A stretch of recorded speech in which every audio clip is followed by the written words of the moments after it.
スイスウォッチ。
スイスウォッチ。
small, but I've got a fire, won't let myself fall.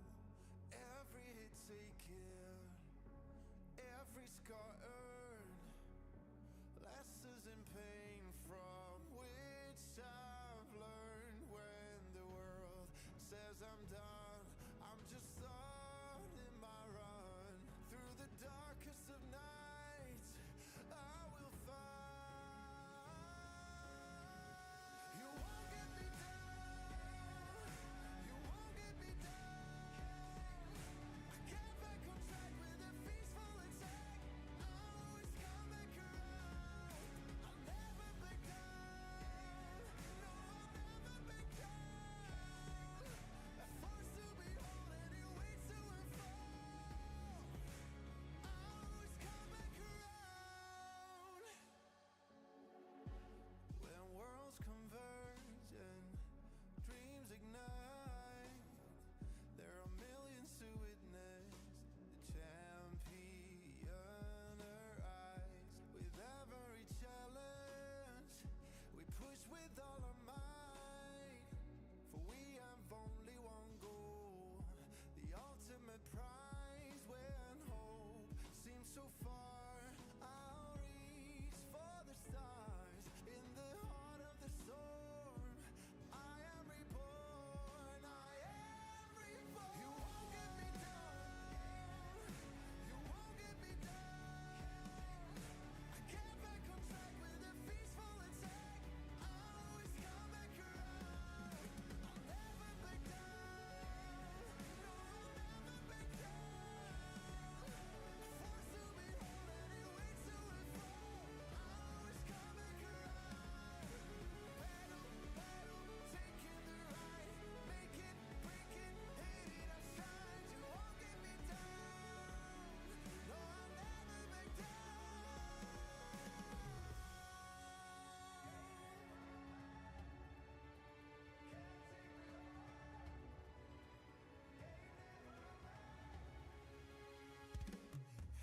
You won't get me down, you won't get me down. I get back on track with a peaceful attack. I always come back around. I'll never back down, no, I'll never back down.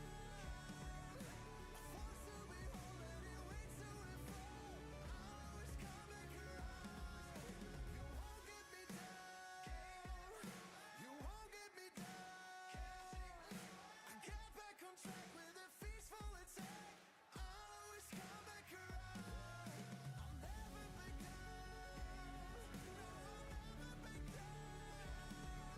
A force to behold and it waits to unfold. I'll always come back around, always come back around.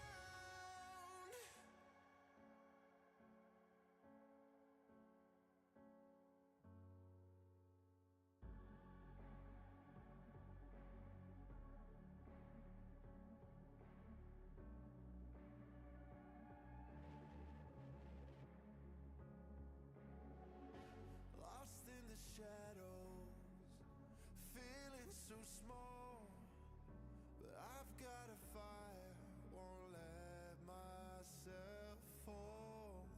Every hit taken, every scar earned, lessons in pain from which I've learned. When the world says I'm done, I'm just starting my run. Through the darkest of nights, I will find.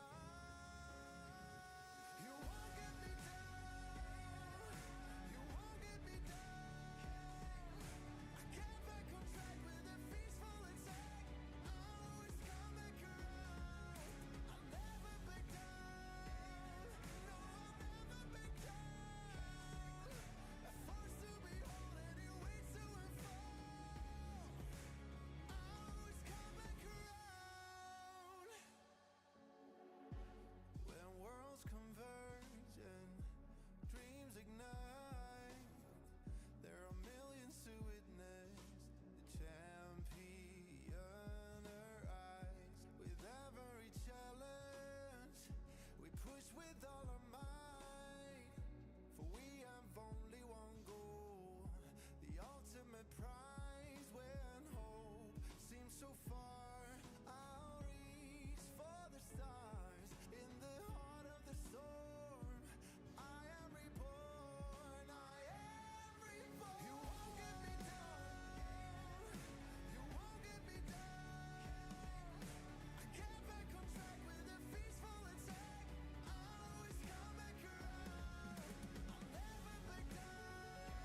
Day number one, a lot of teams have already set the bar, set the standard for the wildcards. Teams such as Ulhanar, Incilio, RRQ Akira, as well as Tianfeng Yaoguai has really showed their strength here. And for all the teams that have lost, now they're at a very critical point of their wildcard journey because the teams that have two loses run a chance of getting eliminated. Welcome to the wildcard stage here at M6. My name is Afel. Alongside with me is Adin. How are you feeling, Adin? I'm feeling great. I'm feeling excited as well. But to be fair, it's a very mixed emotion kind of day today because, of course, I would want to see great matches, exciting matches. But I do want to bid farewell to all the teams here in the wildcards because they have been given their best. To be fair, it's a very tough competition, and we do have to bid farewell to few of the teams who won't make it to the main stage.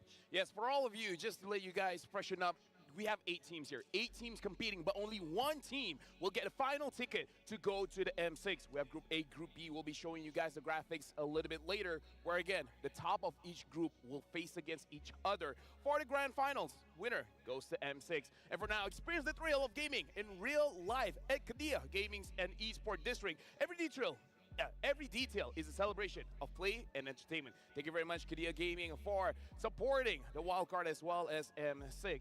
And again, just like Adin has talked about, and well, me as well, teams, there's only one spot for each group, and then afterwards, grand final team goes to the M6. So teams that loses any game, honestly, has very little chance of actually making it to the next round. I think this is the fun part. This is the beauty of MLBB as well. It can be very punishing, but at the same time, it can be very exciting as well. I mean, of course, in the next future or in the near future, we do have that Swiss round stage that is going to be very interesting. But for the wildcard stage, I feel like you cannot help anything back. You have to let everything go. You have to bring out the best, your ace cards as well to be able to qualify for M6. Right now, we got to look at the standings to really show everyone where everyone is sitting at. And of course, looking at Group A, Ulhanar as well as Tianfeng Yaoguai is looking good with victories. However, Ulhanar looks a little bit better with no losses. When Tianfeng Yaoguai, they won, but they won with a 2-1. For Group B, Incilio as well as RRQ Akira are looking very strong. But between those two, personally for me, Incilio look a little bit better. The way that they play is very calculated. It doesn't look like they make mistakes. Heck, they make opponents make mistakes. I think that's the best part about Incilio, right? To be able to make or force the opponent to make that mistakes and being an advantage to you as well. Being the top of the group with one more win could qualify them to the next stage, to the grand stage for the wildcard. But the Mongols have their work cut out for them. Oh yeah, for sure. Right now, we got to look at the schedule. We have 4 best of 3s for today. We're starting off with the Mongols going up against Incilio. Afterwards, Tianfeng Yaoguai going up against GK Esports. And in the final 2 matches, Ulhanar going up against Nightmare. And the final match, it is going to be RRQ Akira going up against Legion Esports. And again, if you guys are looking at the schedule, we have teams like Mongols, GK, Nightmare, and Legion Esport that has lost yesterday. Losing one more time kind of solidifies that they won't be able to go to M6. If they win, they might be able to force a tiebreaker. That's why today is considered as elimination day as well, because for those teams who did not or were not able to get any points in the first day, right now it's a very I would say a mountain of a battle for them. Got a lot to do. Got to lock in as well to be able to get at least a victory, to be able to create that momentum. But then again, as I mentioned, momentum is a real thing. The first day, if you lost 2 games, your momentum is way down right now. Yeah, right now, honestly, I want to talk about the 2 teams starting off. We got Mongols going up against Incilio. We want to talk about Mongolia as a region. Honestly, MLBB scene there is growing. But the thing is, what I heard is that the players do have nervousness when they're on stage, and I can't blame them. Out of all the regions here, Mongolia definitely does not have a lot of experience, especially the boys here representing the Mongols, where I get it. Going up against all these big teams, you got to keep your emotions in check, and they haven't done that just yet. I mean, being good at the game is part of the battle as well, but mentally preparing for the offline stage, a big event such as M6 wildcard is another different thing. And I hope like the Mongolian region take this as a big opportunity for them to even grow even further, right? Right now, yes, there might not be a lot of tournaments within the country, but I do hope this could be a massive stepping stone for the Mongolian region to be able to improve further. And I'm talking about EECA. They just finished Season 4 of MCC, and the scene is growing steadily. And looking at how they play, I really feel like they can compete against most Southeast Asian teams because, again, the way that they play, micro, you know, their mechanics is absolutely amazing. But the way they move around the map, it looks like they have a better fundamental idea of what is really important in the game. Because every single time they look like they're starting a fight, they're not really starting a fight. They're just having false engages and then hoping for enemy to take the bait. So honestly, Incilio is one of those teams that does well against teams that's very aggro. So I really like their playstyle, and I wonder if they have anything else instead of just false engages all the time. We talk about meta all the time, right? And we talk about how the Southeast Asian teams are following the current metas. And I like how Incilio, I wouldn't necessarily breaking the meta, but playing a bit of a different style. As you mentioned, punishing fast-moving team or fast-tempo team. That could be one of their styles. And honestly, if let's say they make it to M6, they could be the dark horse. Right now, we got to talk about heroes here because here in the wild card, so far, it hasn't been all that wild yet. But this is a report for you guys. Cho is definitely a hot pick here. 6 wins in 6 games, 100% win rate. Same can be said about Lu Yi, though it's half the games. Aurora, Harif, as well as Suyo. Suyo has been nerfed. And personally for me, the nerf, you can definitely feel it when you're going into the neutral objectives because the burst damage from the second skill is not as high as before, but still looking very good with 62.5% win rate, Harif 66, and Aurora, crazy. 5 wins in 6 games, 83% win rate. I like to talk about the Cho, right? I mean, 6 wins out of 6 games, and 2 of them have been used on the EXP side. Yeah. 4 of them has been used on the roam side.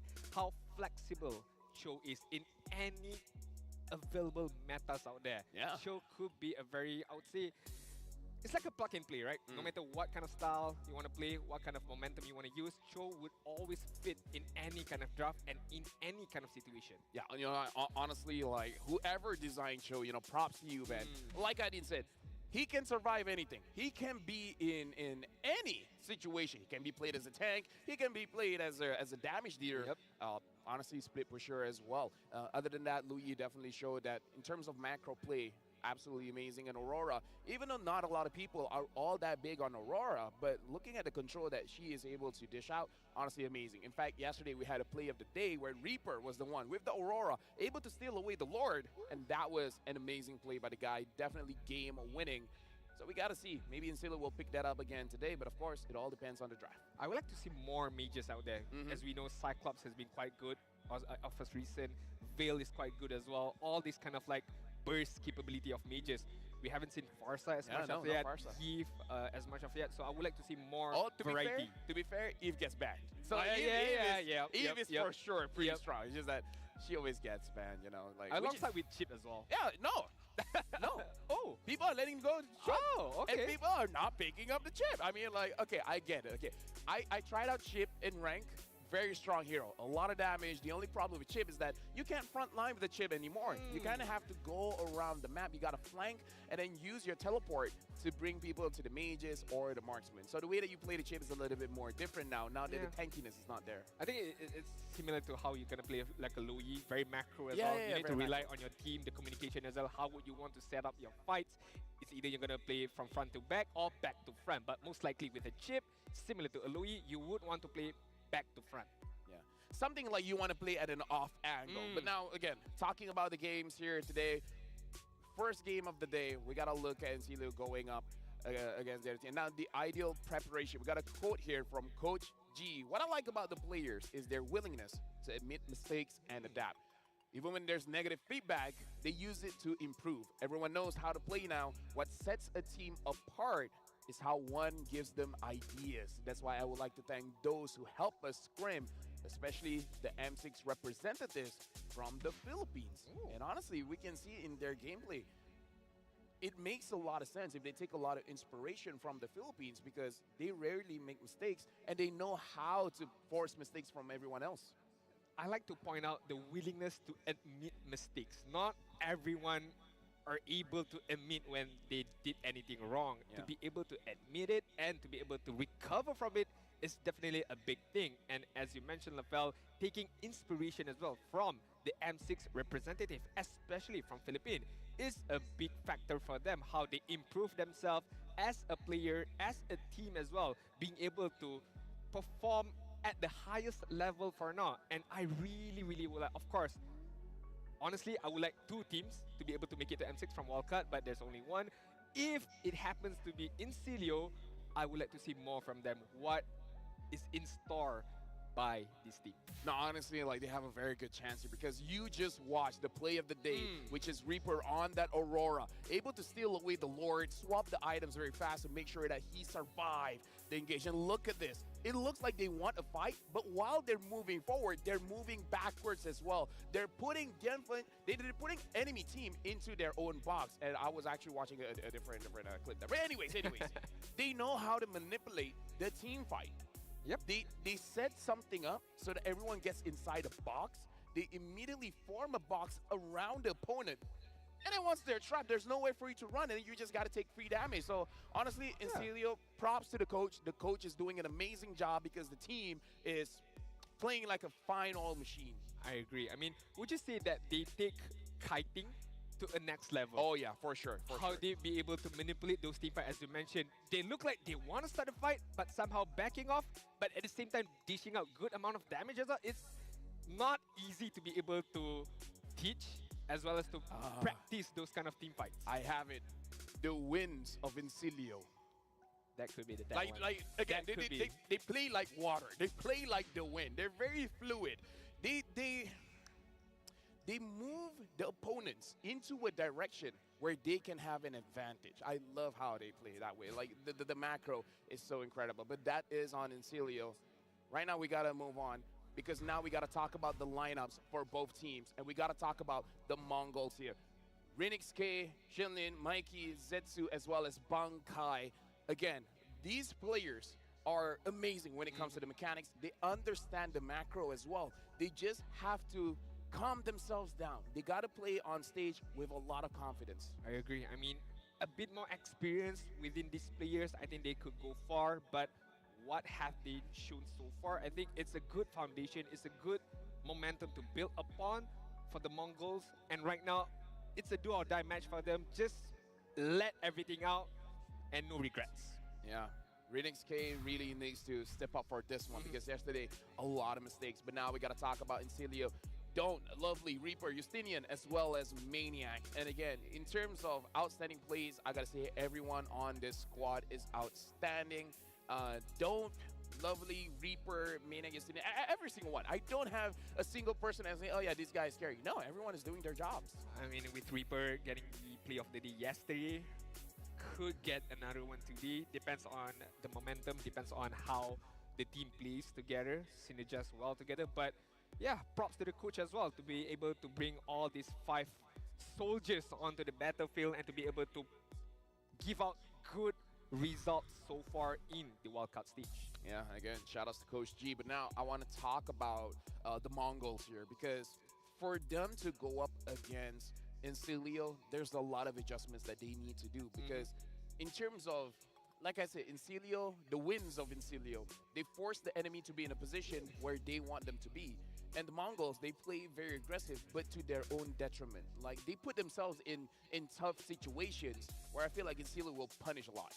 Yeah, I mean, a lot to improve further, of course, but you can only take what's in front of you. And right now, Incilio is in front of them. So whatever they have done for yesterday's matches or scrims, they have to let it out now on the battleground. Just now you did mention about the wins of Incilio, right? Yeah. A bit of fun fact. Incilio literally means to leap upon in Latin. Leap upon? Or to attack in Latin. So, I mean, it's mentioned here, are they going to be a hyper-aggressive team? Not necessarily. Not, like, yes and no. They're aggressive, but not hyper, not unnecessary. I agree. I think that's the one. They're not unnecessarily aggressive. But now we jump into the first draft of the day here in the wild card. It looks like Incilio will be on the first pick. Mongols will be on the second pick, which for now, fun fact, here in the wild cards, team in the second pick, 66% win rate. We'll see how how that translates later when we go to the Swiss stage. But now let's look at the bans here. Eve, Fanny has been banned out by Coach G, and Coach Buyo has banned out the Jushin as well as Gato Kacha, where both Jushin as well as Fanny 100% ban rate. I mean, again, we can't see both of these heroes on the wildcard stage. To be fair, I would want to see a Farsa could be picked up here as one of the first few pickups, but I love Farsa, but I don't know, man. so far, the wildcard teams haven't been that wild just yet. You know, they're like, whatever the matter was a few weeks ago, we're sticking with it, because once you see the once you see the picks, a lot of the nerfed heroes are still being picked up, and you know, to be fair, they do good. It could be day one nerfs. Yeah, it could be day one nerfs. Just trying to pick up something much more comfortable for them to be able to play with. So that's why the Chow, the Auroras, you've been seeing quite a lot and doing quite well as well. I mean, 100% win rate so far in the wildcard stage. For the side of the Mongols right now, the last ban before we move on to the first pick, the Chow is going to get banned out. I mean, they also know the stats. They also know the numbers right now. Yeah, in Celio, they were amazing yesterday with the Matilda, but looks like they're picking up the, oh my god, how can I forget about the Hilda? Hilda picked up, and now Coach Buyo picking up the Khalid as well. Again, very flex. You can put in Rome, you can put in EXP, but if he's in the EXP, let me tell you, this Hilda is not going to allow him to move around the map. From an amateur standpoint, in ranked games, I played Hilda against Khalid. Yeah. I bullied the Khalid. Oh yeah. I mean, Hilda is 2+. It's too strong. Too strong. You can out-heal the Quicksand Guard just by staying in the bush. And you can kind of out-damage the Quicksand Guard as well. So if this Khalid is going to go up against the Hilda, it's going to be a tough battle for the Khalid, man. Yeah, you know what? I'll agree with you there. Something that has been buffed recently,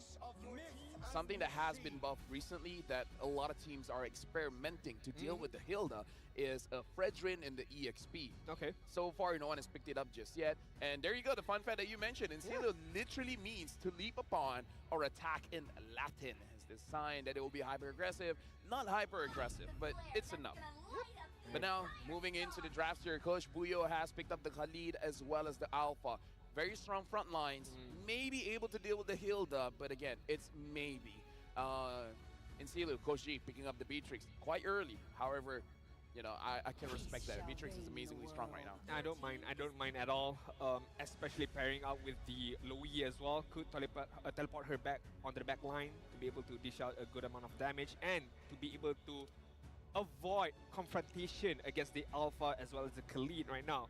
Yes, Mongols have good frontliners, but they need to be able to dish out tons amount of damage, especially against the Hilda with the heal, with the shield that she has as well. So I'm not too sure. I'm looking somewhere along the lines of a Nathan right now, or maybe is it too early? I'm even thinking of something to punish the Hilda. Maybe possibly something like a Tigreal, picking up the Tigreal early, because if not, then it's most probably going to get banned out. Honestly, for Mongols, they don't have an answer for the Hilda.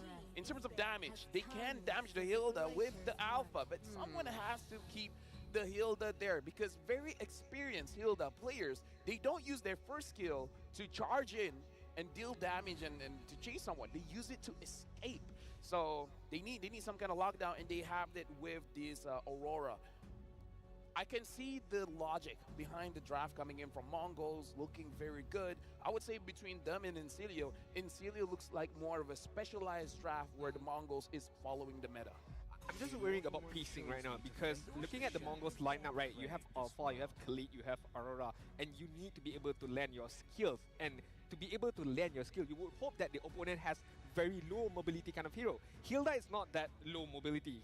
She has her own dash. Loui, again, can be able to teleport from front to back, and she can hide in the bushes really well. She won't show her face too much, and the positioning of Loui will be at the back line. So Mongols would definitely have to bait out the positioning of Insilio, and that could be quite hard, because we've seen in the first day how Insilio plays.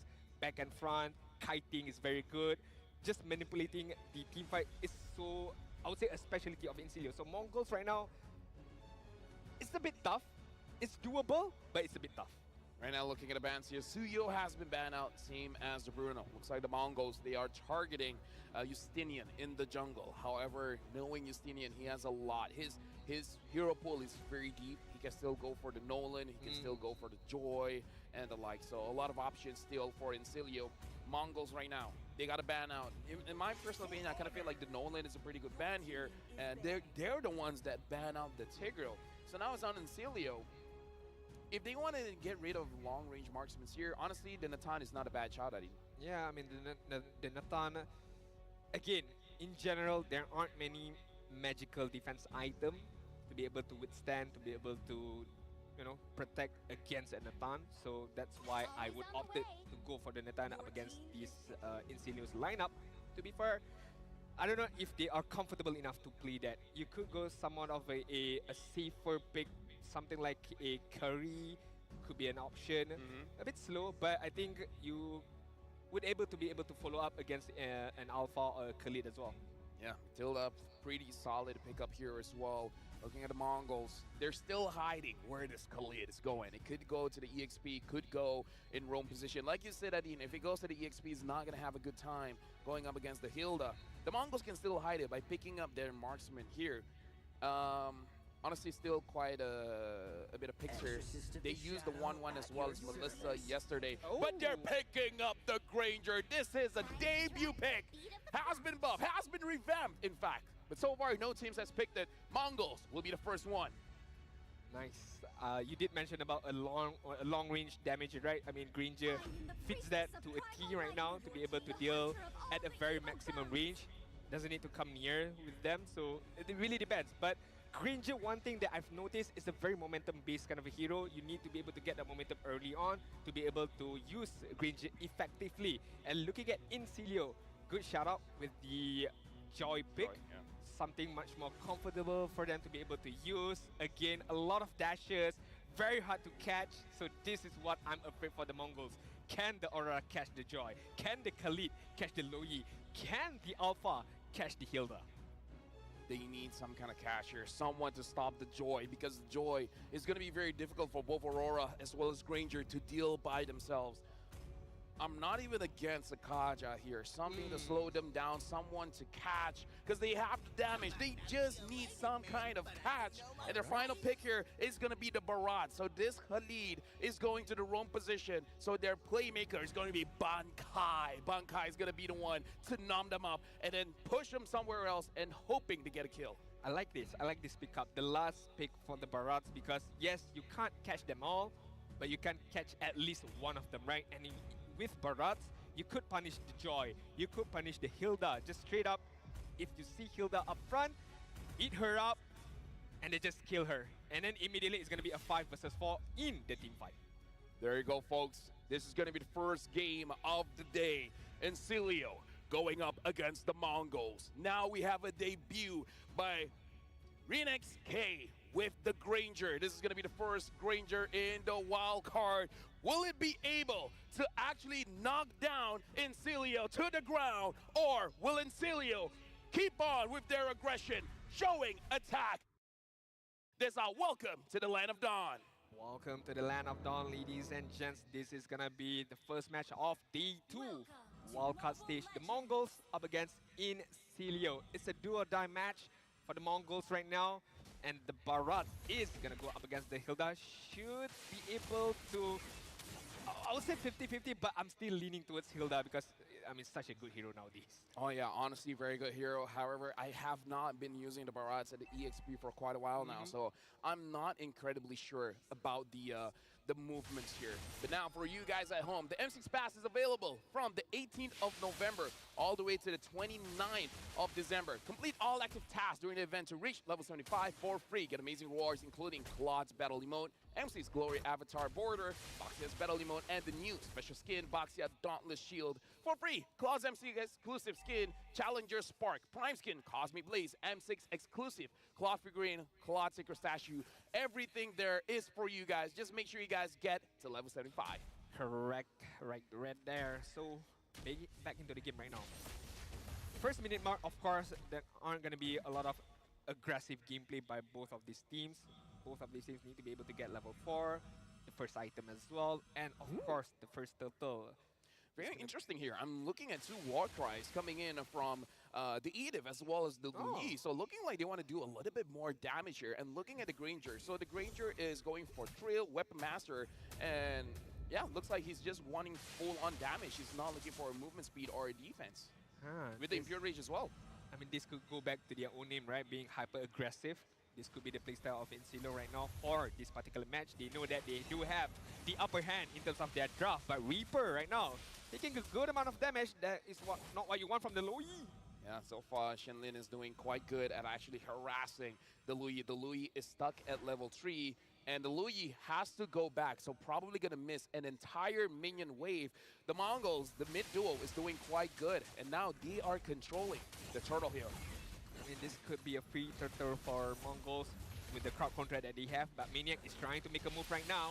Oh, Justinian looks on Zetsu. Zetsu secures the turtle, and right now Maniac is in the front line. Shillings immediately goes on to Reaper, and now Lovely wants to continue the fight, but looks like the Mongols are escaping. They're happy with just the turtle. I like how they play that. The Mongols, they know that they do have the upper hand in terms of team fight with the ultimate that they have, but for now, Shenlin. Yeah, Shenlin is all alone going up against Tree, but the flicker makes sure that Shenlin doesn't actually get executed there. Okay, good by the Mongols. Good start by them. Winning those fights, winning the neutral objective is good for them because they are very strong in terms of team fight, right? I mean, they do have the Aurora, they have the Alpha, they have the Khalid. 3 crowd control skills that be able to lock down Maniac or to lock down Justinian just now. But as I mentioned, and the Barretts did that as well. You see the Hilda up front, just use the Detona's Welcome, eliminate her immediately, and then you can win the next team fight because you have the upper hand in terms of 5 versus 4, and that is what they did. Although they did not get the kill, but the idea is there by the Mongols. Yeah, right now, honestly, the Mongols are playing quite well. They're playing very passively, but in a controlled way. They're not overextending. They're not making any silly mistakes. Don't. Looks like first item priority is going to be the Malefic Gun instead of the Blade of Despair. So looking like the matchup against the Granger here, probably a losing matchup, opting for more range. I don't mind that at all. I mean, to be able to play safe at a distance, right? That could be the idea for Don't. Not wanting to confront immediately because, I mean, Granger do smack upon anyone on that lane as well with the skill set. So right now, Don't is just being able to survive. I mean, mitigating any particular risk so far. Yeah, the Rhapsody is nasty from Renex K. But now looking at a turtle, so far it does look like the Mongols. They're positioned a little bit better around the turtle here. Zetsu, Bankai, as well as Meiki is there to make sure that if anyone wants to challenge this, they can fight back. Bankai, first item priority, is the Thunderbelt, and he's going to be stacking that real soon. Turtle has been stood up by Zetsu here. No contest at all right now. I mean, yes, Maniac and Lovely is there, but they aren't able to do anything. They just have to witness Zetsu again in getting that second turtle so far. I mean, right now, they are kind of like focusing on Justinian as well as Dawn to be able for them to get the itemization for the Beatrix as well as the Joy, and waiting for the right opportunity to be able to pounce on the Mongols. So far, from the Mongols, playing it quite passive, just focusing on the neutral objective so far is the idea for them, but... Oh, diversion onto Renex K, and there's nothing he can do. First blood for Don't. Being patient is not punishing, right? Being patient can be a bless, can be a virtue as well, but Daytona's welcome. Yep, Daytona's welcome onto one member of Incilio, but looks like Justinian is able to run away with the electrifying beats, and right now Meiki trying to get the kill with the basic attack. He gets it, and now they're able to get Maniac as well.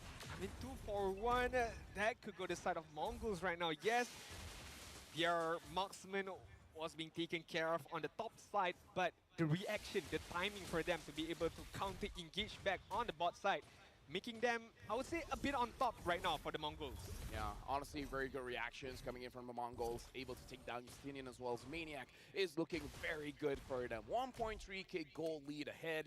They were able to get the bottom turret. In the meantime, Incilio as well, taking advantage of taking down Renex K, they were able to take top. So for now, sure, Mongols have more kills, but in terms of trade, it looks pretty even now. Yeah, I mean, at the 6-minute mark, Renex K just gonna focus on the top side, manage to get the top side, and right now they're gonna rotate back to the mid. I think that would be the next focus.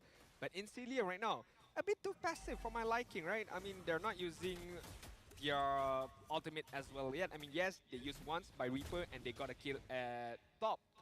But I would like to see more, a bit more aggressive. Yeah, no, I hear you. I hear you for now. And Celio, again, they're being very passive, but now diversion, no one is going to take it. The turtle has spawned. It looks like the Mongols, they're going to be getting this turtle. Lovely as well as Reaper is down in front. Looking like they want to catch Bankai. But Lovely flickered in onto Zetsu. Zetsu's taking a little bit of damage, but Renex K able to get a kill, but Justinian grabs the turtle. Bankai able to take down a Lovely. And now Justinian is going to run away from Bankai. Overall, right now, Mongols, even with that loss, they want to move forward. They want to get this mid lane turret. And they're going to get it. Yeah, they don't mind at all. Losing that turtle doesn't matter to them. What? But whoa, whoa, What? whoa. What was that rage? Dude, that was good from Zetsu. He caught Justinian sleeping. It's like Justinian tried to get a kill onto the Alpha, but the Alpha charge just pulled him all the way to his team. I had a big question on how the Mongols gonna catch Justinian. And I guess my Yeah, question was answered right there with the Alpha charge. Right on point, as they were about to take that mid turret, they also got the life of Justinian. 5 for 1 at the 7-minute mark. 2K goal lead by the Mongols. This is quite surprising by the Mongols right now. Again, do or die, it doesn't matter for them. They are stepping up. Yeah, right now, Lovely being in the front lines. Bankai still having the flicker. He used it on the Hilda. And right now they're dealing the damage. Maniac's gonna get taken down by Bankai. Zetsu misses the spear of Alpha. And it looks like that's all they're gonna get. So far, Bankai has been the playmaker for the Mongols. I like the flicker, I like the aggression as well, both by Bankai as well as Shenlin right there. They know the targets are clumped up in one particular area and they all dove in and managed to get a kill. And right now the Mongols are kind of in the driving seat right now. 2.7k goal lead, almost reaching 3k. In Celio, I would say they are caught off guard somehow. Oh yeah, they were. Yeah, I mean, a bit too passive so far. Yes, the Divergent have came in from Reaper, but so far only 1 kill in what, 8 minutes of gameplay. I would say it's because of Shenlin, right? Shenlin so far as this Khalid roam is able to move around the map and actually spotting out in Celio, always understanding where Lovely is, where Reaper is, so that nothing is really a big surprise for them. So I kind of feel like shout outs to the roamer from the Mongols actually making this macro play from the Mongols possible. Looks like Incilio wants that bottom turret, and look at that. Look at the roamer. Look at Shenlin. He's having eyes on the movement of Incilio. I'm not so sure how he understands how Incilio moves around the map, but he's doing a good job. He's always there, knowing where they are. Yeah, at least gives out the vision, having the information as well. Is the diversion have been used or not? That could be a vital key point for the Mongols to plan out their next move. Maniac, first item priority would be the anti-Keras right now. Yes, a good item, but Renex. Justinian, electrifying beat, trying to get him, but Zetsu is there. Zetsu saves him. Killing spree with the spear of Alpha. That was so surprising. Renex K has no HP left. With a slither of health, Renex K be able to survive right there. And to be fair, Justinian had to do that. He had to take that opportunity to try and get a kill, and unfortunately just not his day right now. 7 and 1, 10-minute mark. Yes, the first slot was taken care of on the top side, but look at the map control the Mongols have right now. Let me just say, this might be the caster curse or whatever, man. Like we were talking about Celia, but look at the Mongols. The Mongols are showing up. They're looking like the ones that can win game number 1 against Incilio. Incilio is the one that looks like they're trying to look for opportunities to fight back, but they don't have the opportunity just yet. Yeah, I mean, looking at the item build as well, Granger 1 item ahead of the Beatrix, the Khalid having the Radiant armor to be able to withstand the Loyi as well as the Edith. Looking at the Alpha, very tanky as well with the Winter Crown to be able to use it very effectively, very aggressively. And honestly, for the side of Incilio, other than Dawn, Justinian only would have the good amount of damage to be able to deal upon the Mongols and to be able to survive. But hey, I mean, yeah, look at the goal difference here. Look at the goal difference for the EXP. That's the biggest goal gap so far among all the players here. Looking at the goal gap in gold, it's pretty big as well, but the biggest is definitely the EXP. 4,000 gold for Maniac. First item in 9 minutes. I understand he wants to build components first, but that's a pretty late first item priority by Maniac. And normally you would want to prioritize the Thunderbolt and to be able to stack it up immediately, right? And if this game goes until 25 diversion. minutes, that could be good. But right now, the diversion Nah. not showing themselves Relay yet. They escape. know, Open the map. Oh, they know! Oh, and then he charges in, finds 3, and now Lovely trying to escape. Reaper is so low, Lovely as well. Shannon is in front line. Renex K gets the kill. Setsu goes in with Alpha Charge, and now goes on to Don't. Don't moves back in, and Don't gets taken out. Triple kill for Renex K, and a Bankai with the killing spree. Justinian is the only one alive for Incilio. The Mongols are gonna look for him. You know what? It's only Shenlin. Shenlin is making sure that he delays his recall. Oh, no. Justina is going to have a very hard time to get back, and this could allow the Mongols to take the first inhibited turret on the mid side. But can we just rewind back on how they knew Incilio was in that particular bush? The instinct that they have, like something is not right. All the lanes, everyone is missing right now. It's too quiet. It's too quiet. It's too quiet here. And yeah, like Renex K, like you can actually say it's his discipline, and this is one of the things that make Granger such a good gold laner nowadays. When you get the stacks, you can spam your Death Sonata, you can spam your Rhapsody. He can open up the map, and once you see him there, Shenlin dives in, grabs 4. That was an amazing way for you to use a Granger. Using the utility come late game. Looking at itemization here as well, looks like Renex K is building this Granger because Granger again is skill-based hero, so pumping all those basic stats here, making sure that there's a lot of physical attack. Yeah, right now a lot is on the mid side, and the Mongols is gonna focus on both inhibited turrets on top as well on the bot side. But right now the bot side, there's no minion.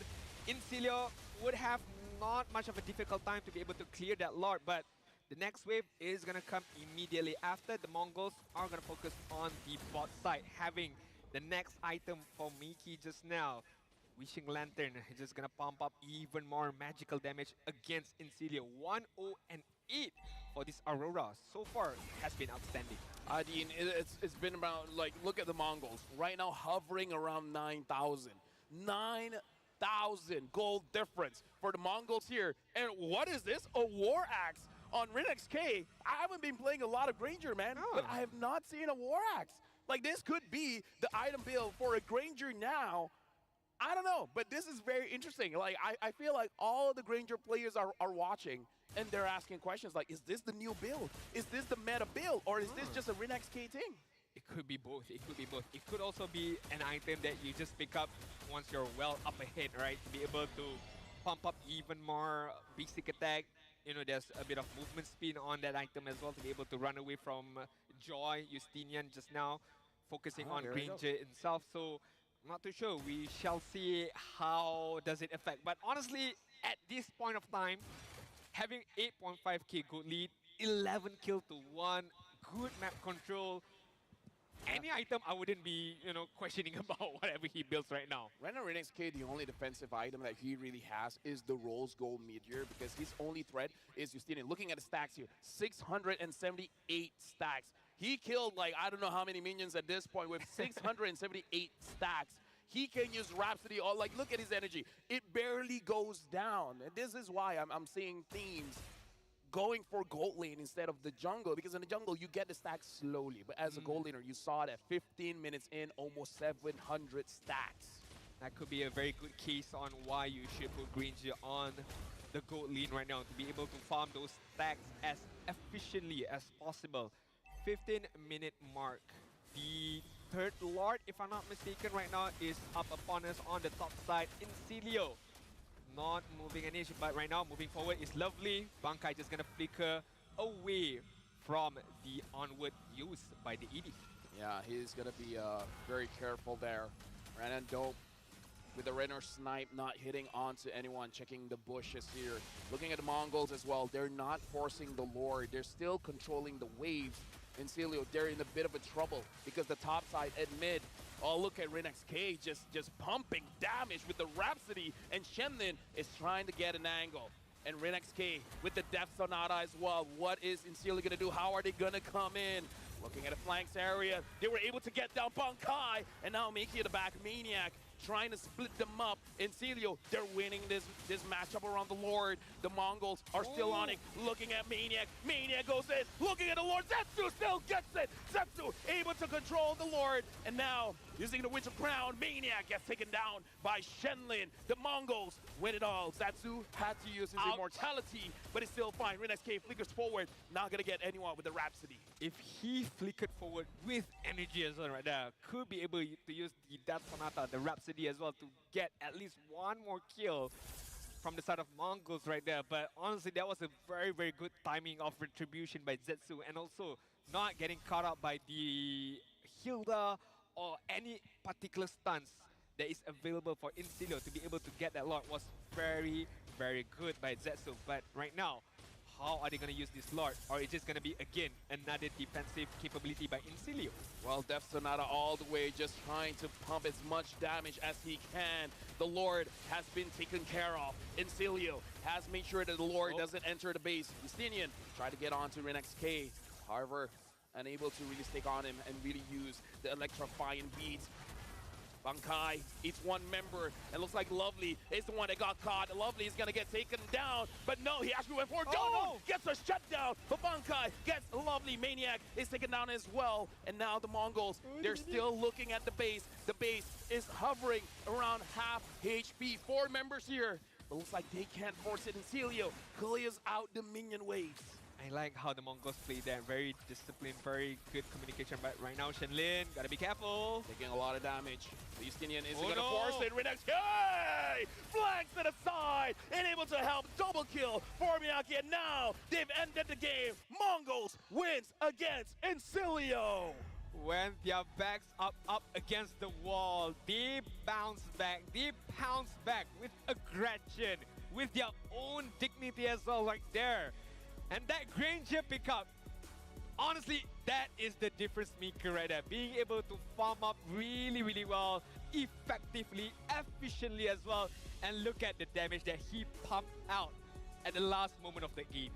Yeah, honestly, looking at the reactions coming in from Incilia, they look stunned. They are not sure what they were supposed to do in that matchup.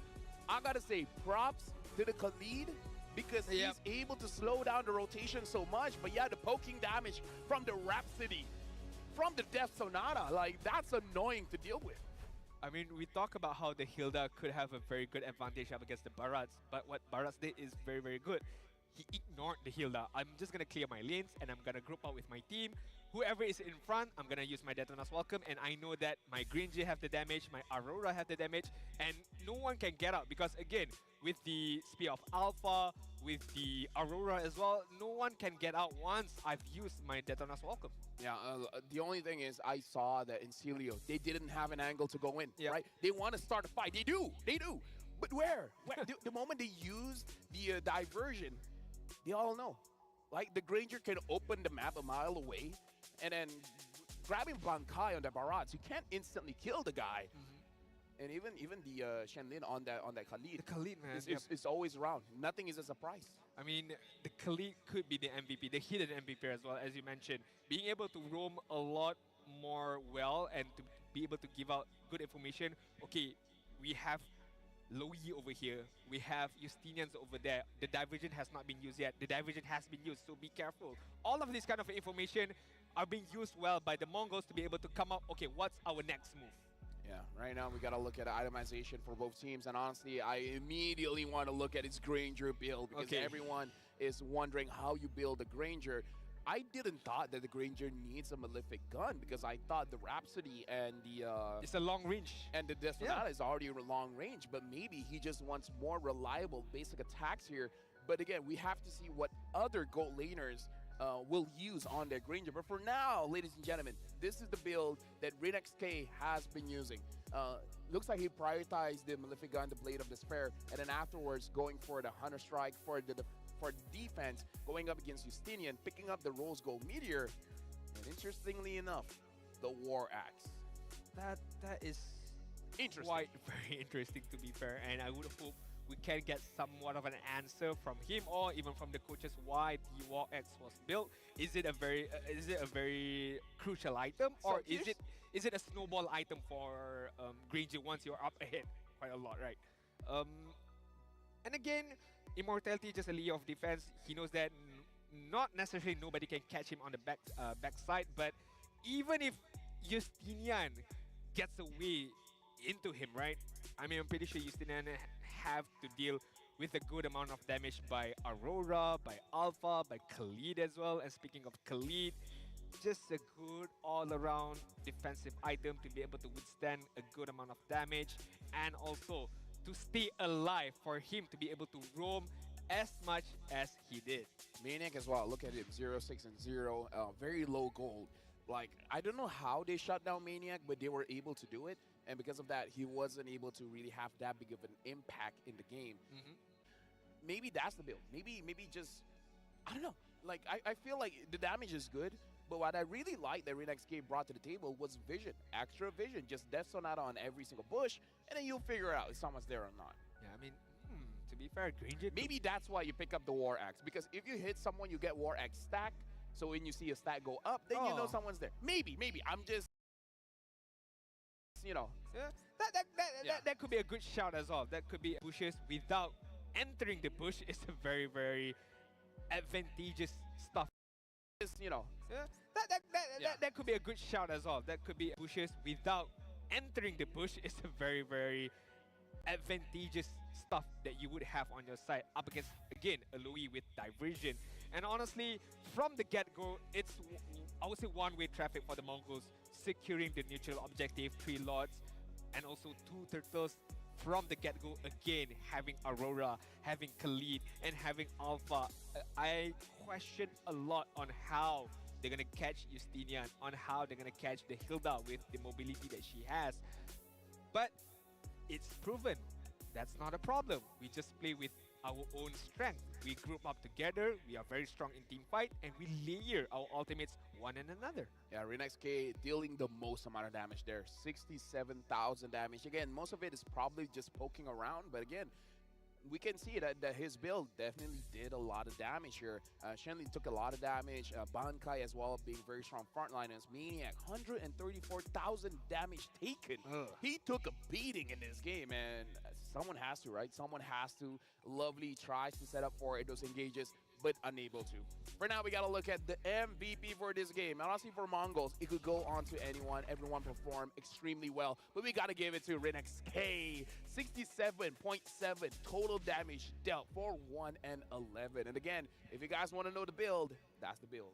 I mean, this could be the next sort of item for any Granger users out there who are going to be using Granger on the gold lane side. And one good point that Lafell did mention on how the gold laner Granger is very effective, on how he can collect all the stacks really fast and effective, efficient as well, and to be able to just spam the Death Sonata as well as the Rhapsody. And also with the War Axe, you get more stacks with every single hit from the Rhapsody or the Death Sonata. Yeah, again, looking at the highlights, man. RenXK is so good. So good. But yeah, the Granger, look at him just poking around. One of the, I would say, weaknesses of a Granger compared to most marksmen is that he is skill-based. Yep. Skill shot-based. So you can miss your skill shots and someone can body block your skill shots. So he's amazing going up against front lines, but going up against back lines is going to be more and more difficult. This is amazing by the team. Everyone just jumped in, Raging Sandstorm, and look, he opened up the map. It's like, oh, someone's there. But no, the reaction is so fast. Maybe they know. They know. They know. They know. This is somehow they know. She knows. She knows. Because immediately the Khalid opened up the Raging Sandstorm without knowing someone was there. Or that timing could be very much similar with the Death Sonata. So honestly, I would like to feel, or I would like to think that they know. They know that somebody is there in that particular bush, and at the end of the day, honestly, it was a very good all-around gameplay by the Mongols. And yes, it was a bit of a shock kind of a performance by Incilio. Maybe they were shocked as well, not expecting this kind of gameplay, this kind of aggression coming from the Mongols. But hey, this is the wild card. She knows. She knows. And I know she knows. By the way, Granger might be a thing. Granger might legit be a thing. Day number 1, we didn't see any Granger, but after what RenXK has been showing, it could be good. Yeah. And you know what is good? You know what is good, Adin? What is good? Tell me. Hello, Panda. Hello, Panda. Something like that. This is Hello Panda. Fill your game with Hello Panda crunchy biscuits filled with creamy chocolate, or in our case, this is strawberry. The ultimate snack to keep you energized. Level up your day and visit Hello Panda's website for more. Hello Panda, Hello Panda. It's I'll figure out the rest of the verse sooner or later. Give me one more day. Give me one more day. One more day. I'll get it. You look so manly with the suit and all, right? I mean, you look stunning as well. But when you sing the Hello Panda, it's just it doesn't. Hey yo, what's the shade? What's the shade? Use a that real vo- man, use a that real voice. man. Use that voice and sing the song. A real man eats Hello Panda.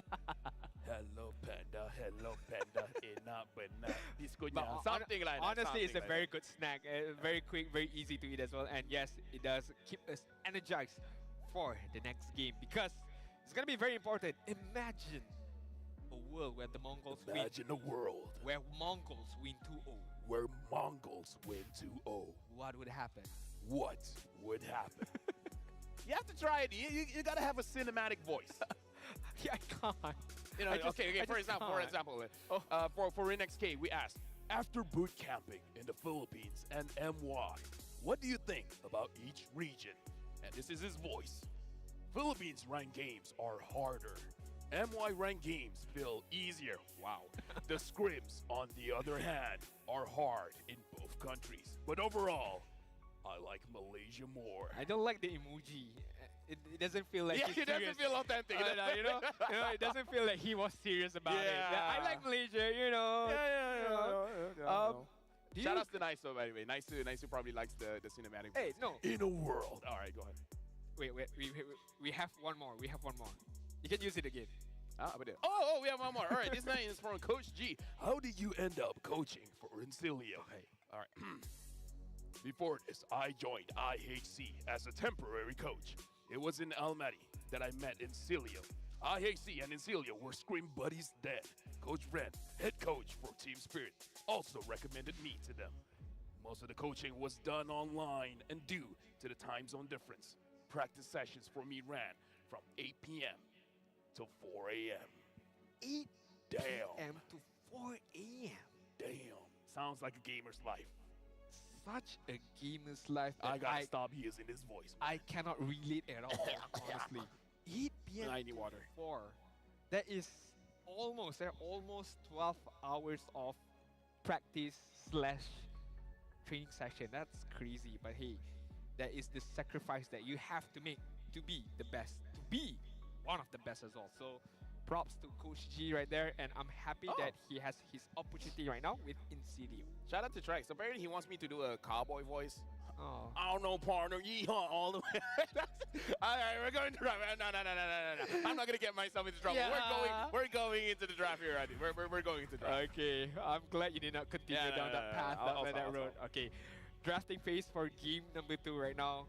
Sir, How what's your will command? Incilio bounce back, or how will Incilio respond to the aggression that the Mongols have provided in game number 1? We started with Mongols will be on the first pick, as well as Incilio will have the benefit of the second pick. And to be fair, again, 66 win rate for second pick teams.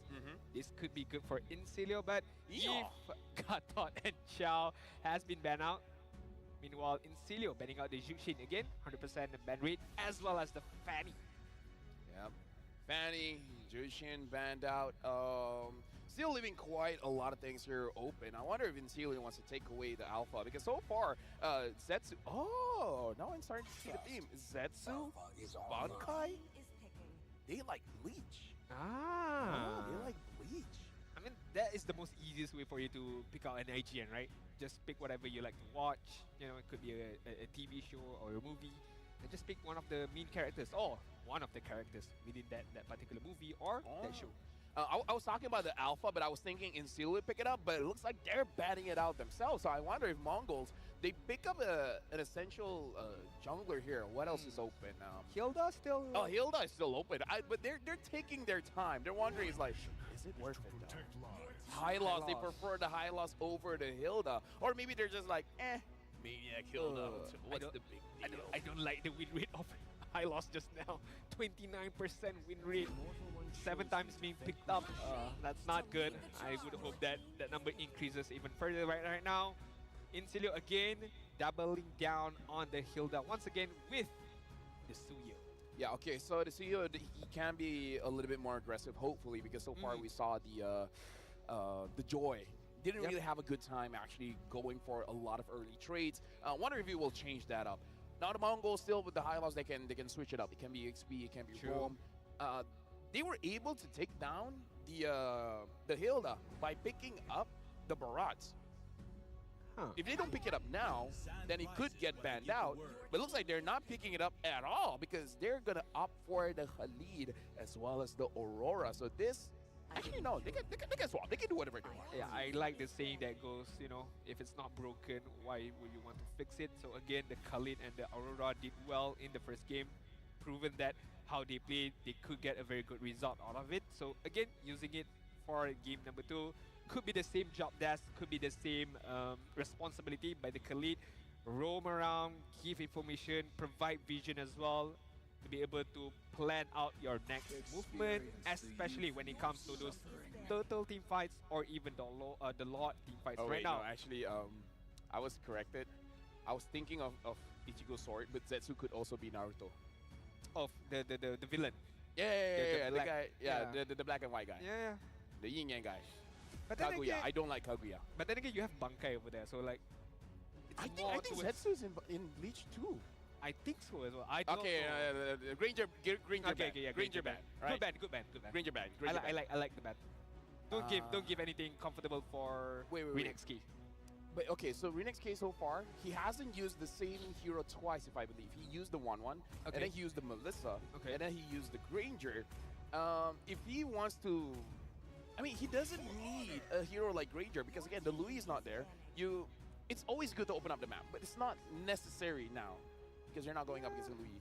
I mean, you're going up against a Hilda as well, who likes bushes a lot. You know, you're just gonna hide in there and just come out at any given point of time to be able to catch any particular members of the opposing side of guard. So, yes, it would nice to have someone with a long range kind of skill. Leela could do that as well. Mia could do that. Honestly, Mia is an okay shout. Yeah. However, I kind of feel like going up against Hilda might still be a problem because the Hilda can just chase after the Mia. But you could pick up again a Nathan. You know, be safe. Honestly, like I don't doubt that Renex K has such a big hero pool because so far he has not picked the same hero twice. So he might surprise us again here today. We talk about the Clint, maybe the Clint. I'm not so sure Clint is a good matchup here with the current 3 heroes that Coach G pick up for Encilio, but still, it's an option. I do agree. Maybe he can pick up the Beatrix. I mean, not you. I would say me myself doubted the possibility of their draft in game number 1, and I was proven wrong. So I would be happy to be proven wrong once again right now by the Mongols. Matilda is open with whatever they pick up. I mean, Matilda is open if they do want to pick it up. Are they gonna pick it up? Well, they're not still yet, hiding. I mean, like, what are the chances that Mongols pick up the Matilda, right? Yeah, they already have a Khalid, they already have True. a Hyla, so yeah. What kind of a jungle are we thinking right now for the side of the Mongols? Fedrin is still there. Yes, Alpha has been banned out. You could go for a Nolan if you want to go for an assassin. I can hear a Beatrix right there. Okay, consistent BC damage, consistent gold laner. A very safe pick, I would say, for Renexki. But the jungle side right now, I think it's gonna be an assassin. Okay, you know what? People are fighting about enemy. I'm not going to be a part of it. And yeah, we were talking about Beatrix, and there you go. Beatrix has been picked up. Again, you can do the same thing as a Granger. You can open up the map and long range as well. Does relatively well against Bruno. Ooh. And Julian. We haven't seen the pick so far. Looks like the Mongols are the real wild cards here. They're picking up heroes that so far hasn't been used. Oh, never mind. Akai. Akai's here. Hello, Panda. Hello, Panda. Betul diskunya. I think I'm wrong, but the jingle is there. It is correct. All right, there we go. Good job. Good job right there. So 2 heroes that we have not seen so far in wildcard, Jillian as well as the Akai getting picked up for both of these teams right now. I am much more interested in Akai. I mean, I'm biased of a tag hero, so I would like to say how the Akai does well or not up against the lineup of the Mongols. You gotta believe, Adin, you gotta believe, because the start of yesterday went all 3 games. This one, I'm looking forward to go all 3 games as well. Right now, Zetsu with the Julian. And now seeing the Akai on the hands of Lovely. Incilio coming in as the favorites, losing game number 1. Can they redeem themselves? Can they push us to game number 3? Welcome to the Land of Dawn. Pushing for greatness right now for both of these teams. The Mongols, they do have a lifeline somehow right now. Being able to win the first game gives them a boost of momentum for this game number 2. But in Stilio, as we all know, they won't go down without a fight. They have to take a leap of faith, being a bit more aggressive in game number 2. And that could all change with the Akai, with the heavy spin as well, being able to catch out the Mongols offside. But let's take a look at the emblem. Anything interesting so Oh yeah, far? for sure. Looking more aggressive here coming in from the Mongols. The Mongols, yeah. I mean, I would say that the lineup that they have right now, I would say they would want to go aggressive, right? With the Julian. Again, a kind of similar as game number 1. But game number 1, they had Alpha, Aurora, Khalid. Right now, they have Julian, Aurora, Khalid. Same ideas, same kind of responsibility as well as job desk. But does that mean same result? That is the bigger question right now. Well, we have to see if Incilio can be a little bit more aggressive with this one, because the big change is the jungler from a Joy now to a Suyo. And as well with this Akai, because we don't know whether this Akai, the Akai can be played multiple ways. Number 1, it can be more aggressive, catching people out by the heavy spin, or using the heavy spin to peel for your backline. So that's the question that we need to see. How is Lovely going to be using this one? Is it going to be pinning people down or pushing people away? But what I like about Incilio between this game and game number 1 right now, they do have a way to start team fight with Lovely, right? Game number 1, they would have to react what the Mongols use upon them. But right now, they could be in the upper hand, or they could be the one who would start the move first. And as we take a look right now, Turtle has been started by Justinian, but on the backside, Shenlin. Oh, first blood by ReNextK, unsure how that happened, but Justinian still able to secure the turtle, and now Justinian able to catch Zetsu. Looks like Maniac is trying to run away, and looks like the rest of Incilio wants to disengage. Lovely, able to get out of that. Shenlin, without the level 4, unable to re-engage with the Raging Sandstorm. Regardless what happened on the top side or the Turtle team fight, bigger question is what happened on the bot side just now. Dawn getting first blood by ReNextK and immediately picking up the Malefic Gun as the first item. So, you know, same old by ReNextK. Hey, ReNextK is redeeming himself, man. Yesterday, he did good, but he made a game-losing mistakes. And this day, he's like, nah, fam, I'm going to be the one. I'm going to be getting those MVPs. We're going to win against Incilio, and he's doing well. I'm kind of afraid as these game progress. Wait, hold on. Yes, Flicker. Shotgun. Oh, no. Okay, He's not doing it. You're pressuring him. You're pressuring him. I'll shut up. Okay. So right now, ReNextK, I mean, okay, so far he's not like sacrificing his life for nothing right there. Yes, being aggressive is quite good because not allowing the Bruno or Dawn to be able to farm up well could be a very, very good point for the Mongols right now. On the top side, Bankai have to use the Glorious Pathway defensively right now. For now, it does look like in Steelers, they're not being all that active. They're not proactive, they're being more reactive. Even though they were able to grab the turtle earlier, but I don't know. So far, they're not really using Lovely to start a fight. Yeah. It's more about, I guess, pushing people away. I'm kind of afraid a little bit because you have a very, very good early game hero with Suyo as well as Lovely being able to pin anyone down. But as you mentioned, they're not using that at all in these early stages. They're just farming up, you know, allowing Justinian to get a few more levels, a few more items, as well as Bruno. So this could bite them back when we enter the mid-game stage, where the Mongols are much more superior. To be fair, it's going to be hard to pin them down. The only way that they can do it is if Zetsu goes in and then he pins him down with the heavy spin. Maniac is on the back line. So right now, Mongols, they're actually trapped on both ends. But it looks like they're the ones being a little bit more uncomfortable. On left and right, you got Lovely as well as Maniac. So they're actually caught in some sort of a semicircle here. It looks like they're not going to get baited in. They're not going to be taking free damage from either side. I mean, the fact that both EXP laners are just ignoring their own lanes right now, focusing on this turtle, and neither of them are, brave enough to start this fight. They're just hovering around, waiting for the right moment, waiting for the right timing as well, or one of these members slips up or make a mistake. That is the time they could pounce. So I'm not too sure how long can they be patient about this. They need to start a fight. They need to do something right now, or else it's just gonna be a back and forth fight.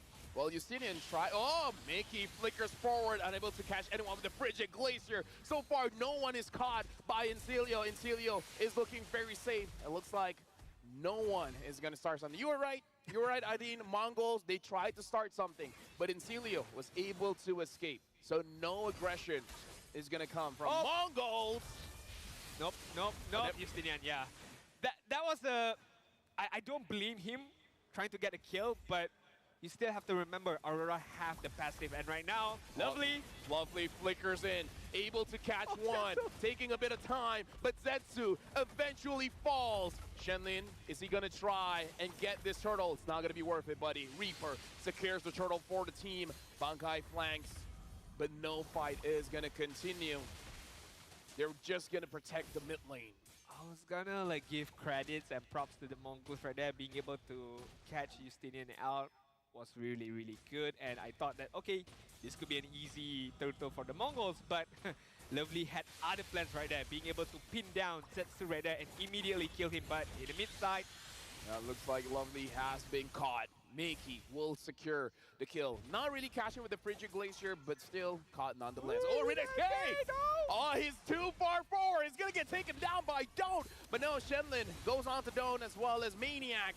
But looks like the Mongols, they don't want to overstay their welcome. Now even the Suyo is there. Bankai gets caught by the Frigid Glacier, and now he's gonna get taken down as well by Justinian.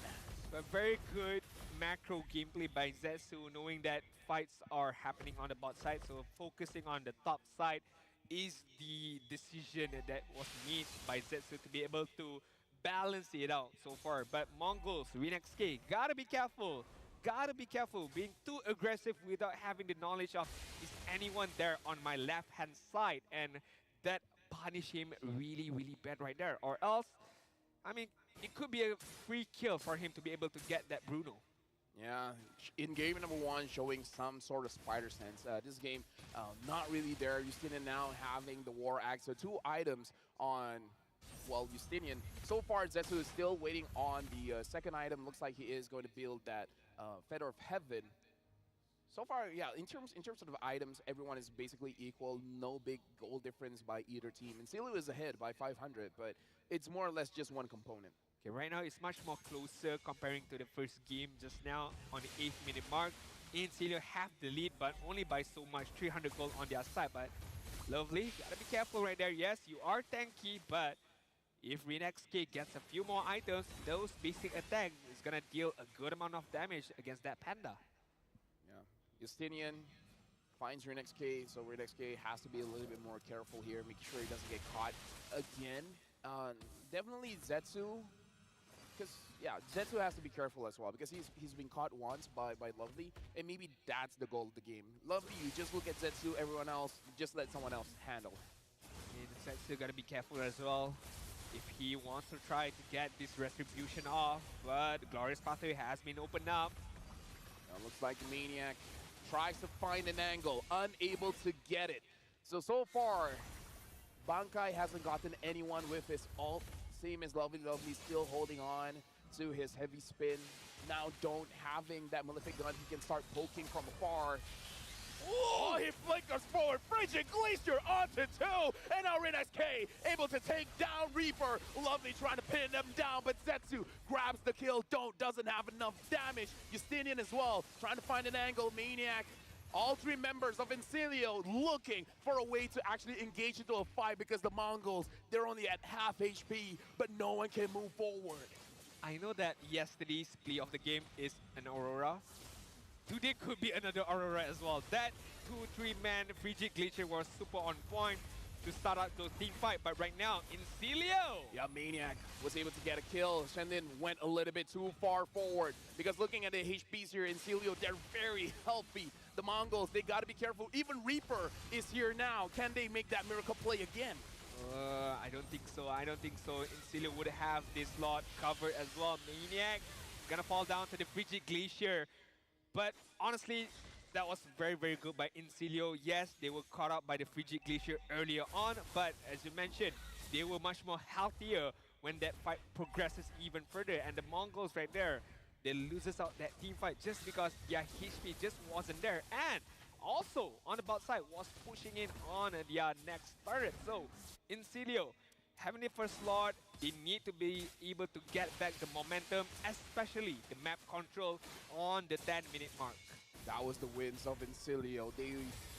They forced the Mongols to engage, and then once they've used all their skills, they can start and they can actually win the fight. And that's what they did just now. They were being very patient, and they were able to find an angle. Now Justinian is able to get away from Zetsu as well, but he has to be careful because they're chasing after him.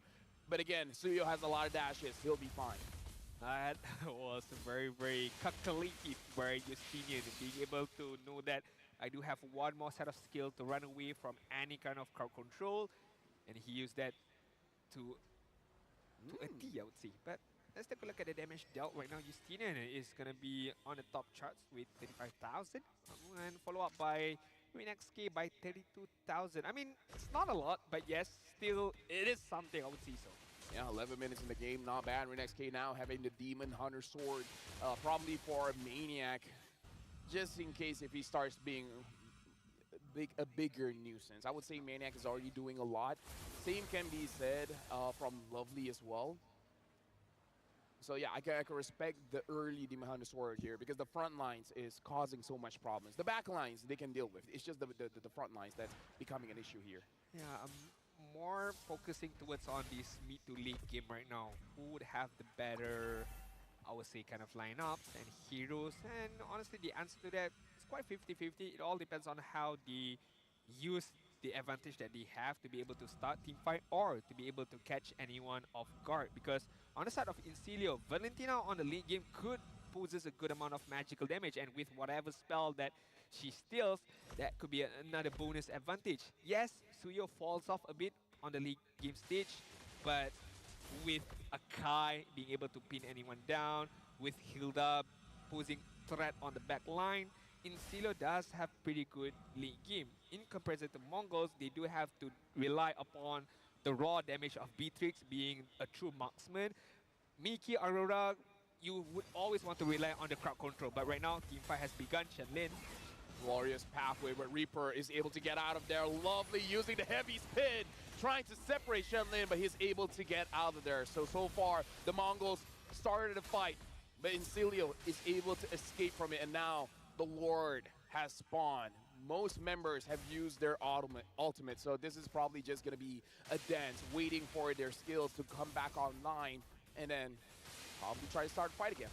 A dance with the rhythm of Incilio, but oh, hold on, Miki. Another flicker into Frigid Glacier. They're able to get a Lovely. So far, that's the only casualty, and looks like Incilio, they don't mind losing Lovely for that trade.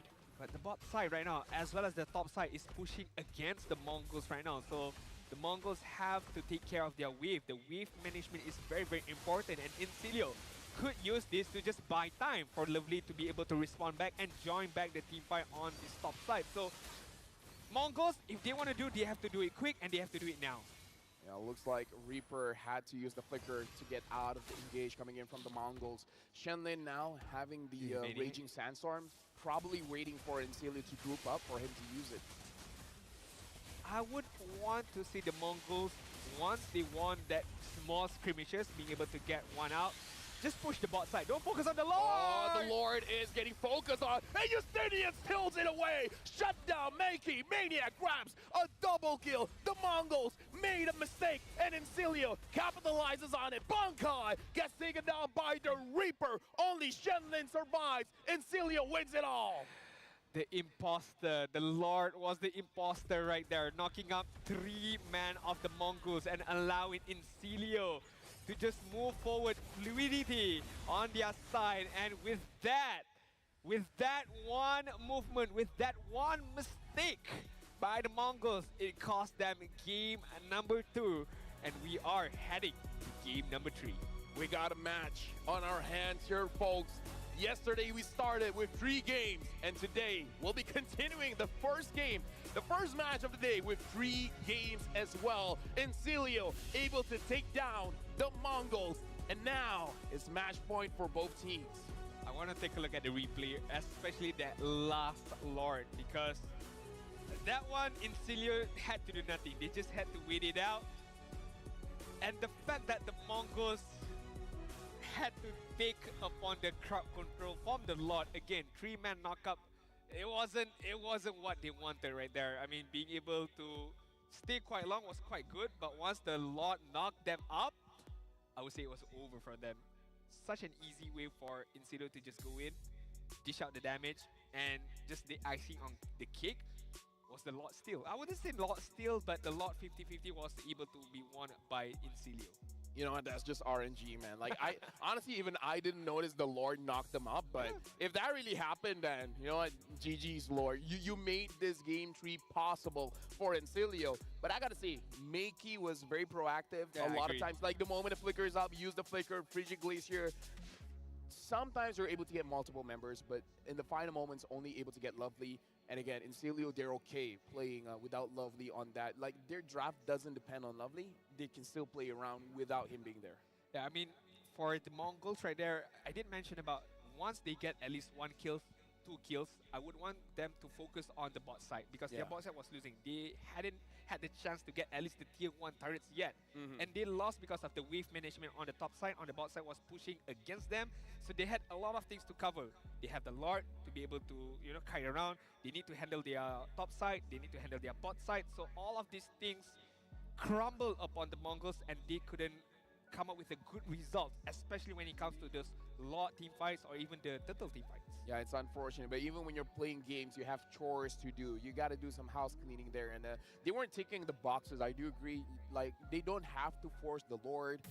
Someone has to keep an eye on the Lord, but everyone else, they can start moving the map around. But now let's look at the itemizations here. And again, looking at the draft, I would say it's pretty equal. We have new pickups here in the wild card, both the Julian as well as the Akai. I would say neither really had that flashy of a showing.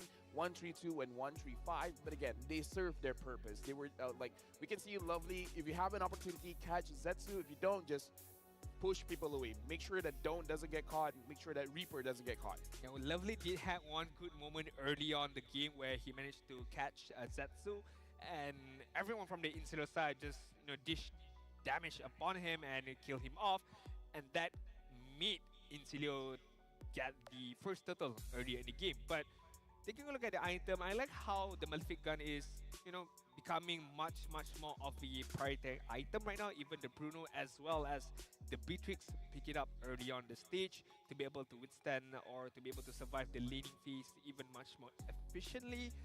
Looking at Justinian, of course, you would want to go for the Blade of Despair, the Hunter Stride, as well as the Malefic Roar. Not much complaint by me so far by how Incilio played. You know, just stick with your own gameplay, wait for the right timing, and wait for Lovely to be able to catch anyone out. If no, it's okay. We just have to kite around, because again, that is Incilio's specialty. Folks, put your votes in. Do we put the play of the day over to the Lord, knocking 3 people up? We've seen Zetsu on the Julian couldn't get a 3-man knockup. Even Minotaurs, we don't see a lot of Minotaurs nowadays, but Akai could get a 3-man heavy speed. Yeah. But the Lord, man, Lord got a 3-man knockup. Shout out to the Lord. Shout out to the Lord. And now both Mongols as well as Incilio, they got to prepare for game number 3, where we have to see if they have more surprises. It looks like Shenlin on this Khalid, they roughly understand how to work with it. And maybe the Khalid is strong against the Luyi that they were trying to use. Maybe against Reaper on the Valentina. He kind of doesn't care.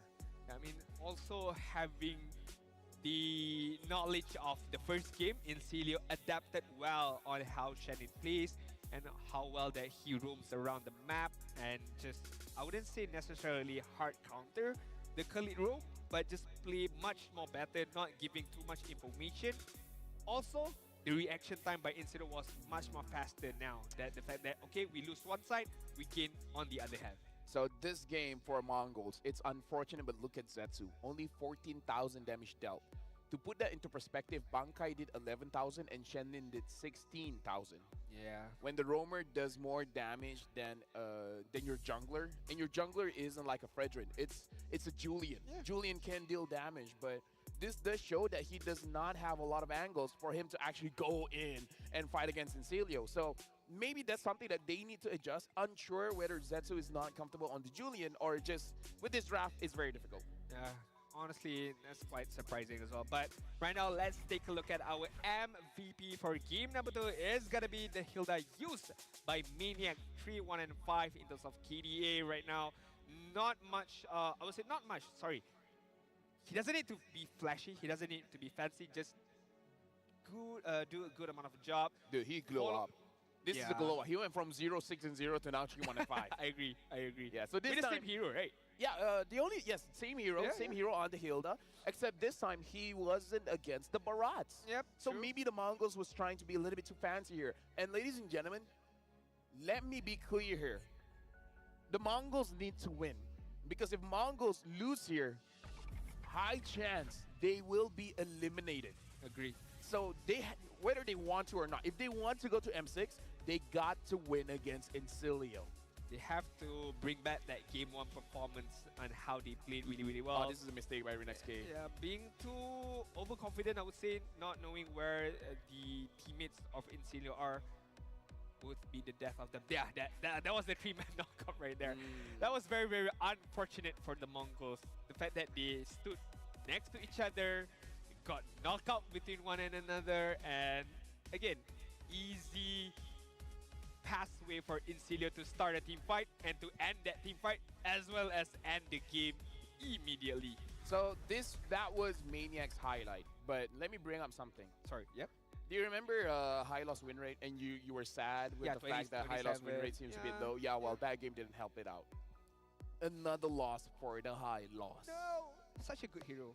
It is a good hero. I really like High Loss with the Thunderbolt, so good. But I mean, those are in ranked games. You know, in competition level, it's much more different. Of course, I do understand that. But you know, as a tank player, just a bit sad. Yeah, but yeah, maybe the Barats is a better answer because Bankai is such a playmaker. He starts the fights, and he can start fights with high loss for sure. But when he's in the Barats, he's able to actually catch someone, put it in his tummy, and then able to get almost a confirmed kill. With a high loss, you don't get a confirmed kill. It's hard for you to be a high loss and be like, Bankai! Is Chip no longer a priority pick? Apparently no. Not picked or banned. I mean, now that you know Yves has been buffed, is super strong. Fanny is gonna always be one of the priority ban. Yuxin surprisingly is a priority ban in wildcard. so strong. Yeah. Oh, dude, I don't want to fight against a Jushin. Like you have so many others heroes that are much more, I would say, important and much more. No, you know what- it you know takes what? the priority of the banning list. Chip is not that great. Seriously? Biscuits are better. I agree. All right, there you go. That's another elemental shout out. I you know? agree. I agree. I'm overdoing it, but you know what? It's fine. I love snacks. I love snacks. Or is it because Biscuits are better. Okay, Or- zoom in again. Oh yeah, there you go. specifically Hello Panda?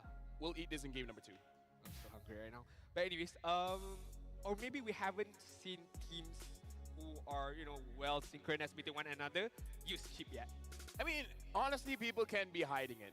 Now that we brought it up, it's probably going to come out in game number 3. Yeah. Knowing how everything has been in motion, it could happen. It could happen. It could happen. I would like to see more Granger maybe for Renexcape. Played really, really well in game number 1 just now. I still want to see Farsa in the wildcard stage. I think she can dish a good amount of damage with the burst that she has. But of course, the positioning would be the main worrying thing about a Farsa. Well, Chip could be another discussion as well. So far, we have not seen any presence of Chip yet, except for being banned. 6 out of 9 games, 66%. Other than that, in terms of hero, yeah, I mean there are a few, but that one is a bit Nah, of I mean, like, outlier, I would say. I think we have a higher chance to see it in Swiss stage because I feel like Philippine teams and Malaysian teams, they Especially like best to of one. Hmm? Especially in best of one.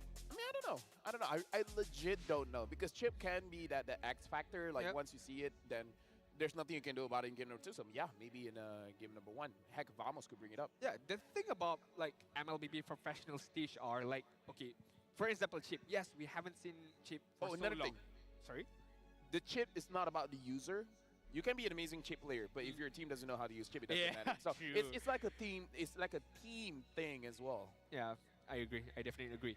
But the thing about this whole MLBB professional scene, right? When we have not seen a hero for so long, and suddenly one particular team brings it up, and let's say that team wins by a landslide, the domino effect on the next day, you get to see a lot more teams picking up that particular hero. Yep. And this could be another a whole thing for Chip. Yep, we have not seen for a long time. We just need that one team use Chip and wins by a landslide. You will see the next following this Chip, Chip, Chip, and again Chip. He's not here, but shout outs to Beloyski, man. He always brings out all these old heroes and then it just works. Yeah. The Gato Kacha was great. Which, by the way, no one has used it so far, but I think it has been banned. Looking at the pick and bans here, Encilio will be first picked. Coach G banning out the Eve, the Fanny, as well as the Alphar. Coach Buyo banning out Jushin, the Cho. Are maybe Hilda? Her Hilda or Granger? I mean, Mongols used the They Granger want a just now. Granger. Yeah, they want a Granger. Yeah, right. if they don't pick up the Granger in the first 3 picks, probably gonna get banned out. I agree. I definitely agree. So Hilda could be banned out here. What else? What was the problem in game number 2 for them? Aurora could be a problem for both sides because both sides can use it really, really well, honestly. But is it worthy of a ban in the early stages? I do not think so. Suyo could be banned out here. One chose me to vanquish the Yeah, shadows so you're that banned. plague this world. So Encilio probably gonna pick up that Hilda, and the Mongols, they need an answer. Because looks like in game number 1, the Alpha was able to deal with the Hilda. Now that the Alpha is not here, how do you deal with a Hilda? You need some kind of hero that can deal true damage here. What's the current state of Gatot Kacha? Because He's alright. I have not seen, of course, this is my first day of working, but in terms of in general, because every time I see a high loss, I will see a Gatot Kacha as well. But so far, we have not seen him as of yet in the number 2. But Hilda, again, being picked up by Encilio. Again, I would think that is going to be given onto Maniac for the EXP side. Yeah. Answering your Gato Gacha question as well, I kind of feel like it's a regional thing. Not every region prioritizes the Gato. I mean, like here in Malaysia, we like it, but Not you know, necessarily, you know. not necessarily everyone else. Agree. Point taken. Point taken. Mongols now, I feel like they should understand because they didn't ban the Hilda. They will have some kind of answer, someone that can shred this Hilda down. Traditionally, you like carry to deal with this kind of heroes, but carry is so not in the meta right now. I like the Barats, but they pick up the high loss again. High loss Khalid, no flexibility here, showing their hand immediately. Yep. Valentina picked up. They could pick up something like a Nolan, and yeah, they pick up the Nolan. I don't mind the heroes. I just mind the order that they pick it up, right? As you mentioned, no flexibility. They are showing their hands right now by the Mongols. And I also have a question, why don't they go back to game number 1, right? Give the Barats to their EXP side. Give it to Bankai. I think he can play a very, very good Barats. His positioning, his patience is very, very good. But maybe just not for game number 3 right now. Nolan as well as Valentina up against the last pick before we move on to the next stage of banning phase is gonna be the Bruno. So that is gonna be their consistent damage dealer going up against a Hilda. Now we have to see if the Mongols have done their homework because right now they pick up the gold laner, which Encilio does not have. They can easily ban out gold laners. But the thing about Don is extremely flexible where he can use mages and fighters as well. Having the Nolan makes it so that you don't really necessarily need a a marksman, I would say. Like, pick up something like even a Lunox and he will be fine. Having a Nolan gives you that ability to be more flexible with your draft. I agree. I mean, talking about flexibility, talking about a wide range of hero pool for Don't. For all the 2 games previously, he used different heroes, right? So I wouldn't be surprised. Every game so far. I wouldn't be surprised if a fighter gold leader shows up, if a mage gold leader shows up for Don't in game number 3. As you mentioned, the damage part has been covered by the Nolan. So Edith being banned out, Angela being banned out. Interesting Angela ban. I'm not so sure why the Angela's been banned, but You know, just to double down on Hylos or Khalid, I guess. Not necessarily a good mid laner, but maybe not good results when Incilio face up against an Angela. Maybe that's just a thought to be thrown out there. Nathan as well as Aurora being banned out. So the side of Mongols in terms of mages. What else is there? I mean, Lu Yi is there. Not so sure if Mongols will be using the Lu Yi. Matilda mid, I don't think that it's quite good. Doesn't deal. Vexana is still there. Oh yeah, Vexana, I like it. I like it a lot. I mean, it allows the Nolan to think twice before dashing in. Again, Farsight is there, but I don't think it's quite good here. You know, there's a Hilda, there's a Nolan again. You would want a mobile kind of mage. Lilia? I would say so. Lilia is okay, actually. Mobile, you know, burst damage as well. Of course, needs itemization. I mean, every mage needs itemization, but we shall see. Yes, they pick up the Vexana so far. No surprises here in the draft. Incilio gotta pick up a marksman here. The Beatrix is open, so they can go for there. But looks like they're picking up the Harif. Again, very flexible so far. And now the Tigreal is here. Gotta be careful because now you have to start considering the Purify. And when you're considering the Purify, you're not going to be able to run away from a Nolan. This is going to be a predicament for Mongols. This is very important. Flicker or Purify? Are you worried about the Tigreal? Are you worried about the Nolan? Oh, that is such a tough question to answer. But honestly, if I were the gold leaders of Mongols, I would bring Purify. I just don't want to get caught up by the Implosion because Implosion, if you get caught up by Implosion, that is 100% you're gonna die. You're definitely gonna die. Especially with Harith, with a Valentina as well, who can just immediately burst you down. So Purify should be the answer for the side of Mongols in terms of the last pick right now. Ling! All right. This is very interesting. The Mongols have to win this one if they want to survive the wild card. If they want to go to M6. Picking up the Ling is a risk because now you have a scaling jungler, which is good, but he needs the farm, which is bad, which we have to see.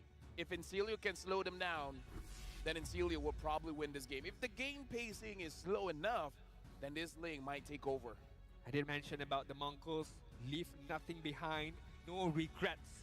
You want to give your best. You want to give you all right now because this is a do or die match for the Mongols right now, sitting last in their own grouping. So we shall see how the Ling fares up against Incilio. Right now, it's going to be the match between both junglers here. The Nolan going up against the Ling. One that has a strong early game going up against one that is very dominant in the late game. Welcome to the Land of Dawn, where the Mongols have to win this one for them to survive the wild card. And for Incilio to win this one, making their chances to win the groups much more brighter. Ladies and gents, boys and girls, welcome to match of game number 3. For this particular group stage right now, the score is currently tied 1-1 between Incilio and the Mongols. And as you can see on your left and right hand on the screen, yes, it's going to be a Link up against a Nolan. Assassin classic battle, you know, each deal as time, but right now we shall see who will have the better advantage between one and another right now. Yeah, very early rotation here coming in from Shenlin, able to deal damage against the mid duo, and now Maniac as well. Looks like they want to get a kill here, but Maniac with the Revitalize is able to survive. And so far, Justinian having the advantage, getting one in jungle camp here. But again, this spacing, Mongols looks like they don't mind speeding up, which is good, because if you put an aggression on the mid duo, then they won't be speeding up. Yeah, definitely agree with you right there. And the fact that not yet level 4, they are pumping up the tempo It just shows that once they get that level 4, especially on the link, they would want to go ham either on the top side or the bot side later on. Looking at the emblems right now, Wilderness Blessing for Valentina as well as Hilda being able to rotate much more faster when they use the River side, being able to get a much more extra movement speed, especially with the Vexana as well as the Khalid. So the roamers as well as the mid laners and the EXP laners are able to just move around the map quickly as possible. Yeah, the Bruno as well. Looking at the emblems, gonna have more crit as well as the Weapon Master. So it looks like in case the Ling doesn't do well, the Bruno will have a pretty strong late game as well. Incilia have a good understanding, knowing that the Ling will probably not contest for the turtle, immediately grabs it. So Incilia understands what's on the game, what's on the map here, that they have priority over all neutral objectives. So very good on them. They have a good macro understanding of the match. Yeah, I mean, the fact that they cleared that turtle very fast right there is quite surprising. But right now, Shenlin is going to get caught out. Flicker by Shenlin. Being used defensively. Okay, no first blood as of yet. As we approach the 3rd minute mark, the Ling is still going to farm up. Zetsu could Such a possibly beautiful need the first item before he makes any particular move. Shenlin now sees Lovely is there. Shenlin doesn't have level 4 implosion. Over to Shenlin, nowhere to escape. First blood for Justinian.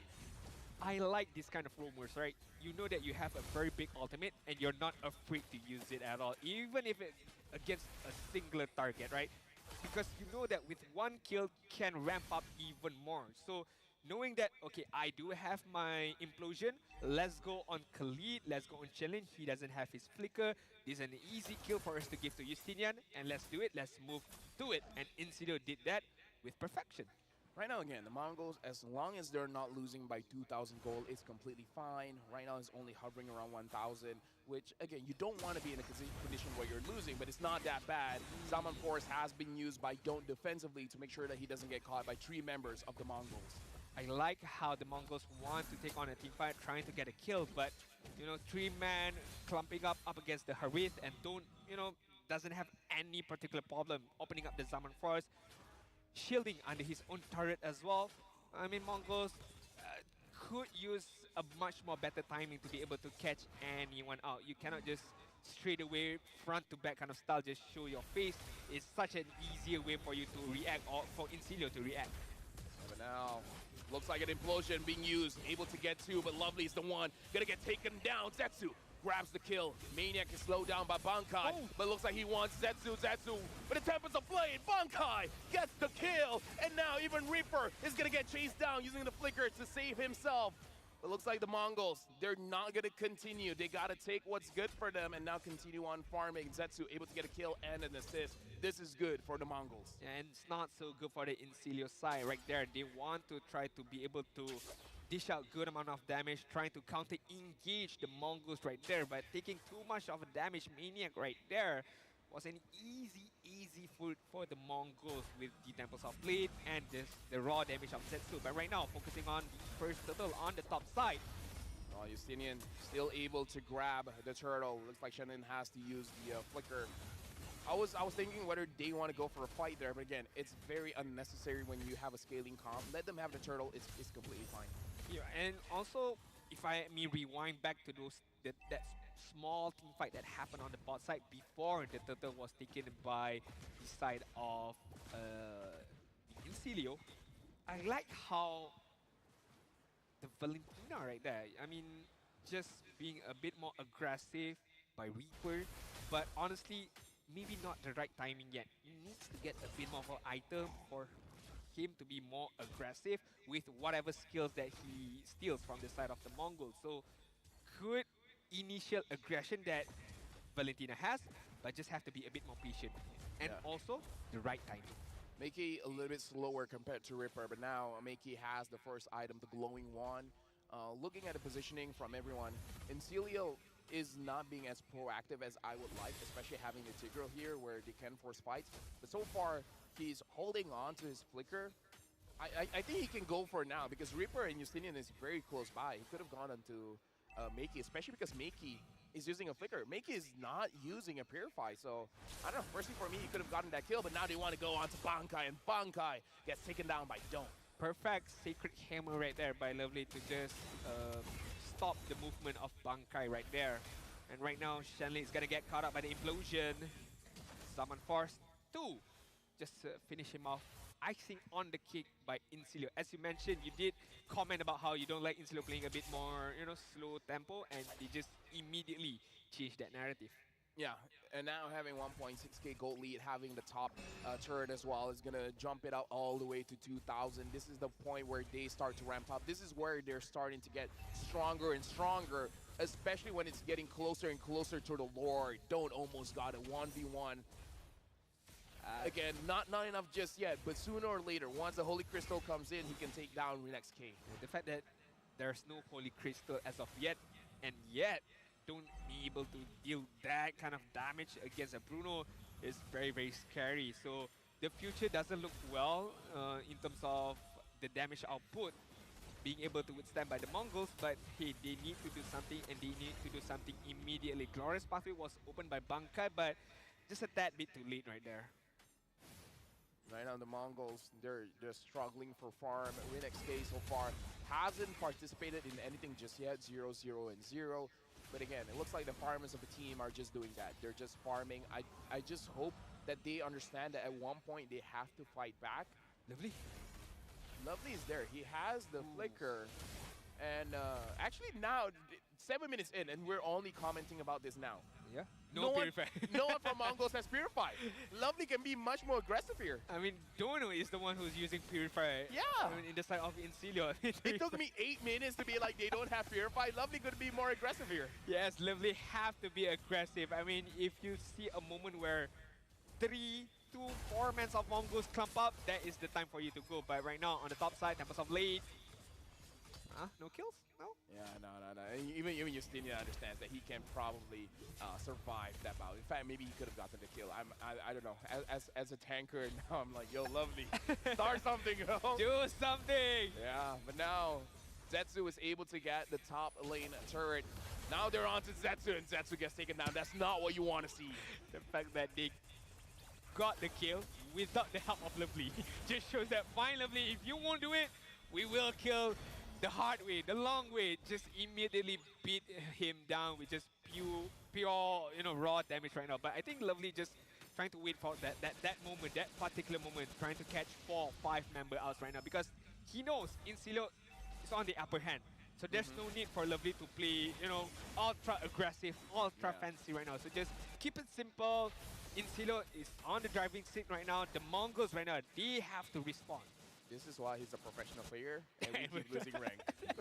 Because we're forcing. We're forcing everything. Like, go! It's like, okay, how did we lose that fight, guys? I mean, I had a good setup. I had a good setup. What's wrong with you guys? Yeah, I mean, that is the biggest differences between mindset, Yeah. right? I mean, if we were in the game right now, we would want to, make all those fancy plays. But I mean, this is not the way of the professional player. They know that they have the advantage, and even bigger advantage as they secure the Lord. For Insilio, this could be used to at least get one singular inhibitor turret either on top or on the bot side.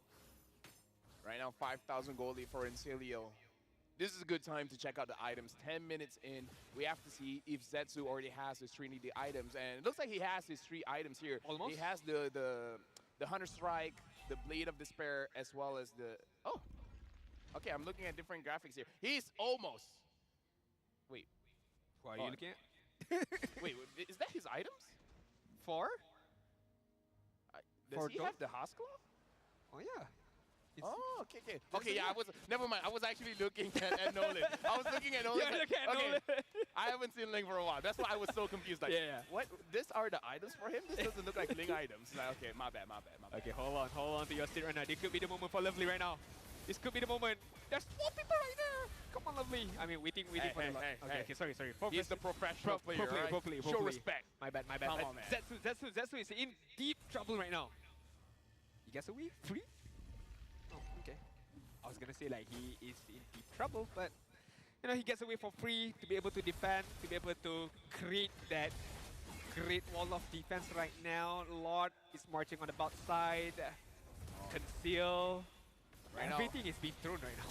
a lot of flicker has been used by the Mongols. And Insilio, they're being very disciplined here. Raging Sandstorm hits on to no one. Insilio is able to get a lot battle spells, ultimates, a lot from the Mongols, and now they can safely siege against the turret. Even Ouch. Shenlin is taking quite a lot of damage. If Wishing Lantern was built upon that Valentina, that could deal a much more damage right now. Glorious Pathway defensively by Bankai, but focus on the top side, getting that inhibitor turret. The first inhibitor turret for Incilia. Yeah, right now the Mongols are in a very bad spot. And this time I'm looking at the items properly. Yes, only 2 items for the Ling. Haven't completed the Blade of Despair just yet. For the Bruno, having 3 items now, the Haswa, the Berserker Fury, as well as the Malefic Gun. Looks like it's still not enough. So, yeah, it's going to be very disappointed. And Bankai gets taken here.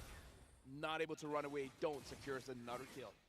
That's such a good feeling for Lovely, right? Being able to catch anyone out, we just use the use of your Sacred Hammer. Not too good for Bankai. I think that he knows Lovely was in there, but and yet he still want to face check that bush, and he got punished right there. Yeah, and now looks like the mid inhibitor will be taken down.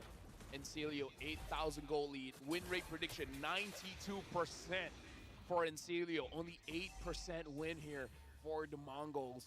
Zetsu hasn't even hit level 15 just yet. This is a very bad position to be in for the Mongols because you have the Ling, you want to be able to survive the late game, but now 2 inhibitors down and you haven't completed your 3 items.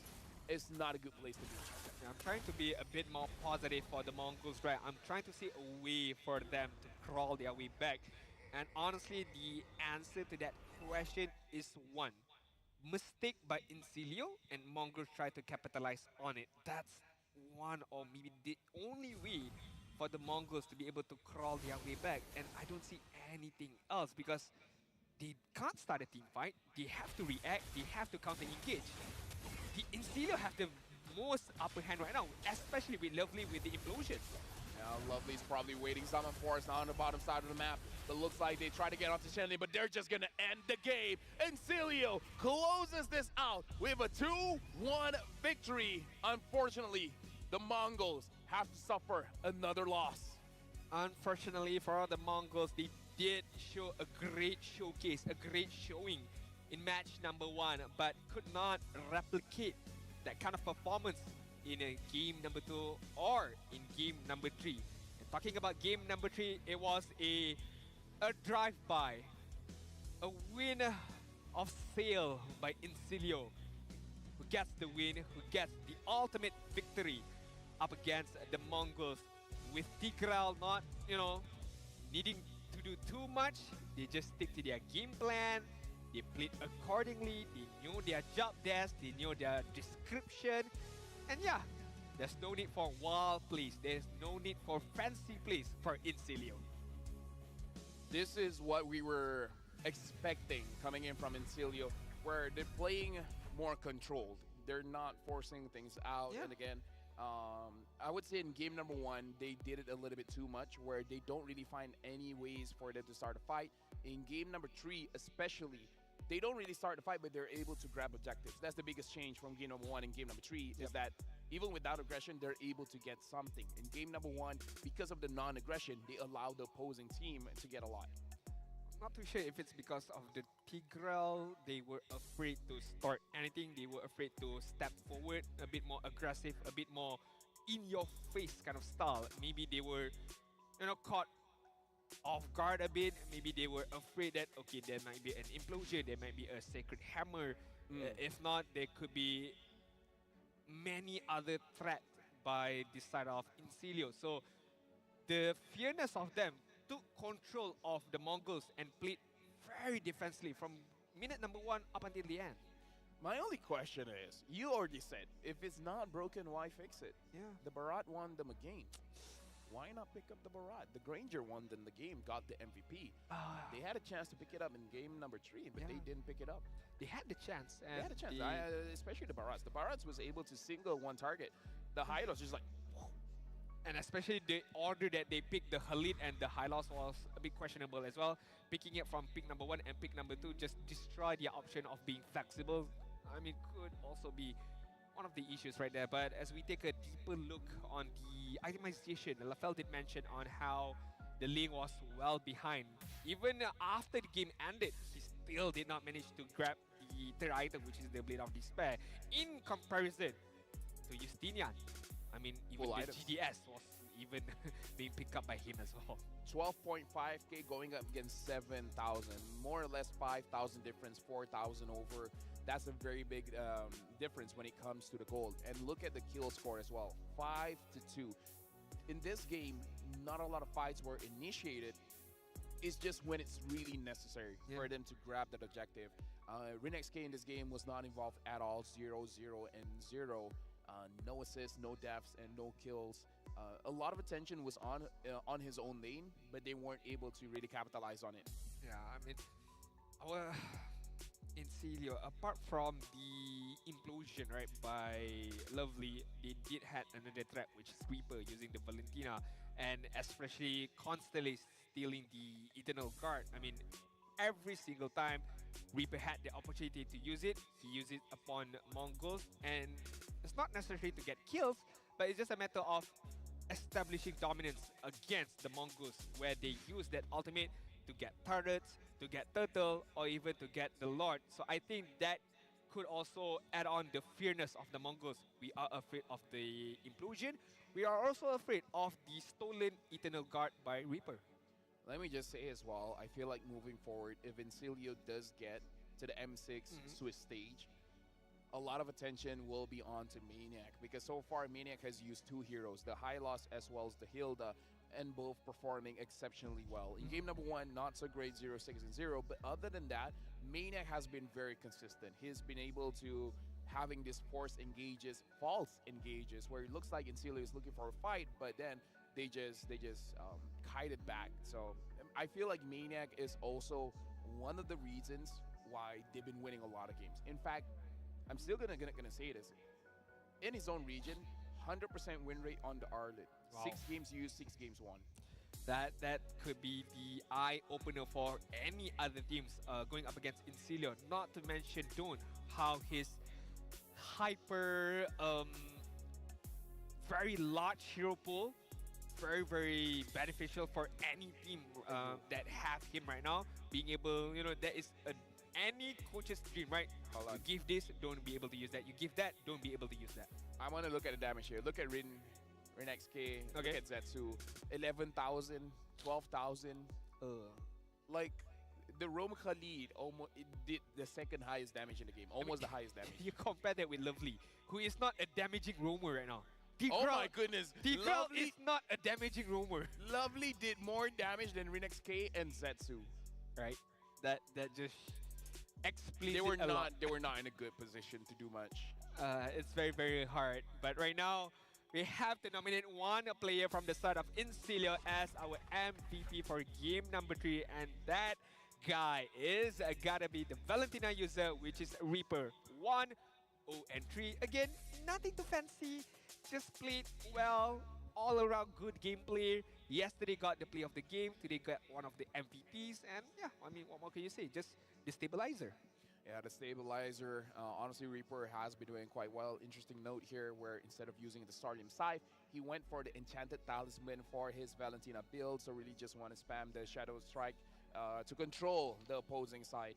And now we're going to look at some highlights coming in from Reaper. But in game number 3, honestly, there's not much because in this game, again, not a lot happened. 5 to 2 or 3 kills. So yeah, just very quick ones. Clean gameplay by Incilio. Nothing too fancy, nothing too extraordinary, nothing too out of the box. But I think that could also be the fact that the Mongols played very passively. The fact that they could not be aggressive, the fact that they were in fear, I would say, helped Incilio to win that game, really well. And right now, let's take a look at the overall standings for wildcard stage. Yeah, Incilio is still on top of Group B. They've lost 1 game so far, but they still managed to win 2 matches. So 2-0, 2 points, 4-1. And right now, RQ Akira, if they're able to get a clean 2-0, then they're looking a little bit better in terms of topping the groups.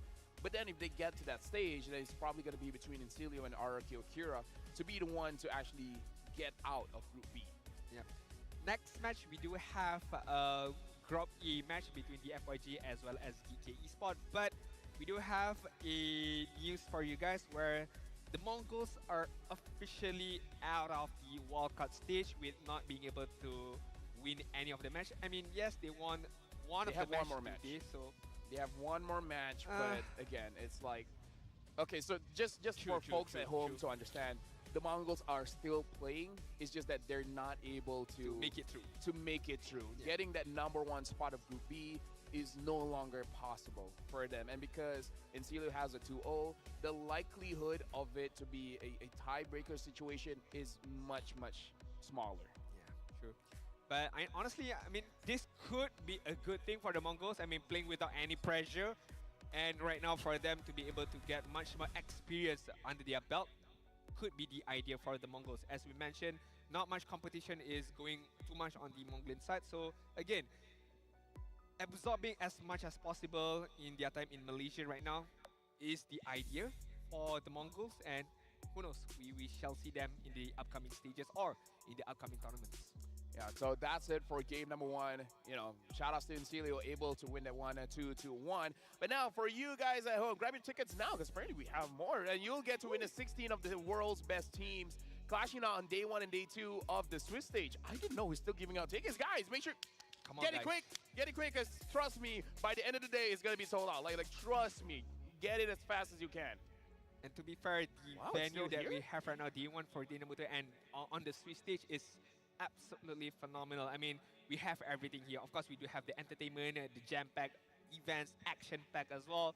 And if you guys are worried about food, don't worry. There's a lot of food stalls around here. I heard something, but I'm not so sure what I heard. Oh! SRG's first match is on. Yeah. They won it. Yeah. I mean, homegrown buff. Yeah, there you go. Home But jumper. it's not just SRG, you know, everyone's playing. So day 1, day 2, best of 1 is the Come on, Swiss guys. stage. That's where you get to experience. And day 1, probably you get to see them drawing the slots for who is 1-0 and then 0-1 and everything like that. Hey, the fact that you come for day number 1 in the Dinamuto, there's a lot of matches you get to see as well. Yes. Like 8 it- matches.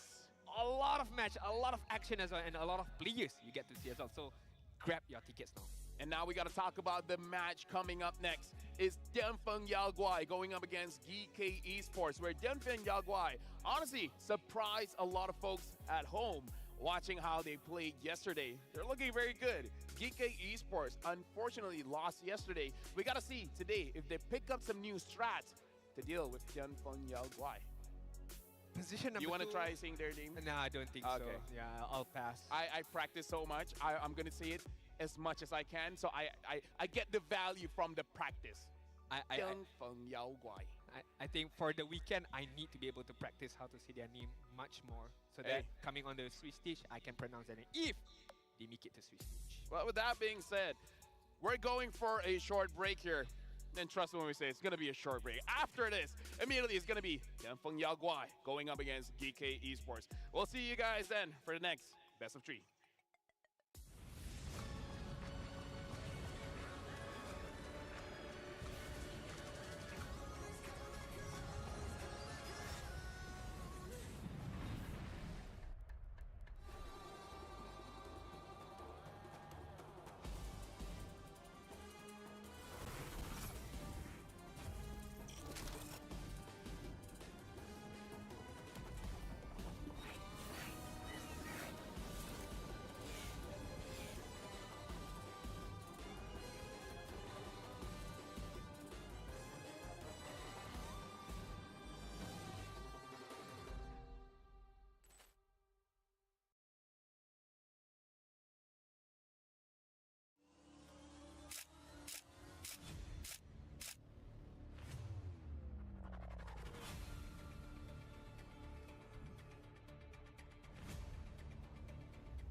starts now.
Let me tell you, that was probably the fastest toilet run I've ever had. But that's the wild card for you. We're starting it fast. We're just jumping in. 5-minute break. Next game, we're again. Which, by the way, just now we met Long S. Long S. By the way, my name is Nafel, and this is Adin, and we met Long S, and he was like, "Hey, assalamualaikum." I was like, "Yeah, walaikum salam." Wow, I mean, he speaks Long ass. Malay, He speaks Malay. much more Malay than I am. No, much more Malay than Gideon. Yeah, and Gideon doesn't even speak. We can speak Malay. Like, I feel like if you put us both on the Malay desk, I think we can do a I good job. think we can. We might be able to do it, right? Yeah, I think we can. But now let's talk about Tianfeng Yaguai going up against TK Esports. You want to try? Nah. All right. Tianfeng Yaguai Okay. looked extremely well yesterday. Both Sasa as well as Long S have really been vocal about their experience so far coaching the team. And so far, the team does look very, very strong, which I have to really applaud them because they've really changed, right? The last time we see them in the wild cards, they were still trying to figure out how to really pilot around the game. But now, looking very good. Especially when I look at their game in their qualifiers up against KBG, if I'm not mistaken. Yes, they lost 3-2. But honestly, all the games that they played have been very impressive. It's been quite good. It's not like they lost in a landslide, but a bit of mechanical skills issue, discipline issue as well. They Yeah. needs to fix that, and I'm pretty sure if, let's say again, if they were the one who make it out to the Swiss stage, they would be the Yeah. dark horse. Do you hear that? What's up? What's up? What's wrong? What's wrong? I hear the beating heart. Okay. The beating heart of Kadia City, the gaming and esports district, the world's first real-life gaming hub, and a beacon of gaming culture. If you guys can visit Kadia, go over to Kadia Gaming and say hi. Or if you're a Muslim heritage, you can say Assalamu alaikum. Yeah. Oh, peace be upon you. Peace be upon you as well, if you want to do it in English. Either way, it's fine. I definitely agree with you right there. Are we gonna see another full-length best of 3 for this game? No, we're gonna see standings. We're gonna see Nice. standings first. That was a good question, but Nice. we gotta see how everyone is in the groups. Okay, now we're looking at Group A. Ulfanar is at number 1 because they're 2-0. Yep. Dianfeng Yaoguai, say it with me. Dian Feng Yao Guai. Yeah, there you go. 2-1. Both have the same 1 points here. Mhm. So what Dianfeng Yaoguai wants to do is try to win a 2-0. If they have a 2-0 and then later on Ulfanar gets a 2-1, that there's a better chance for them to get move forward and actually get out of Group A. If let's say Yang Feng Yao Guai It's okay. It takes time. managed to get like a clean win today, that could give a big pressure to Ofetnar to maintain their number 1 spot and to be able to make it to the last round of wildcard, right? Yeah. Because only one team are able to move forward in each group. So this match is very important for, of course, the FYG and of course Ofetnar to be able to, just watch out for the FYG. What can they do? We got to talk about Geeky as well. If Geeky loses here, they're going to get eliminated. So far, we've seen the Mongols getting eliminated. Geeky Esports, they're in the same situation. This is a reverse Swiss round where yesterday everyone's on equal gun, but this time the winners are fighting against the losers, and so far it's not really looking good. Geeky Esports, if they lose this one, again, I cannot stress this enough, Dianfeng Yaoguai will be very happy. Geeky Esports, however, might be eliminated. Ofetnar won't be happy. Ulfanar. They won't be happy because that will take them to the number 2 spot. And they have to win their next game. So honestly, this game is very, very important for all of the teams in Group E. So we shall see what we have in store. Because the Mongols in our previous match just now, yes, backs against the wall, Yeah. but they've proven themselves, hey, we can still at least win one of the games, right? Maybe Geeky Esport can replicate the same, but even much more better. You know what? I feel like happiness is not real. Why? I feel like happiness is just an illusion. It's a chemical reaction of what your body perceives as feeling good. But that's what I said. Okay. Now let's see what the quote from the player slash coach slash manager says. It looks like this one is coming in from KLVJ, where he said the scene in China has been improving. Teams are catching up and it's becoming competitive. During the M6 qualifiers, there's even a team that got eliminated early despite having 2 imports. This means that China's gameplay is stepping up. And we know the Chinese region, they're very well known in their MOBA scene. They're very strong, and it's only a matter of when, not if, for the Chinese region. And also how they adapt very, very quickly as well with any particular matter, with any particular patches. The adaptability of the China region is superb in comparison to any other regions out there. And yes, I do have to back up with KLVJ's quote. Seeing how not only the FYG's gameplay or even KBG's gameplay so far have been improving quite a lot. So I honestly deep down would want to see 2 of the China teams make it to the Swiss round stage to be able to see how far can they go, how far have they learned, how far have they adapt as well. And of course, they can only deal what's in front of them. And right now, DFYG, what's in front of them is the wildcard stages. They have to make it out, but it's not going to be easy, especially going up against GK Sport today. We shall see what are they made of. Yeah, KLVJ so far, yesterday he used Phovius, he used the Hilda. He's known in the Chinese region as Xiao K, the small K. And so far, he's looking very big on those two picks. The Phovius stopping any kind of movement coming in from the EXP, and the Hilda just controlling the entire game. If I can offer any kind of advice, don't give Xiao K that Hilda. If possible, the Phovius, but I don't think you have much of a choice there.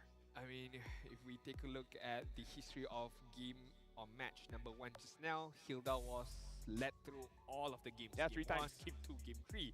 And the same team picked that Hilda up, and that team managed to get a win. So if anything that, history has teaches us, you need to learn from it. You need to be able to take the lessons from it and to be able to improve even further. But maybe, who knows? The FYG have something up their sleeves, like a surprise pick. Anything up your sleeves? Yeah. Any biscuits? Gadasi. It's fine. Maybe not now. Maybe tomorrow. But now we already have a hot topic here. Second pick teams are having over 60% win rate. But why? Because they won. No, bagi lah analitik si K. Kau jangan sampai Okay. aku cakap Melayu. Tolonglah. Okay, I know you're pissed when you start talking in Malay, although I don't understand what you just mentioned just now. It's because of you do have the flexibility of having a lot more hero pools for you, for yourself. And also, you don't need to ban out those important heroes, right? You don't need to ban out like something like a Suyo. You don't need to ban out something like a Yves. As of now, very, very strong.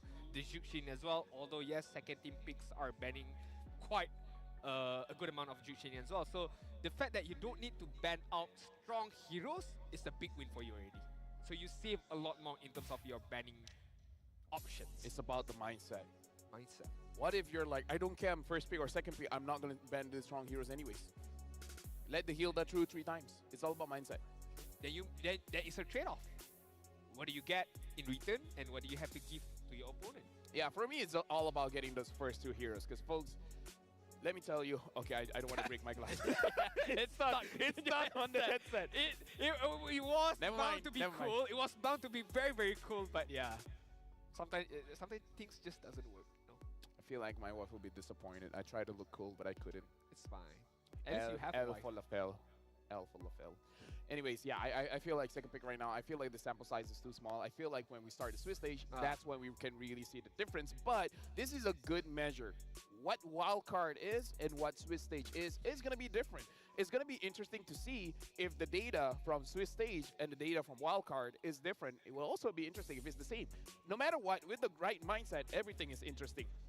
Yeah, honestly, let's take a look at the team lineup for both of these teams. Who will be their main five for DFYG? We have Lung. We got Long, we got PCU, E1, Z, as well as KLVJ, the Xiao K, the small K. It's pronounced PCU. Or for the Yes, the roamer. Roamer. Yeah, there you go. I'm basically part Chinese now.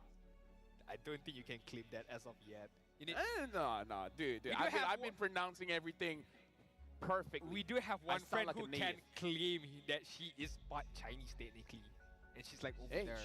she saw me and she said, Ni hao ma. And you replied? I replied. But now I want to talk about GK Esports. We got Carvey, Shen, Smile, Zeno, as well as Samo. Something that I don't know if we should really be put on attention here, but I really want to know about their communication because I was watching their game off stream. Okay. Because, during that time, Mustafa and Gideon was on duty. I look at their camps and they don't seem like they're talking a lot. And I feel like going up against a team like Tianfeng Yaguai, where they pick up picks like the Kaja, where they can force fights whenever they want, you need a lot of communication. Yeah, communication is definitely the key right now. That is something that we may not have the knowledge of or even the information of, but I mean, we can speculate as much as we want, but to be fair, GK Sport knows this as well, and they have to fix whatever issues that they may have before the game starts. We have less than 3 minutes left to go, and we shall see how GK Esports will perform or will respond in this particular game. All right. And now we have chatted against Zed. What is one thing that people don't know about you? And he said, I live in China and Spain, so I can speak English, Spain, and Mandarin. I can also understand some Portuguese. Did I say something else? I'm pretty sure I said Spanish. You said Spain, I think, just now. No. That's You fine. guys heard it wrong. English or Spanish? And with that being said, guys, that is the fun fact of one of the players by DFYG living in China and Spain. That's very multi-role. Multinational, not role. You may speak, by the way. It was just a joke. Okay. I was afraid to answer. no, it's I all was good, afraid all to good, answer all because good. I don't speak Spanish, which is funny because my grandma and granddad does Oh. speak Spanish, but I can't. I mean, you can a little bit, I guess. Unos. Yeah, uno, it dos, unos tres, or cuatro, unos? cinco. Is it uno or unos? Is that an Uno. S? Uno. I don't know. It might be copyrighted. Yeah, never mind. Anyways, right now in Dianfen Yaguai, we can see Long being very Quiet. quiet, yes. And now Geeke, Hey, look at that. They look like they're having fun. See, who says communication is an issue for them? Yeah, okay, maybe they had a joke. Yeah. Or maybe What someone is a farted. good, clean joke I can tell on stream? Yeah, I don't think. Okay, I have a joke. I have a joke. Okay, go for it. If in the United States of America, Alright. they call it Smile, which is great because we have a player named Smile. If in the United States of America they smile, does everyone else around the world we kilometer? A math slash distance joke. Yeah. Just did there. Get it? Smart. Smile, kilometer. Yeah, nice. Yeah. Good. Okay. Good. Good. Yeah. Clean joke. Good. Clean joke. Very clean. Very, very knowledgeable as well. Okay. We'll see how Trex responds to that. If he's still alive, you know, I don't know if he's Yeah. if he's sleeping Time- right now. Time zone Time wise. zone time zone mind zones, yeah. differences. Yeah, time zones differences. Alright, never mind. This is the sweetheart of Malaysia right now. Kage or Sasa, as he would like to call himself, I suppose. But not as a player, but as a coach right now, doing quite well for himself and for his team as well. But of course, job is not done. Needs to get a win here up against Geeky Esports, and of course, who enters any particular tournament or competition wants to lose this. So Geeky Esports won't give them a fun ride, won't give them anything away. So we shall see. We shall definitely see in the drafting phase between DFYG up against Sir, I almost It's forgot all the right. name. It's all right. It's all right. Right now we have Geeke here, Coach Yako and Coach Sasa for Dianfen Yaguai. Coach Yako immediately bans out that Hilda, the Phobius, and the Eve. Both heroes that KLVJ has shown he can use. Both are taken out. So probably a Hylos or a Gato Kacha is up next because they do roughly the same thing. Dianfen Yaguai betting out a Fanny as well as the Jushin. Why? Why would you Why, ban out the Jushin if you're on the second? Because Geeke will pick it first pick. Correct. I was like, Okay. why would you ban it? Right. Never mind. I'll take Hey, it first pick Jushin. Let me tell you, if Sakai's on the lane can't kill the Jushin, I don't think anyone can. I'm just putting it out there, you know, like if Sakai Yeah. can do it, no one can do it. Just gamble it, you know. always What on the way. makes you think that Geeky Esport will take that Jushin in the first pick, in the first place? It's a take a strong hero. It's a gamble. strong hero. It's a strong hero. I got no ways to answer that. It's a strong hero. Okay, never mind. Let's take a look at the first pick right now. The fact that the Hilda has been banned out. Cho is open. Cho has a very good track record so far in the wildcard stage. If not, Hylos is open. We've seen it quite a few times. Hylos being picked up very, very early on. But the win rate is not as good. Started with what, 26%, and I'm pretty Mhm. sure it's much more lower as of just now. Hylos did not manage to get a win. So let's see, GK Spot gonna open up with the Cho. All right. 6 picks, 6 wins, 100% win rate. And now Dianfen Yaguai.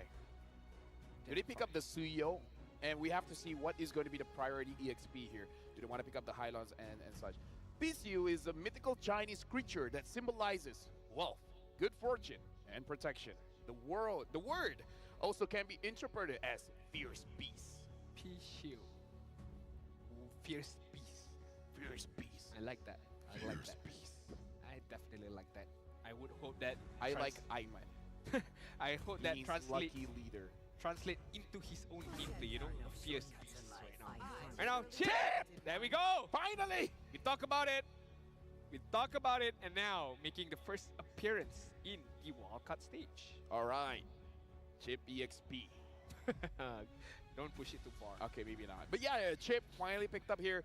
We're gonna see how Dianfeng Yaguai uses it, because like we talked about before, it's not about a good chip user, it's about a good chip team, right? Like a Louis, like everything else. Like any kind of macro type of hero, it's all about how you move as a team. Very well coordinated teams really use the ultimate very well, the portals.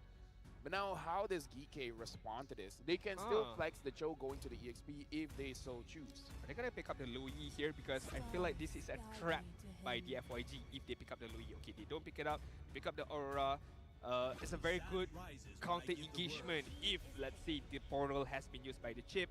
You can use your Frigid Glacier immediately to just be defensive, as well as the Khalid.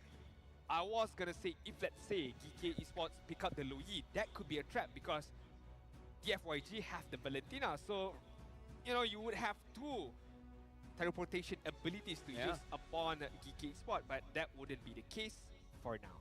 Yeah, looks like they pick up the Valentina after seeing the Cho. So far, the Valentina has quite a lot of good ults here. Raging Sandstorm, the Frigid Glacier, and now the Suyo has been picked up, which I feel like the first three picks for both Geekay as well as Dianfeng Yaguai is very solid here, where Geekay, they can start the force fights. They have a very good front line, as well as backup from the Aurora. When it comes to Dianfeng Yaguai, they're very much flexible in their draft for now. Not in the terms of the roles, but what do they play in the roles, right? Like the Valentina can stop rotations coming in from mid, but of course she can be a utility mage. Yep. The Chip as well. I agree. Can flank, can be a front line. We'll see what they choose to do so with Chip. Very flexible so far for the playstyle of the FYG.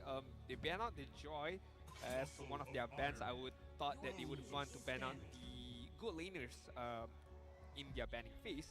Something like a Nathan, something like a Harith as well, who poses a good threat up against the side of the FYG. Meanwhile, GK Sports Gatot Kacha has been banned out by their side, not allowing any kind of a frontliner, very tanky with the Revitalize, can poses a good amount of threat as well. So the FYG, if I were to choose their good laner for Lung, I would want a pure good laner, a pure marksman. Bruno is very, very good. It's one of his favorites, man. Like if the Comfort Bruno is hero. up, comfort, very, very much comfort. So far, he used two hero. He's used the Bruno and the Moskov. And he used both of them very, very well. Dianfeng Yaguai, they ban out the Harry, which Harry is a good matchup against both Bruno as well as Moskov. I would say Moskov, you can still fight against it, but yeah, overall, very good bans here. Kike, they want to see 1, 2, 3. 3 EXP laners have been banned out. Do they want to go all in and ban out maybe even the Hylos? Oh yeah, Hylos is still open so far. They could make that ban actually. The thing is, I feel like another pickup that Dianfeng Yaguai can pick is something like Edith. For the EXP? Yeah, for the EXP. Like in case if the Hylos is not there. To protect lives. Yeah, so 4 bans on KLVJ. Edith, I'm not sure if CC is quite good for the side of the FYG. Good hero, but in terms of combining with the chip, I'm not too sure about that. So Edith could be a good option in my very own opinion, but not for the 4th pick. You can wait it out. You can pick your own good leaders. You can pick your Bruno for Lung. If not Bruno, you still have the Cloud, you still have the carry as well, but stick with your comfort hero. Yeah, As Lafel mentioned, Moskov is gonna get picked up. What I like about Moskov is you can use the teleportation to get there immediately, or you can use your Spear of Destruction. Or you go inside the shortcut, hear me out, and then use the Spear of Destruction, going back to your lane. So you go back to your lane. So you teleport in and then you teleport out with your ultimate. You know? I agree. Why not? you get back immediately, and then you don't lose any particular wave, you don't lose any. I mean, if particular someone time. is there, of course. And you hit your And you spear. hit your spear. Which, to be fair, Lung has been hitting those spears. He's Okay. very good at targeting the spear of destruction. We shall see if he uses that particular motion of skills to his own liking. But right now, GK Esports would need their very own jungler. Nolan is still there. Alpha is still Alpha. open as well. Correct. Granger! Granger and Nolan. Okay. This is a very aggressive lineup from Geeky. All in team I like fight. it. I like it. They do have good range with the Granger. They also have a good gap closer with the Chow. Crowd control by the Khalid as well as the Aurora. So all around, I like the draft from Geeky. How well will they use Arlet? all these heroes? We shall see. Honestly, Arlet is not a bad pickup here if KLVJ wants it as well, because we can see them talking about this. They need a little bit more crowd control. In my personal opinion, the chip has very good crowd control, especially with the first skill, but again, no such thing as too much if you have enough damage, and I feel like they have enough damage. I mean, if Arlot does deal good amount of damage as well CC. with crowd control, but it's gonna be the CC. I did mention it. I'm not sure how well it will fare out with the team, but hey, they are the professional players, so they know this will work. Chip, shortcuts in, and then you throw out those yo-yos. Probably stopping both Joe and Nolan. Like, you can use the ult onto either or, and then at that point, maybe it's gonna be easier for you to get your targets.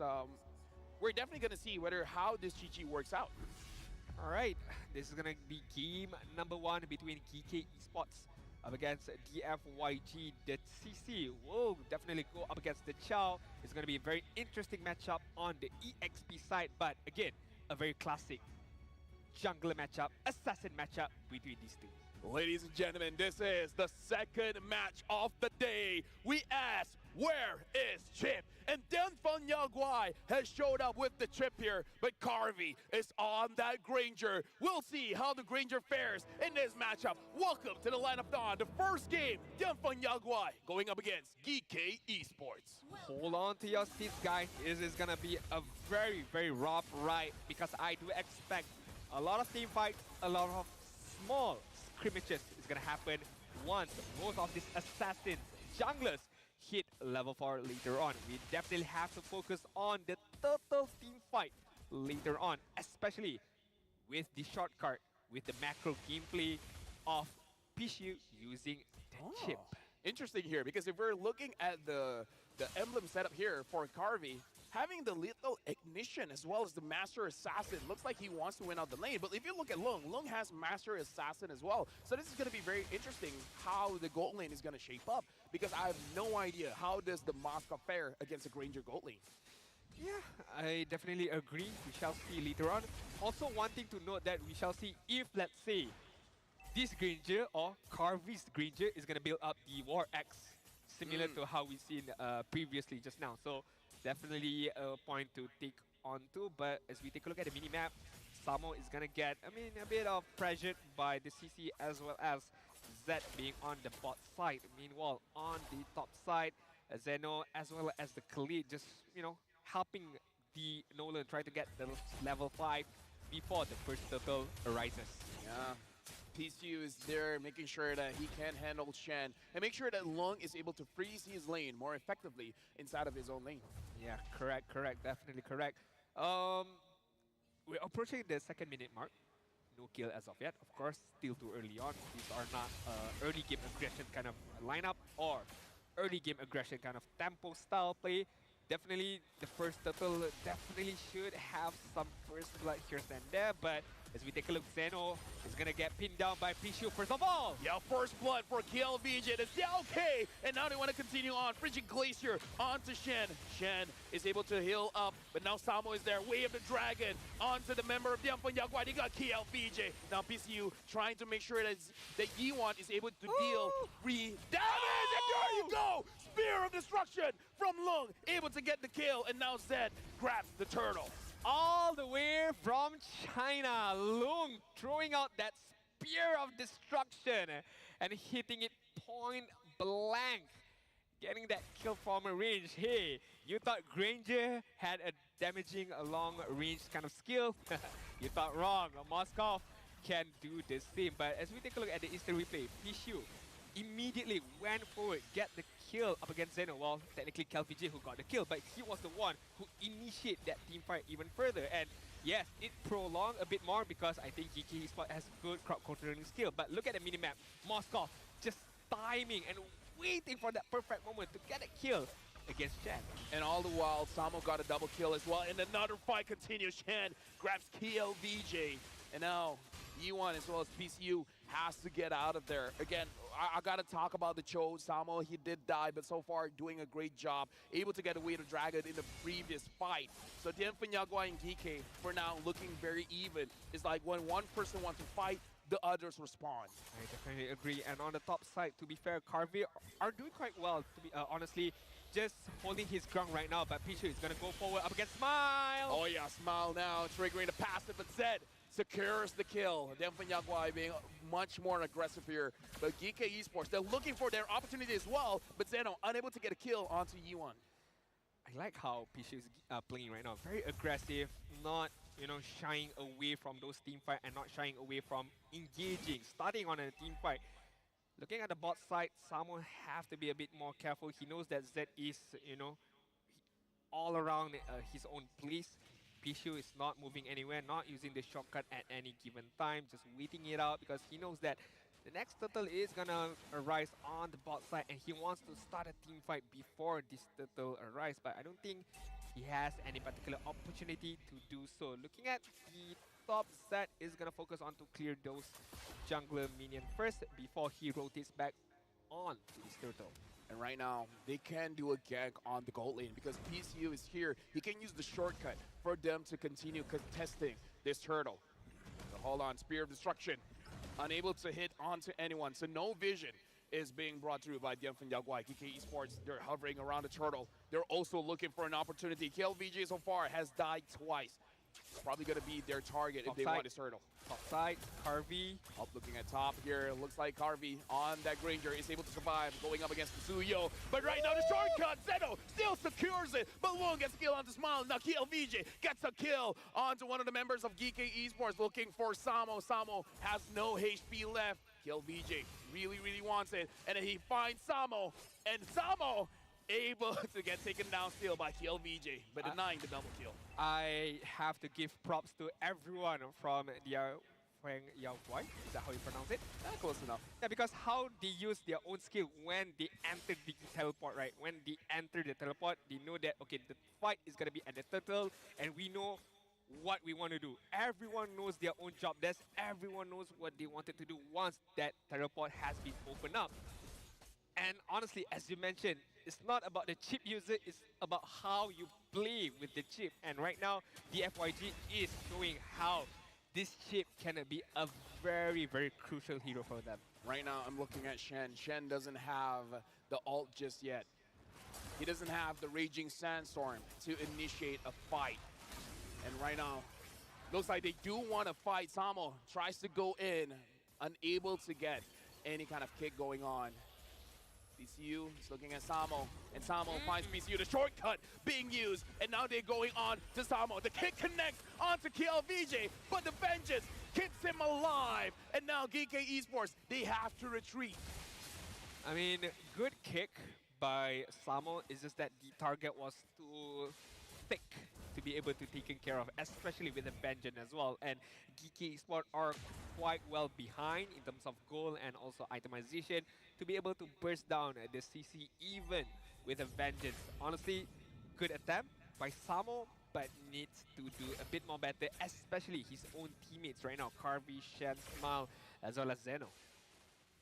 Right now looking at the rotation, Dianfanyagua with 5.3k gold lead. Now they want to rush down the turtle.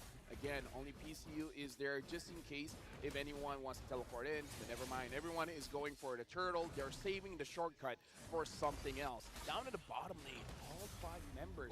EK is there, and the Spear of Destruction. It hits. Goes on to Zeno. Probably not a good idea to go Chip, in. Oh, Chip, come on.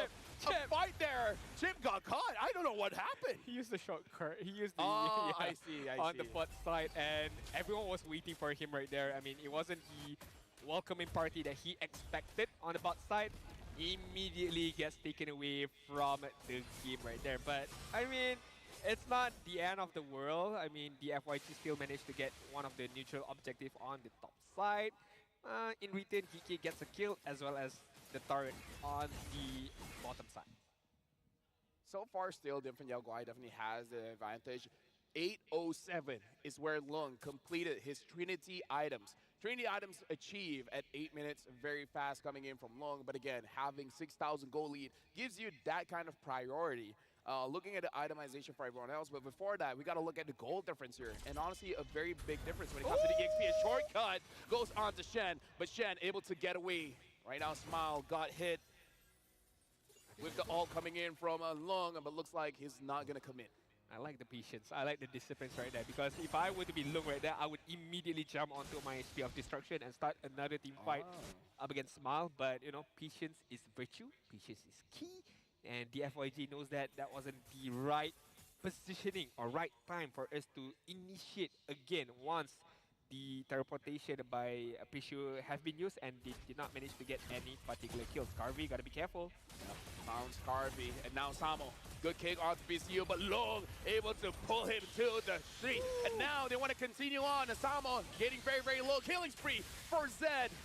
And they move forward. Killing spree for Long. Shen and Zeno is still alive, but Zeno was nowhere near the team fight. That was very, very good by Pishu, how he enabled the team right there, and he baited out the kick. He went back and he immediately initiated the fight even further, and the flank came in from Suyo, from Aurora was the icing on the cake. Managed to get a few kills, but most importantly, map control. The FYG has that on their hands. Inhibitor turret on the mid side has been taken care of, and right now the FYG can immediately focus on the Carvey. Gotta be careful. Yeah. Okay, no, they don't know, because they know that we're taking a lot right now. Byron, now maybe can initiate. Just looking at PCU, still having that shortcut. Interestingly enough, he went for the fleeting time. He finds Zeno, he has the shortcut, and now they're on to Zeno. Nothing can be done. Frigid Glacier used by Smile. But again, not enough to deter Dianfeng Yaguai from attacking his jungler. If we can take a look at the replay right there, the immediate stun came in from Lung, and immediately hitting on that wall, on that purple buff wall, was super on point. Super fast and super effective as well. And the FYG have the upper hand right now. Yeah, definitely Yaguai looking to end the game. Raging Sandstorm onto Long. Shen is getting attacked, but Dianfeng Yaguai wins game number 1 against GK Esports. Very clean fight by DFYG right there, with the first ever appearance of Chip in the wildcard stage for M6, managing to get a win. Good macro gameplay, good all-around individual skills that translate into the game of team fight, of teamwork as well. I'm not taking anything away from GK Esport. I have to say how the show played really, really well. Got a good kicks here and there, but all in all, I think it's because of they were behind so much at one point, 5k, 6k goal lead. The itemization wasn't there enough for GK Esport to be able to re-engage back up against the FYG. And now we are witnessing the first loss for the Chill. But again, you know, it's just day number 2. Yeah. He had a 6-game win streak, but now the Chill has been defeated, and been defeated by the Chip, which interestingly enough, again, using fleeting time as the first item. For the Chip? Yeah. Oh, I did not catch fleeting that. time, yeah. I mean, with the way that he played right there, I think fleeting time is definitely a good option. Being able to use that ultimate time and again, and managing to catch out crucial targets by the side of GK Esport, managing to catch out Carvey, managing to catch out Zeno as well, the jungler of GK Esport. So timing was superb, execution was superb, target prioritization was superb as well by the FYG. Yeah, and again, now we see that Chip is still very, very strong, but it's really about that macro play, right? Like, have everyone on the other side of the map, Chip being the only one around the turtle, and then activating that shortcut, enabling for the team to be at basically 2 places at the same time. And now let's look at the itemization here. And again, like I said, the first item for the Chip is the fleeting time, but he got the magic rope first so that he has some form of magic resist in order to actually survive the damage coming in from Smile. Carvey tried his best on the Granger. Looking at the laning phase, it looked very even. I didn't see any advantage for Carvey or Lung. It's just overall, the map presence from the FYG is much better. Yeah, I mean, the fact that Lung got that kill against Samo, if I'm not mistaken, or was it up against Shen? If I'm mistaken, Shen, or I think Shen, helped Lung a lot in terms of the leading phase, right? He got one kill on his hand that accelerated a bit his itemization, his goal, and allows him to, stand tall to tall against the green shield of Carvis. But I do have to mention how Pishu, he played phenomenally well. The macro gameplay, just allowing himself to rotate around the map and knowing when is the right time for him to be able to open up the teleportation. And his teammates, the rotation was superb. It was so fast, on point, got the kill, went out, and focused on their laning. Let me just say for Demfanyagwai to execute the game plan that they have requires a lot of mechanics, because if you look at the itemization, their main tank is KLVJ, and KLVJ, if you look at the emblem setup, the real tanky thing about it is the Festival of Blood as well as the Brave Smite. So if they lost in the mid game where GK had enough damage, they took down Demfanyagwai, they won't be able to open up the map freely, right? So it was a big risk, but 10 minutes, 42 seconds, they made the risk work. And now looking at the damage numbers here, actually it's not that big of a difference, because except for Zeno. Oh, I just saw Zeno's damage. Yeah. Yeah, buddy. 7k up against Pishu, 20k. Nobody on the side of the FYG is lesser than 10k. Zed had less damage than PCU. Yeah. Damn. Yeah. Okay. Yeah. PCU. Like I said, I think I told this to Husky, but Chip does a lot of damage for a tank. He does. And now I like that we have the graphic to show it. Chip did almost the same amount of damage as Lung on a Moskov that has 3 items, maybe even 4 items. I didn't see it that well, but yeah. Trust me when I say Chip does a lot of damage. He's just not as tanky as before. With the tenacity as well, and hitting a couple of targets at the same time, that is the valuable or the crucial part of Chip. And with this kind of graphic, as you can see in terms of the goal, of course it's going to favor the side of the FYG. Momentum, I did mention this time and time again, momentum is a real thing, and once you're behind, especially like this much where Geeky Esport had to experience, it definitely shows. I think GK, they need to get Zeno on a comfortable jungler, because 7,000 damage is It's not it, fam. for me. It's not okay. Yeah, true. For me, it's not okay. Alpha was open, right? Alpha was open, yes. Yeah. Could be a fighter jungler kind of option for Zeno, but definitely not the no-lane kind of game that we would expect. But honestly, let's take a look at our MVP of the game. Is definitely gonna be Lung with the mask off, with the Spear of Destruction all the way on the top side just now. Reliving back that moment right there was superb by him. But yeah, honestly, simple gameplay, nothing too fancy, nothing too aggressive. 4-0 and 5 in terms of KDA, and definitely 3 items is that? Yeah, the Holy Trinity has been completed by Lung. Good game. I would hope for the same in game number 2.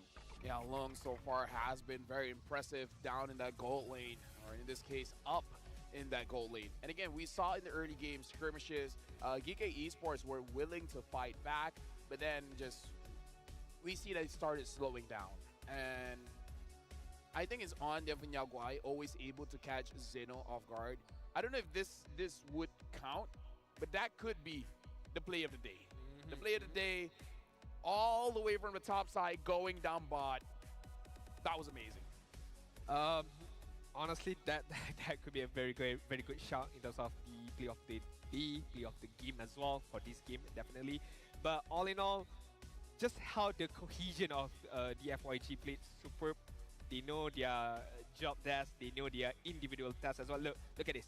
The teleport came in, immediate stun by Lung, and that allows the Aurora to just follow up as well with once the ultimate has been used, or once the ultimate has been stolen by the Valentina. So GK Esport, in terms of game number 2, this is an overstatement or an understatement, but again, mountain to climb for them right now. I think it's all about the speed. I think the chip being on Nyagua just moves the game so fast that it makes GK unable to respond. It's like, wait, they're up there, and then all of a sudden they're down here. Who's the focus? Who's the target, right? Like maybe even 1 second Carby is just like pew, pew, pew, pew, pew, pew. And then that's another. Hey, where are they? Oh, they're by? Jeez, man. I'm teleporting in the bush and I die. Somehow. And now my favorite segment. Hello Panda, semua suka biskutnya. There you go, I got it. That's the right line. Fuel your game with Hello Panda. Crunchy biscuits filled with creamy strawberry in this case. The ultimate snack to keep you energized. Level up your day and visit Hello Panda's website for more. Oh my god, that game did get me hungry. Biscuits with strawberry flavored filling. Oh. It's gonna be so good. I'm pretty sure it's so good. You like it. You like sweet stuff. I know he likes his sweet stuff. Dude, I'm Malay. We like sweet stuff, okay? Yeah. No. Honestly, it's quite good. I already took a few. Place it here. Yeah, there we go. Now while Arjun is eating, we got to talk about. I thought it's small, but it's quite big. You know. We got to talk about the game, right? So the games now, I really feel like especially on the chip, did a very good job. So can we talk more about this? Yeah. The filling is so generous. You know how you get like biscuits that like half of the filling only. This one is like jam packed with strawberry. Between chip and biscuits, I like biscuits a bit more. I definitely like biscuits. Definitely, 100%, without any doubt. So good. By the way, try that one. Yeah. Don't forget to join the lucky draw. You know, from 18th of November until 29th of December. You can participate in the M6 Lucky Gift.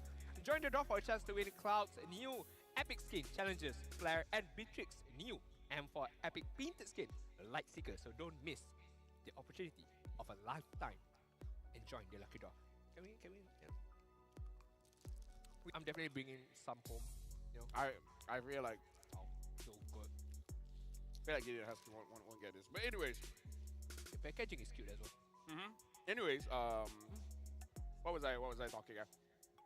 We gotta talk about the draft. The draft for sure. Okay, let's talk about the draft. The draft for sure because we've seen Yaguai's willingness to use heroes like the chip and willing to go for an offensive item like the fleeting time instead of going for the usual tank items. So, yeah, we gotta talk to the coach here, Sasa. Okay. Has Yaguai scraped against big teams like SRG during your boot camp here? We haven't scrimmed against any Malaysian teams yet. And since SRG skill are on another level, it's not a good idea for DFYG to scrim against them. I'm afraid that it could affect our confidence and momentum. This is coming from a professional player that knows the ropes. He's been a Kage for years. He's a true veteran. He understands. Mental is so strong in the game, you gotta pick your battles. I like the sincerity and also honesty by Sasa, right? He knows that DFYG is not at that level yet. It's not at that same par of Selangor Giants or even any representative from Philippines or Indonesia. So let's stray away from them for now because we want to fight someone at our level because of confidence, mental. There's need to be somewhat of a protection to be able to give the confidence to the players. So props to the coach knowing this as well. So we shall see how it fares out in the grand scheme of things. The FYG having the second pick once again, banning out the Jushin, Fanny, as well as the Matilda. Meanwhile, same ban if I'm not mistaken by Yep, GK. same ban. Yeah. So first pick, Xiao again, Hylos. Different hero, Gatot Kacha maybe. But yeah, again, so far we haven't seen a lot of Gatots here in the wild card. So if a Gatot is pick up, it will be a little bit wild. It will be a little bit wild. And wondering if GK themselves can use the chip, because I feel like that might be a question for them. Like, what if we take away the chip? But then comes to the question, are you as a team well equipped to play with a chip? I think that is a very risky option for GK. But to be fair, risk is something that they have to take right now because if they lose this, Yep, there I you would go. say they would be out. And your somewhat question have been answered. They pick up the chip, and the question is, can they play well with the chip? And the FYG can not counter this, but somewhat match this with a low E if they want to. But It's interesting as well. I saw the player cam and Carvey was just like, just go for it, just go for it. Don't think about it too much, just go for it.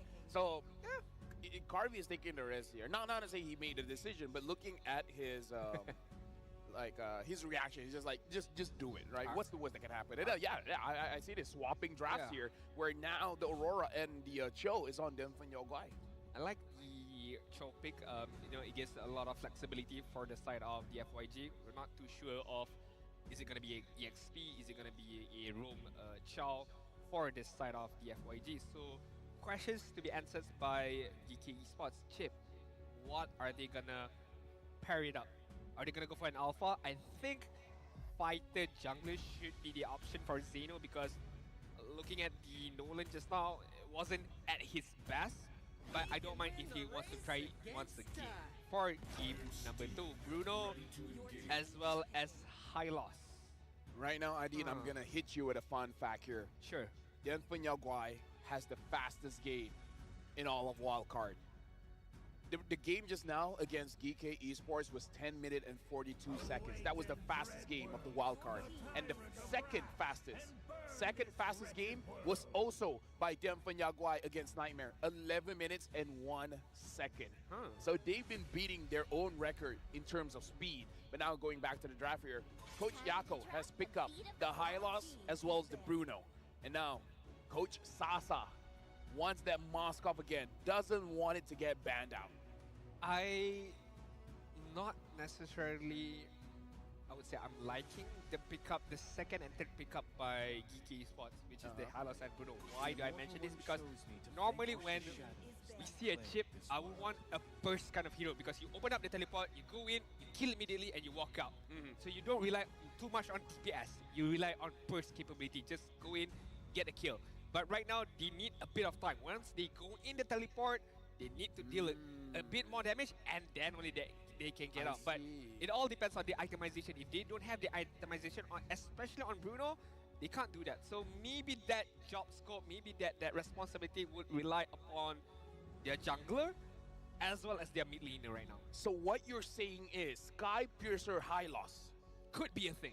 Okay, no, just kidding. But yeah, speaking of items, probably Bruno's first item will be going on for Berserker Fury instead of House Claw. That will provide you a little bit more damage. And looking at Coach Sasa, banning out both the Joy as well as the Alpha, shrinking the hero pool for Zeno here. Coach Yako batting out that Suyo, making the jungle pick much more narrow for both teams. What else is there? Bane? Bane, yep. Xborg is there, although Xborg. we don't see as much, if I'm not mistaken, so far. No, we Xborg haven't seen so jungler. far. But still fits the criteria that what I was thinking of. So you go in the teleport and you open up your last insanity, get the kill, and you walk out. No, I feel like even for them for Yagwai, they could pick up the Bane, and then if someone goes in, why did you say it? See, now it's banned out. I was like thinking for K, that Xborg, because I want like a fighter, a much more tankier jungler for Zeno, but Wait, but this means that Geeky wants something tanky, or they're just worried that the Hylos is going to get bursted down. What if Geeky just picks up something like a Frederick? then kind of deceive the purpose of the chip for me, basically. But I mean, honestly, I don't mind at all. If comfort is the main criteria here for Zeno, and if Fedrin is the answer, so go ahead, by all means. But right now, the FYG would pick up your jungler here and hide the Chow for now. Bane, I like the option that you mentioned just now, but I hear Khalid, if I'm not mistaken. Yeah, so Khalid has been picked up. Still doesn't answer. Swapping drafts, man, swapping drafts. Only the Moskov is different. I'm gonna guess this Khalid is gonna go on the EXP and the Chow is gonna go on the roam. Because so far we've seen only 2 EXP Chow so far, if I'm not mistaken, based on the stats that was given earlier on. So we shall see. Julian picked up again, and now a Vexana. So a lot of control here coming in from GK. Down from Yaguai. Their pickup for the jungle here. We're looking at the players' faces and they're still discussing on it. Yeah, Nolan is still there. If they want to go for assassin, right? Nolan? Yeah, Nolan is still there. Yeah, if they just want to change the draft, right? It's like, hey, actually, KK Esports draft is pretty good. We can try it out. Yeah, just completely copies it, just tweak the goal laner, switching it to the Moskov. Because the way I see it, I don't mind the Nolan, right? Just go in, get the kill, walk out safely. I'm pretty okay with it. Upon the edge of the void. Yeah. I mean, there you go. It's a swap draft. We'd be like, hey, Geeky, you actually had a pretty good draft. How about we try it out? Maybe we could do something different. Maybe Moscow is just the right tweak to handle against a chip. Yeah, to be fair, I feel like that's the thinking of DFYG currently, and going up against a chip with this kind of lineup by DFYG could be defensive as well. They could just wait out the teleportation and just wait out for the skills and then re-engage back up against a GK Esport. But again and again and again, it all depends on the execution. Let's remind ourselves, folks. GK Esports here is essentially playing an elimination match. If they lose here against Denfan Yaguai, the chances of them making out of the wildcard group will be much, much more slimmer. We're jumping into the land of dawn for game number 2, Denfan Yaguai going up against GK, where this time, Denfan Yaguai is essentially using the drafts previously by GK Esports. Literally do or die right now for GK Esports. They have to come up big. They have to come up with something. Be able to destroy the confidence of DFYG. A bit of a classic, again, assassin versus assassin matchup between Julian and also Nolan. But all eyes on Shen. How can he uses the chip well up against DFYG, who, funny enough, using similar draft as GK Esports in match or game number 1. Yeah, and you called it that this Khalid is going to the EXP for now. Samo's in the front lines and kill VJ. Targets on to Samo. While in the back line, PCU tried to grab someone and Samo is trying to slow him down. Samo is trying to get the kill, but PCU is too fast and Shen could not find an angle to move in. That flicker, first pause. that flicker right there, saved PCU a lot. And honestly, they could get the kill if it wasn't the Revitalize being used by GK Esports just now. But early skirmishes, no kills as of yet, no first blood. Only a few spells was being used by both of these teams. But I like how GK Esports responded to the aggression of the FYG. They are not afraid. You want to fight? We shall take that fight as well, because we know that, again, with a Revitalize, we can prolong this team fight as much as we want. So, I would like to see more, of course. But let's see what GK Esports can do once again with the chip. Yeah, right now looks like the issue is on GK Esports, and it's probably Samo, where we saw our marshals. Which shout outs to them coming to work with a suit. Man, We're really making changes here, Adin. Like Yeah. even the marshals, we gotta suit up, man. We gotta look good. We gotta look good. We gotta feel good. the fact that their suits and tie are all aligned between one another makes it much more cooler, I would say. So, like the fact more that uniformed. much more professional, I would say. But hey, maybe it's because of the look, the style, and the issue has been solved. Yeah, very, very fast. And now we're jumping back into the game here, where it looks like Carvey so far actually winning out the lane, going up against Lung. So maybe this is why they want to pick up the Bruno, because he just needs a winning lane. He feels that with a winning lane, they're able to do a little bit more. PCU looks like he understands that Shen is there and not going to take the risk of opening the bush. Normally, we would see Bruno punishing anybody right on the gold lane, but right now, it's surprised to see the Bruno is having a bit of a tough time going up against the Moskov. So Bruno maybe needs some help on the bot side to be able to at least stand toe-to-toe with this Moskov in terms of level as well as the goal lead. But focus will be on the top side. Shen still not having the teleportation as of yet, still not reaching level 4. So gotta buy some more time. Yeah, PCU is on the back lines actually, and now Glorious Pathway used by Samo. Samo taking quite a bit of damage, and now he's frozen as well. PCU doesn't have level 4. He does not have the Way of the Dragon.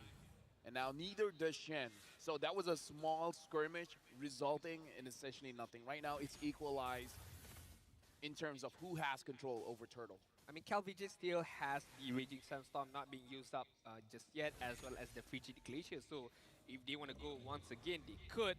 The skill set is still there between one and another. Spear of Destruction hits on Zeno, so that gives them the information, hey, Zeno is nowhere near between this turtle, so it's a free turtle for Zed. It's amazing how the players of DFYG, they learn how to use vision effectively. Like they had no idea where Zeno is.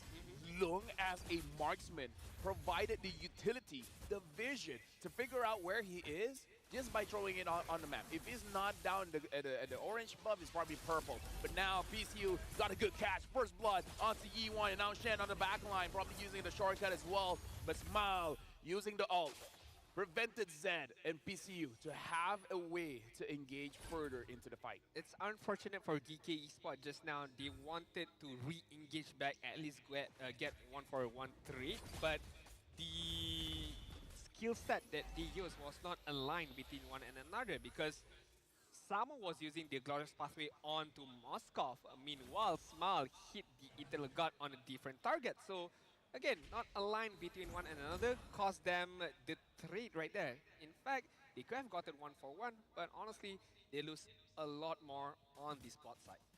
Yeah, right now looks like they have a very clear target here. Both PCU as well as Zed wants Carvey, and Carvey has used the Purify. So far Shen. they want Shen. Shen is in the middle of it. Way of the Dragon onto the chip. The chip still survives, but Lung is able to get a lot of gold plating there on the turret. Hey, I mean, good skirmishes by both sides, but neither of them get any particular reward in terms of kills. Only Lung managing to get, as Lafal mentioned, a lot of gold plating armor, and that is going to help him out to create or finishes his own Holy Trinity item. First item priority by CalVJ is going to be the Thunderbug. He's going to be stacking it up quite well with his own basic attacks up against GK Esports. Shen, so far, as we mentioned, or as how I've questioned, how well does this shortcut is going to provide for himself. So far, no kills from the shortcut yet. Dumping Yagwai 1.6k ahead. Now they're starting the turtle. Spear of Destruction not hitting onto anyone, but now the shortcut comes in. But looks like the first kill is going over to Zed. Zed takes down Shen. Eternal God gets a good knockout onto KLVJ, but KLVJ is still able to survive. And now the turtle has been resetted. PCU doesn't have the Way of the Dragon. Probably not going to be able to engage here. Dumping Yagwai. They're still waiting on the call. Do they want to continue or not? PCU looks like he has to back off, and now the turtle has been reset again. Nothing to rush for the FYG. They can play this slow, they can wait it out. GK Esports will be the one who will take advantage of this and get that turtle immediately. Meanwhile, the FYG are going to try to focus on the mid side just now, but are not able to get anything in return except for that one particular kill on Shen. Yeah. Already seeing a big difference here. Looks like Shen on this ship is going to be more defensive. Looks like he is aiming for a Dominance Ice as a first item. Probably to handle against Lung on this Moskov. PCU sees Shen. So far, Shen has been rotating a lot to the gold lane. Really trying to make sure that Carvey has a good time. But so far, even with the rotation coming in from Shen, does not look like Carvey is having a good time. Yeah, honestly, I don't want to blame Shem as of much, but right now Zeno is going to get kicked. Oh, the Spear of Destruction did not land on Zeno. Bit of miscommunication right there, but... Nah, and you know what happened? Yep. So the kick, he entered the bush, and because he lost vision, he cannot do the second part of the Way of the Dragon. So that's why, like, I saw what Lung was trying to do, but yeah, it's unfortunate that he entered the bush. It's fine. I mean, it's a good attempt by the FYG just now. But honestly, it's not, going back to Shen, right? It's not much of his fault right now, because the way I see it, with every angle Shen tries to take upon, there is always Chao. There's always Pishu on the way, right? And it's hard for Shen to start a team fight with the shortcut to initiate right now. So props to Pishu, how he just mirror the movement of Shen. Wherever Shen is, there is always going to be Chao. just waiting for the right time to able to use the kick or to not allow Shen to use the shortcut. Looking at the items just now, there's a very clear difference in terms of gold lead here because Long, in the previous game, in 8 minutes, he was able to get his Trinity item, but so far it doesn't look like he's anywhere close to getting his third item. His heal, see Samo, and they understand that Shen is there as well. And you can see that Shen is taking quite a lot of damage because he doesn't have any magic resist for now. And this feels like the fact that Shen could not move anywhere else except for in the bush. It feels like it's going to be a 5 versus 4 right now for Geeky Esports. So they are at a big advantage in terms of manpower because Shen can't do anything, and this is one of the biggest weaknesses of Chip, right? I mean, if you cannot open up your shortcut, you're basically somewhat, I'm sorry, kind of a bit of useless right now because you cannot contribute anything in terms of team fight. Right now, honestly, definitely Yaguai, they're just slowing down DK Esports. They're having a lot of man-to-man defense. Like, we see how Yuan is down at mid, making sure that no rotation is going to be done. And PC, like you said, he's just like, okay, where's Shen? Where's Shen? Shen's here. All right, Shen, how are you? You're doing good. Have you eaten? You had lunch? You haven't? Okay, we can have lunch a bit later. This is what we call, although Pishu is not a Malaysian, but this is what we call the Malaysian hospitality, right? Wherever you are, we're just going to follow you. We're just going to make sure you're all right, you're in check, we know where you are, we know what you're doing, and that is what Pishu is doing to Shen right now. Just babysitting him to the max right now, mirroring at its finest. Oh yeah, right now Shen doesn't have any way to really move forward. So, taking quite a lot of damage from Long and kill VJ.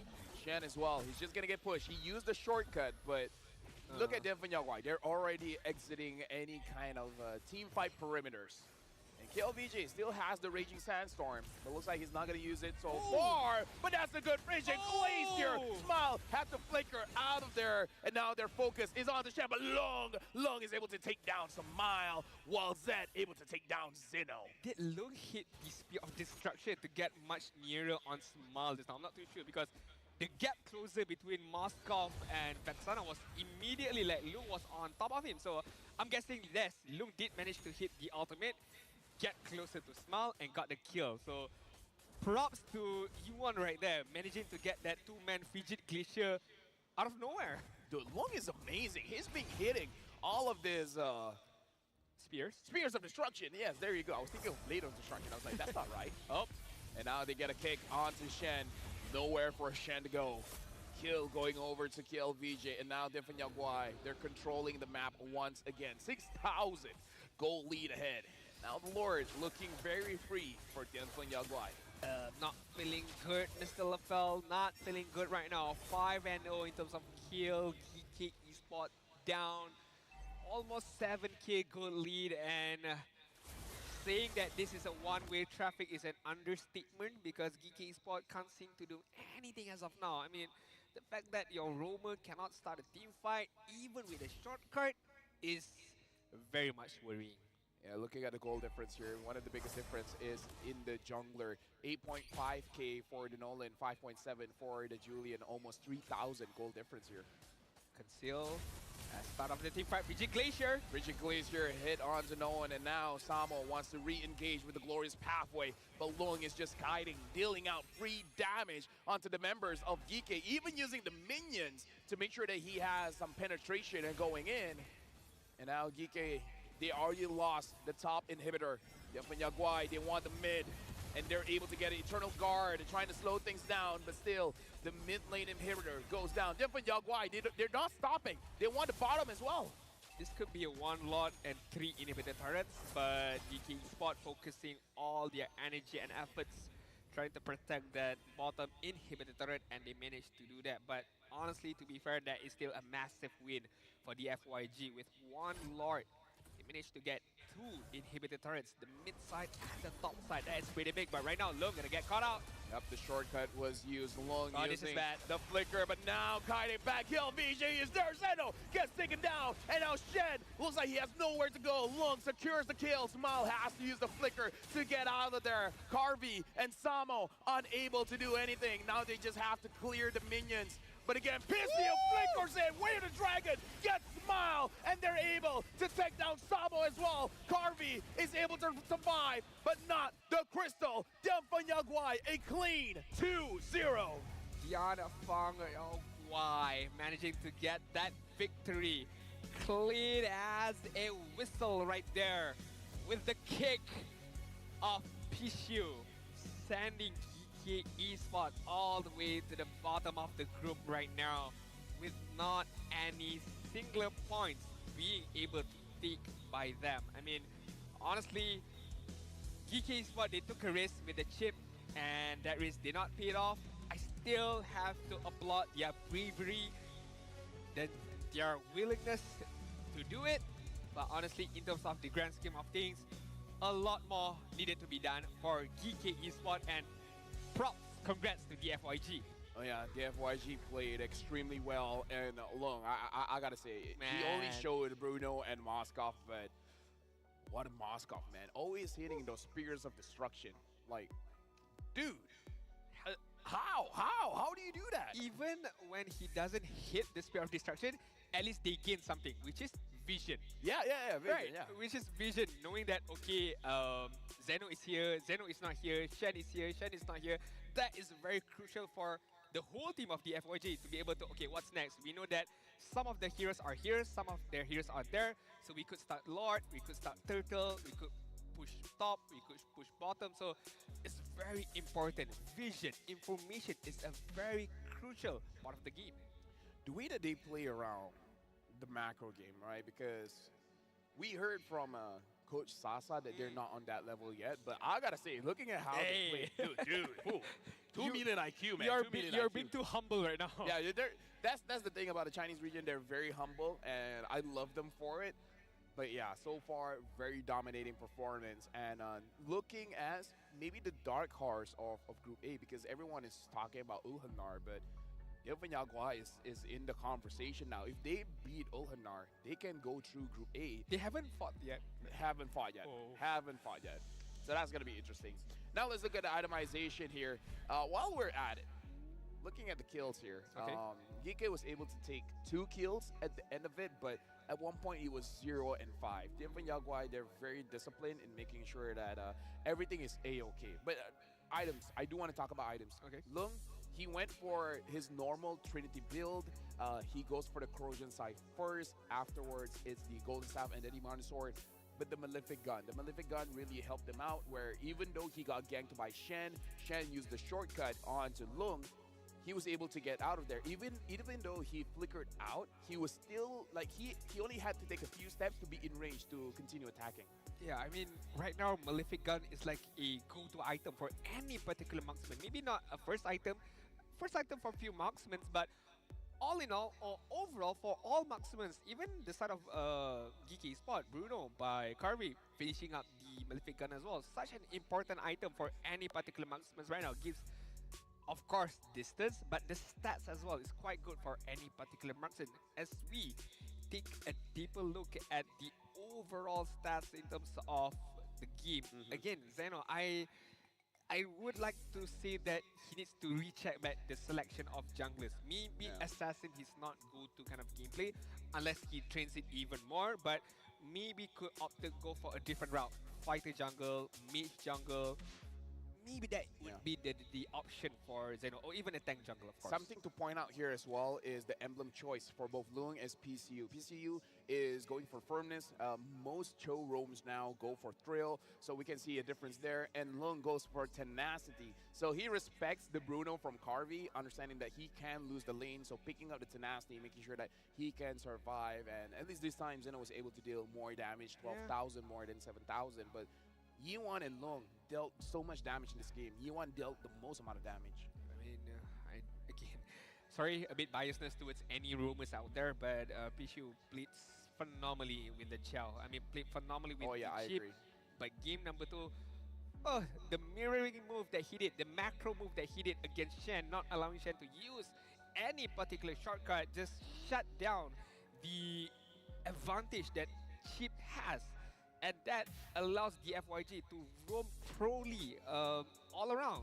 Lung can go anywhere he wants, Zach can go anywhere he wants, KLPG as well as Yiwan can just follow each other, just stick side by side, back to back, initiate any team fight that they want. And now we gotta look at the MVP for this game. It looks like the MVP will be Lung once again. 2 games in a row, 2 Moscows in a row, 924 gold per minute. Even though this game, he was a little bit slower getting those Trinity items, but he still caught up in the goal that he did, 4-0-2, and numbers don't cut it, man. The way that he uses the Spear of Destruction, I don't know, it's so good. It's like one of those things that analysts want to geek out, like the way that PC open one side of the map and then Long opening up the other side of the map. This game, the map, the Land of Dawn, was so open for Dianfeng Yaguai. I agree. I mean, with the roaming capability by Pishiu, with the Spear of Destruction by Lung as well. Hold on. Yes, it was a Spear of Destruction. It was, because the way that I look at it, Lung was in fact further away by Smile, but how did he manage to get the kill? Definitely got to be the Spear of Destruction, but I do agree, any analysts, any, you know, color casters out there, or even individual who are in love, in depth of the game, would geek out about the things that Lung did, would geek out as well what Pishiu had did.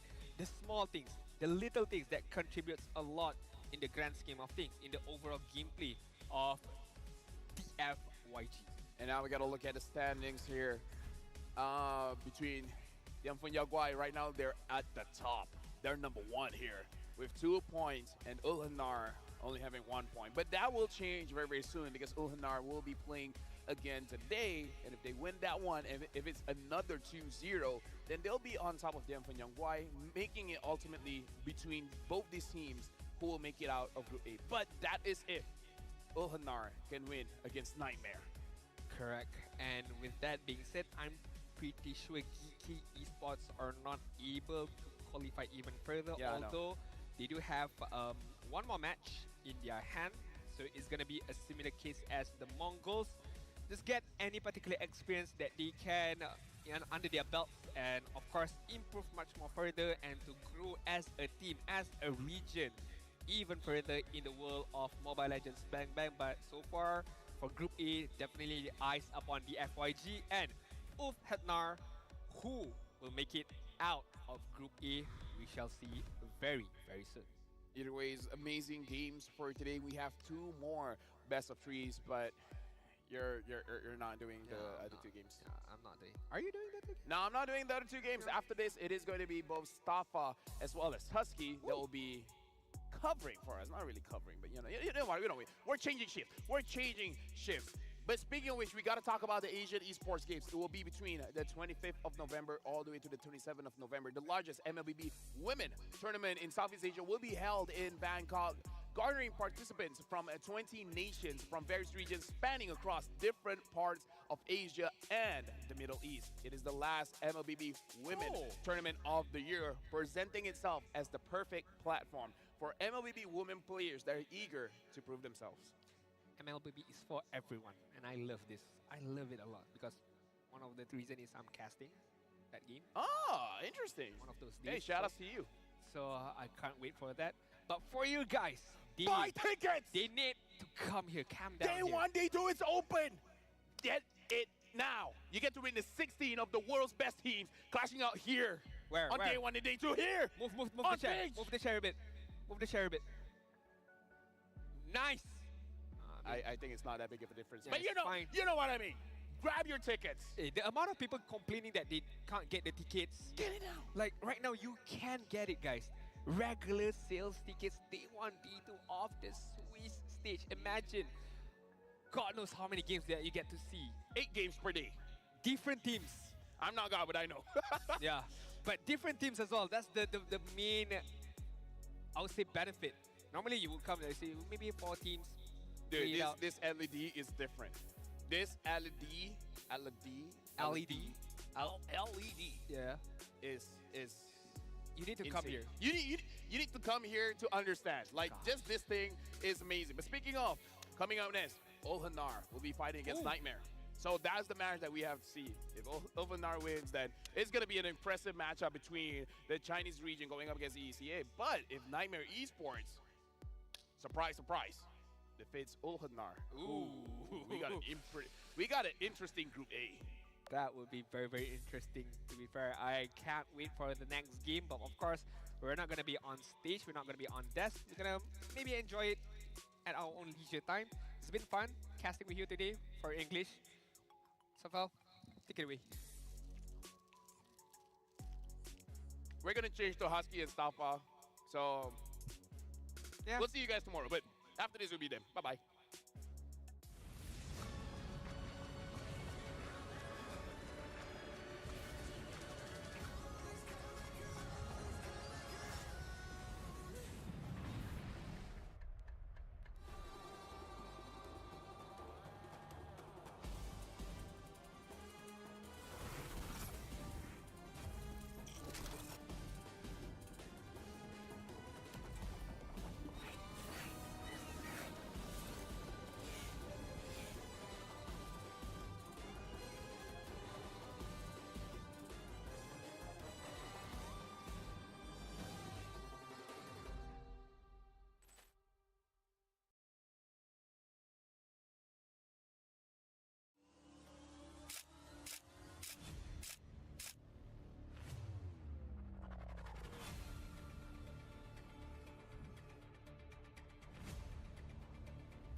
You won't get me down. You won't get me down. I get back on track with a peaceful attack. I'll always come back around. I'll never back down. No, I'll never back down. A force to behold, let it wait to and fro.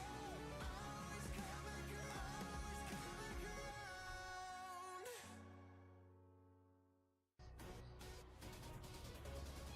Fight for ultimate glory starts now.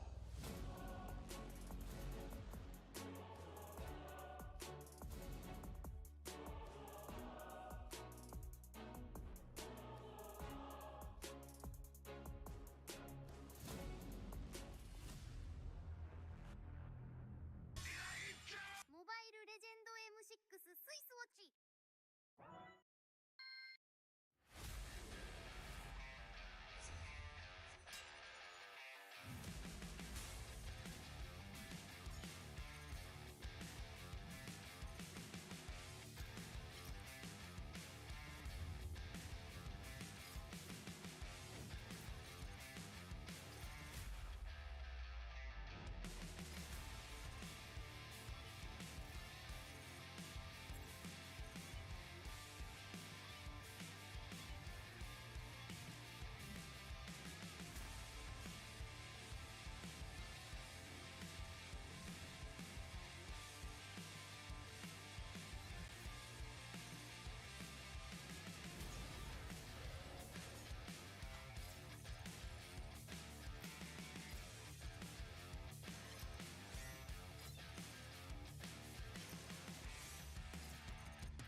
The journey through the M6 wildcard continues right here at day 2. We're live in Malaysia as always. But of course, a switch on the desk, a bit of a switch up after Lafel and Nadine. Thank you very much to them. My name is Husky, and alongside me is Tadafa as we continue the second half of today's wildcard matches. It is, of course, day 2 of the M6 wildcards here, and things are already coming to a close just a little bit because with only 4 teams in each group, it becomes much more obvious now that teams are going through their second matches of who is likely to make it out and which teams stand the best chance of claiming that final slot to the M6 Swiss stage. Absolutely, but before that, they have to top their group first before they even earn the chance to play in a best of 5 this Sunday. And unfortunately, we might have potentially seen the downfall of 2 of the teams, right? We witnessed GK Esports now with an 0-2 scoreline in their respective groups. We also saw Incilio taking down the Mongols earlier on in the first series, so that one could end up in disaster, in tragedy for 2 of the squads. But that story might just continue, right? Because coming up, we got 2 more amazing matches, starting with the first one, Ulfanar against Nightmare Esports, another mountain for the Laos team to climb.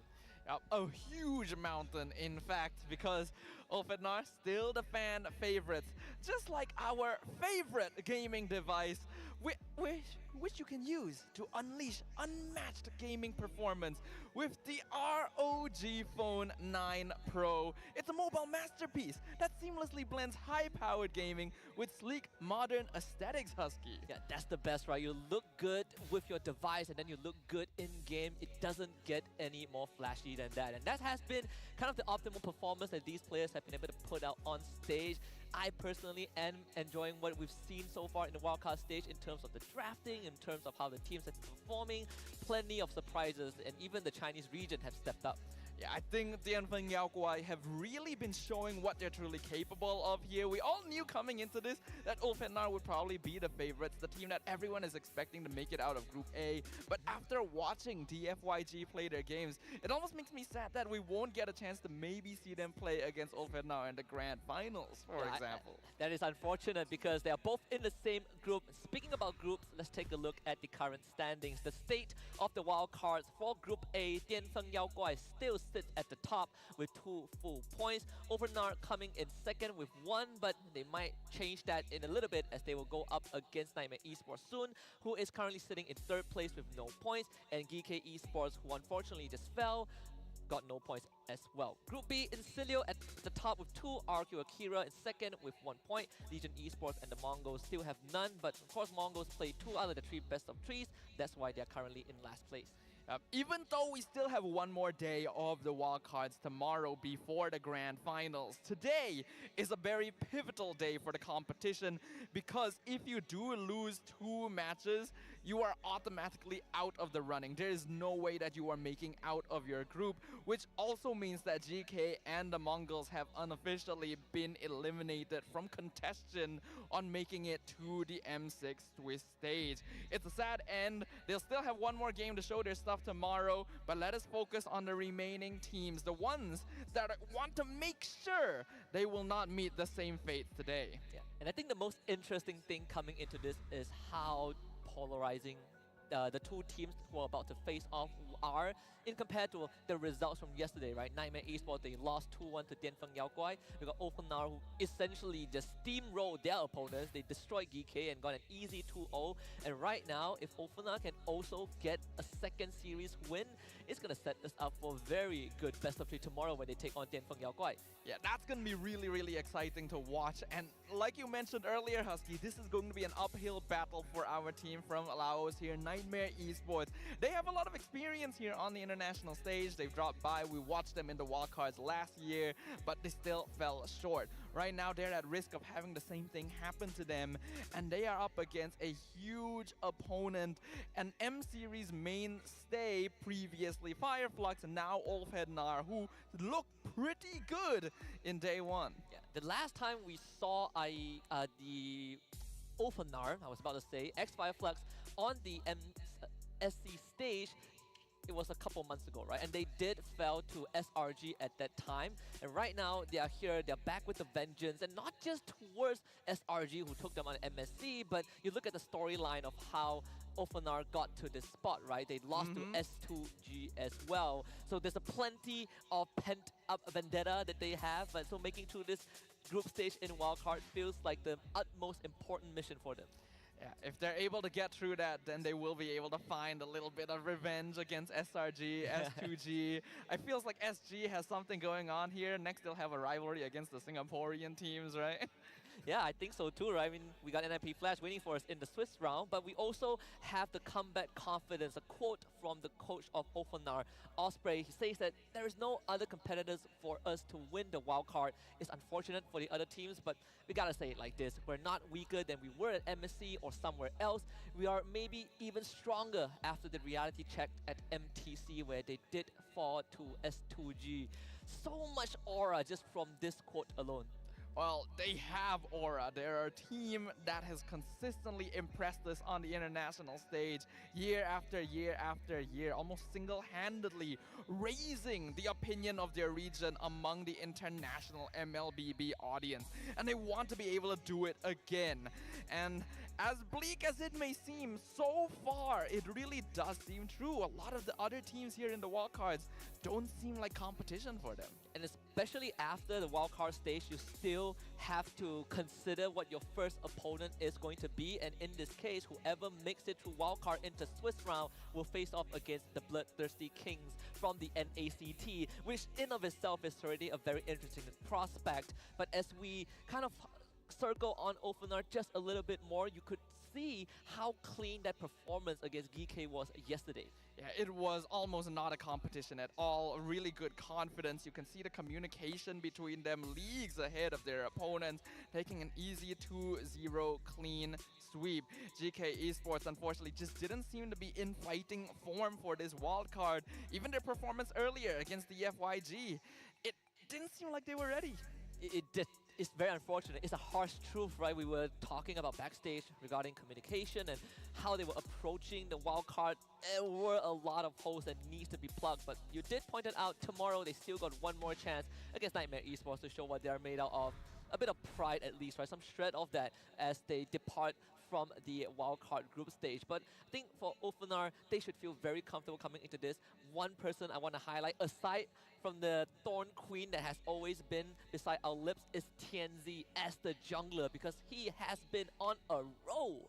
Yeah, Tianzi looking pretty good, right? He's always loved those assassins, so getting to play them again on a stage like this is just showing off his capabilities. I think we gotta shout out Alien a little bit as well. This is a player we pointed out as having a bit of difficulty adjusting to the new meta because he's not able to play those 1v1 EXP laners, the fighters anymore, has to play more tanky heroes. But when he was on the show as the primary initiator for his team, it just felt like the good old days again. It feels so nice because we did see some glimpses of the Cho being flexed into the XP. I know from MPL Philippines, Sanford was one of the few users. We saw that in MPL Malaysia where Smooth, Cram also did it, and then it faded away for a bit. So to see Alien bring that back yesterday, it's a breath of fresh air. It feels like I'm reliving some good moments of ML. Now, I'm going to bet that a lot of people in the comments are listening to us right now and thinking that we sound very biased towards Ulfhednar. And it's not intentional, but you can't really argue that they look like the most likely team. They have been the fan favorites thus far, and this is definitely going to be a hard matchup. In fact, we could go as far as to say that if Nightmare are even able to take one game off of Ulfhednar, it would already be a huge statement. Yeah, I definitely agree with that, but at the same time, it's not completely hopeless for Nightmare Esports. There are some good points that I would like to bring up about Nightmare. Primarily, two of their most veteran players. We talk about Soso, we talk about Too Easy for Lexi yesterday, but one of the playmakers that has sometimes been overshadowed is Jasmine, right? Cho has been his primary pick alongside the Matilda. We've seen him succeed with Cho yesterday. Kind of fell short with Matilda overall, but he still put up a pretty good fight. But when we talk about this matchup, it's always about the elephant in the room. And in this case, of course, our Titans Ulfhednar from the Turkish region. No changes since last year. We still get Sunshine, Apex 47, Rosa, Tianzi, and Alien. Rosa, the Torn Queen, going to be the main face of the lineup, gaining fans internationally in regions across the world for impressive gameplay in the mid lane and a very varied hero pool. As we mentioned yesterday as well, Ulfhednar, their lineup has not been through any changes recently over the past many years. So that chemistry is rock solid. Yeah, rock solid, and Nightmare Esports looking to crack that apart, make a dent.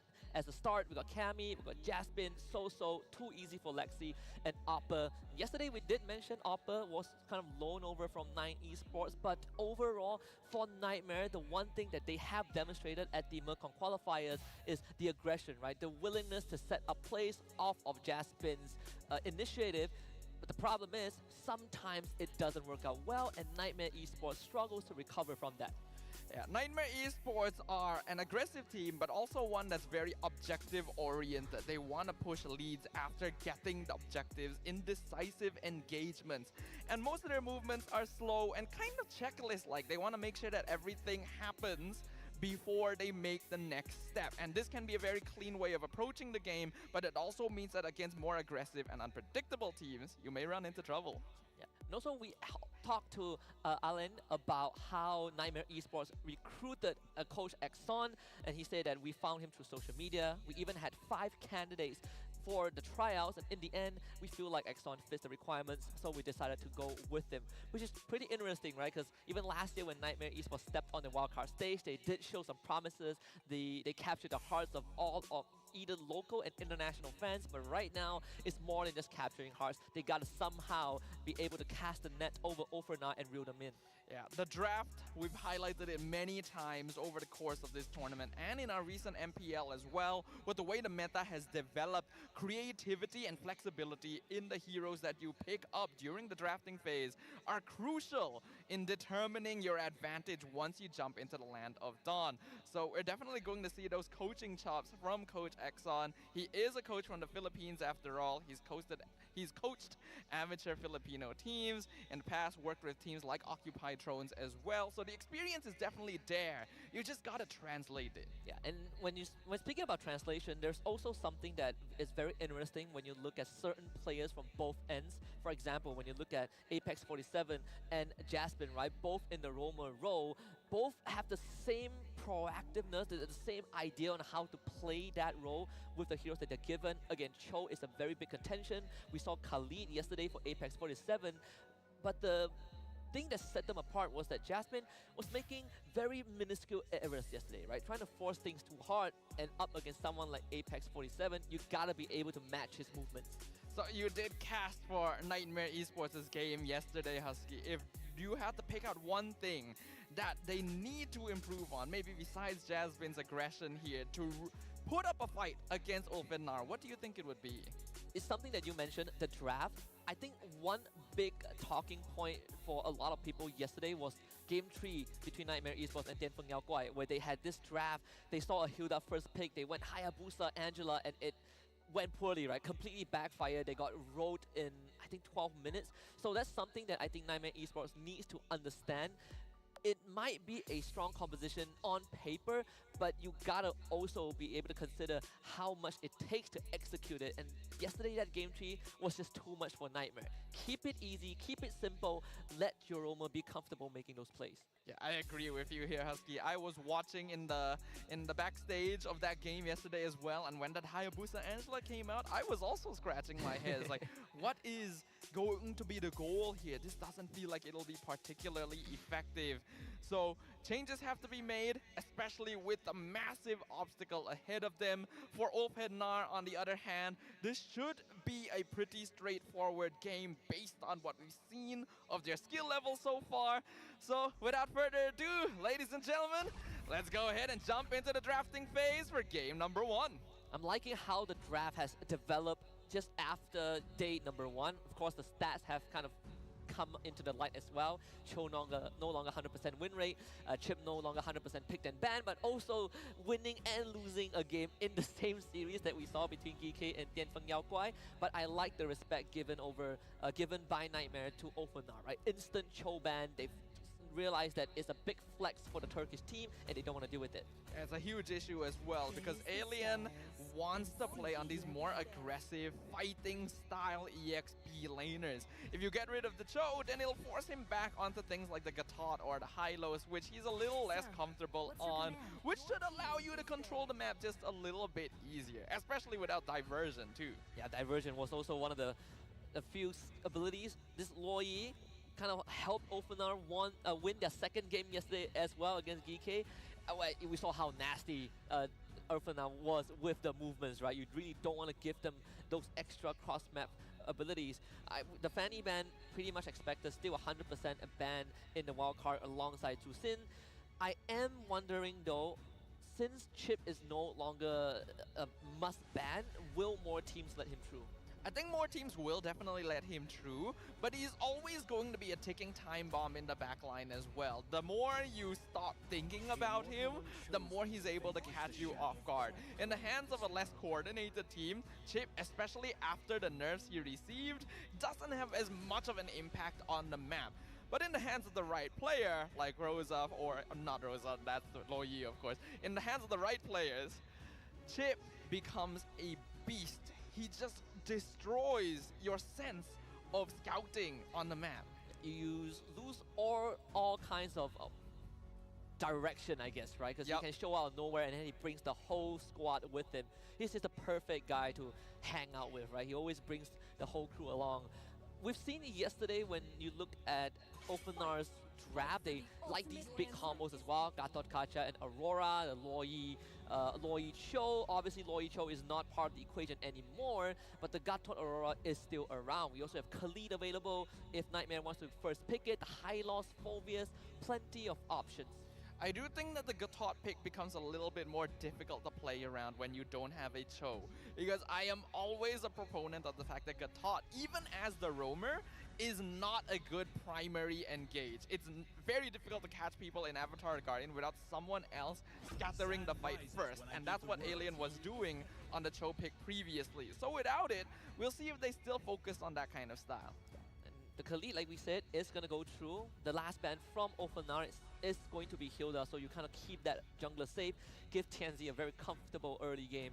So Chip went into the second pick in the previous series for DFYG. I wonder if Ofenar also will consider that.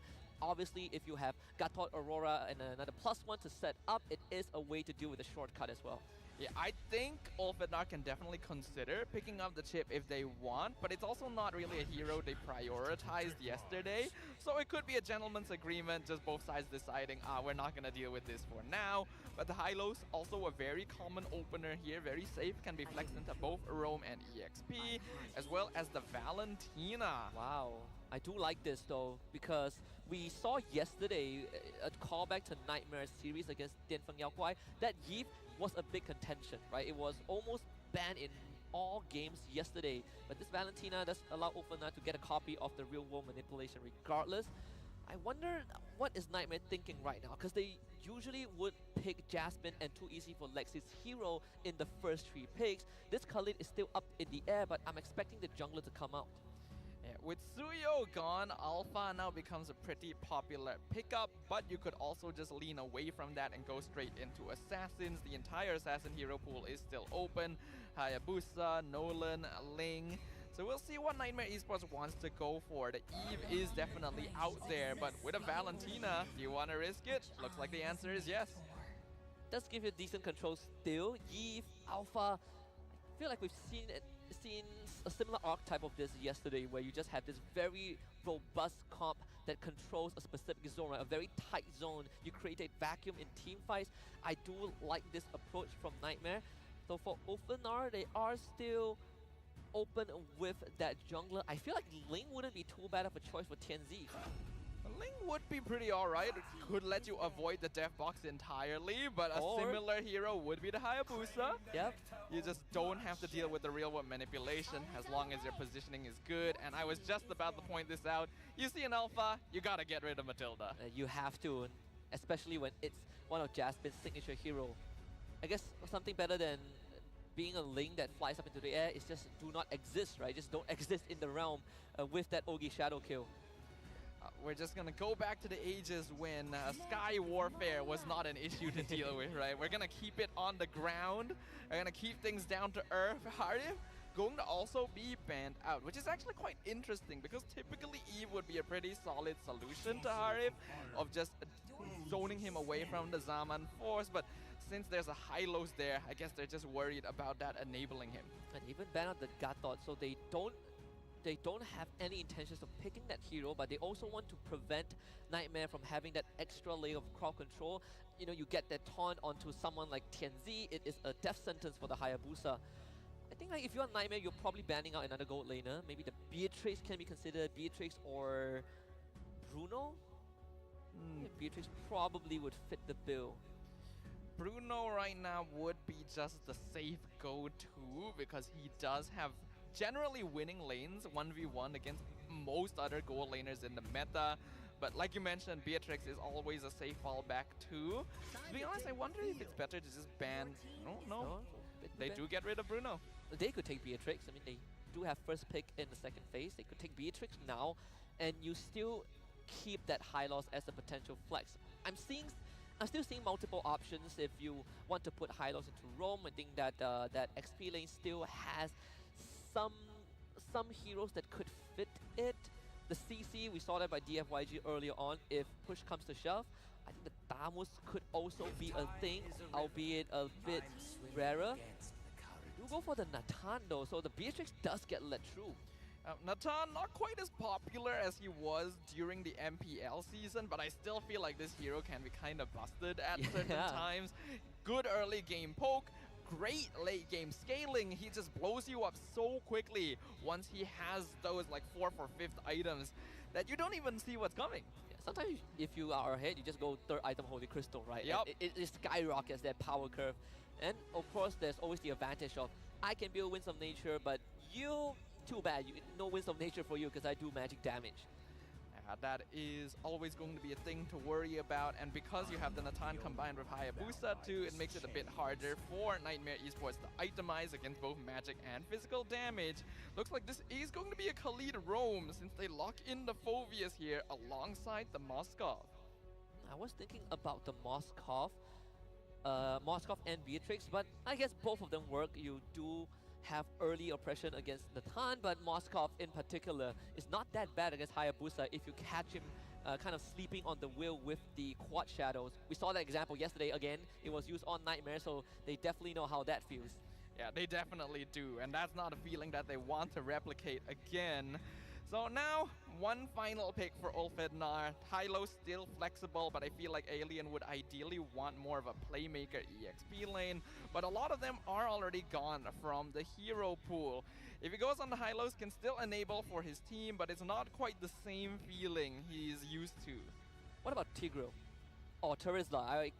I had that in the back of my mind as well, because I see if Tigreal doesn't feel good, but Terizla, you want crowd control to set up, which is something that Ulfana didn't have until this Terizla pick. I do like it.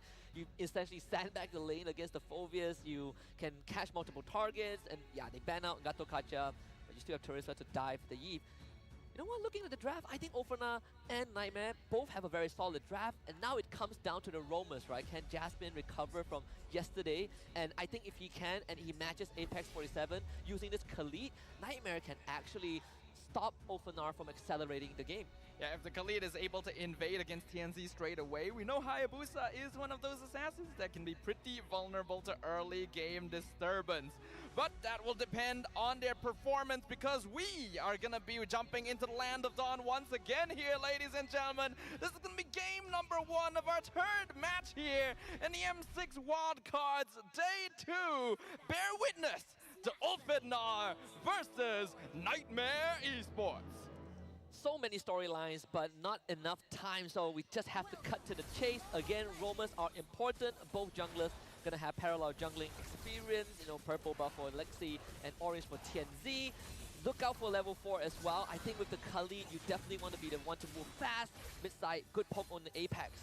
But Apex is able to use his Revitalize and do the same back to Jasmine. Both roamers is going to take quite a lot of damage initially. And this mid lane priority is very, very important. We've already seen it determine early games in multiple situations. If you're able to unlock your mid or even your EXP as soon as possible, you can make things happen.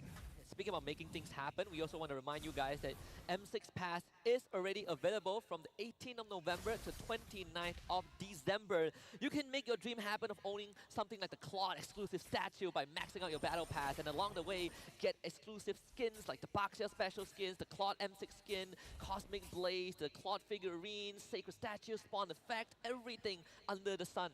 Yep, the M6 Pass only gonna last until the end of December, so make sure to jump on that. But now we can see Jasmine a little bit too far forward. Instant 3-man collapse and first blood to Tianzi. Slightly weird interaction that Sosa wasn't even there. I guess maybe Jasmine wanted to hold the lane hostage, but to engage like that definitely is not what you want, especially when you're 20 seconds away from the first turtle spawning. Yeah, a bit of disrespect to the Torn Queen there. Figured that, hey, I'm 1v1 against Valentina. I can at least poke them out, but you're never truly alone, especially if you're not, like, checking vision first. So, a small mistake, but not too big a deal so far for Nightmare. They just gotta clean things up. And as much damage as Khalid deals, Rosa does have the Brace Might, so that extra regen, that extra healing, 5% max HP with every single proc is gonna help. Turtle dropping very low. Lexi on top of it. Looks like Tianzi not actually even going to contest it. And now they engage. Raging Sandstorm at 2 with the RWM. Rosa has the flicker out. Going to use the Raging Sandstorm to escape to safety. Apex almost trades for Lexi, but not able to get out in time. Tianzi not going to have his Ogi Shadow kill either, so not able to finish Kami in the top lane. Tianzi is still sticking around. That Quad Shadow will come back up in just a little bit. So Kami needs help. Jasmine will do that deed. Force Tianzi away. Get a bit of poke. Sunshine will take that recall. So timing-wise for Ophenar is not too shabby. They traded a turtle. They traded one kill. Nightmare East will stabilize the state of the game for now. But again, if Jasmine is allowed to move freely and not get punished like he did in the first 1.5 minutes, it will be good for Nightmare.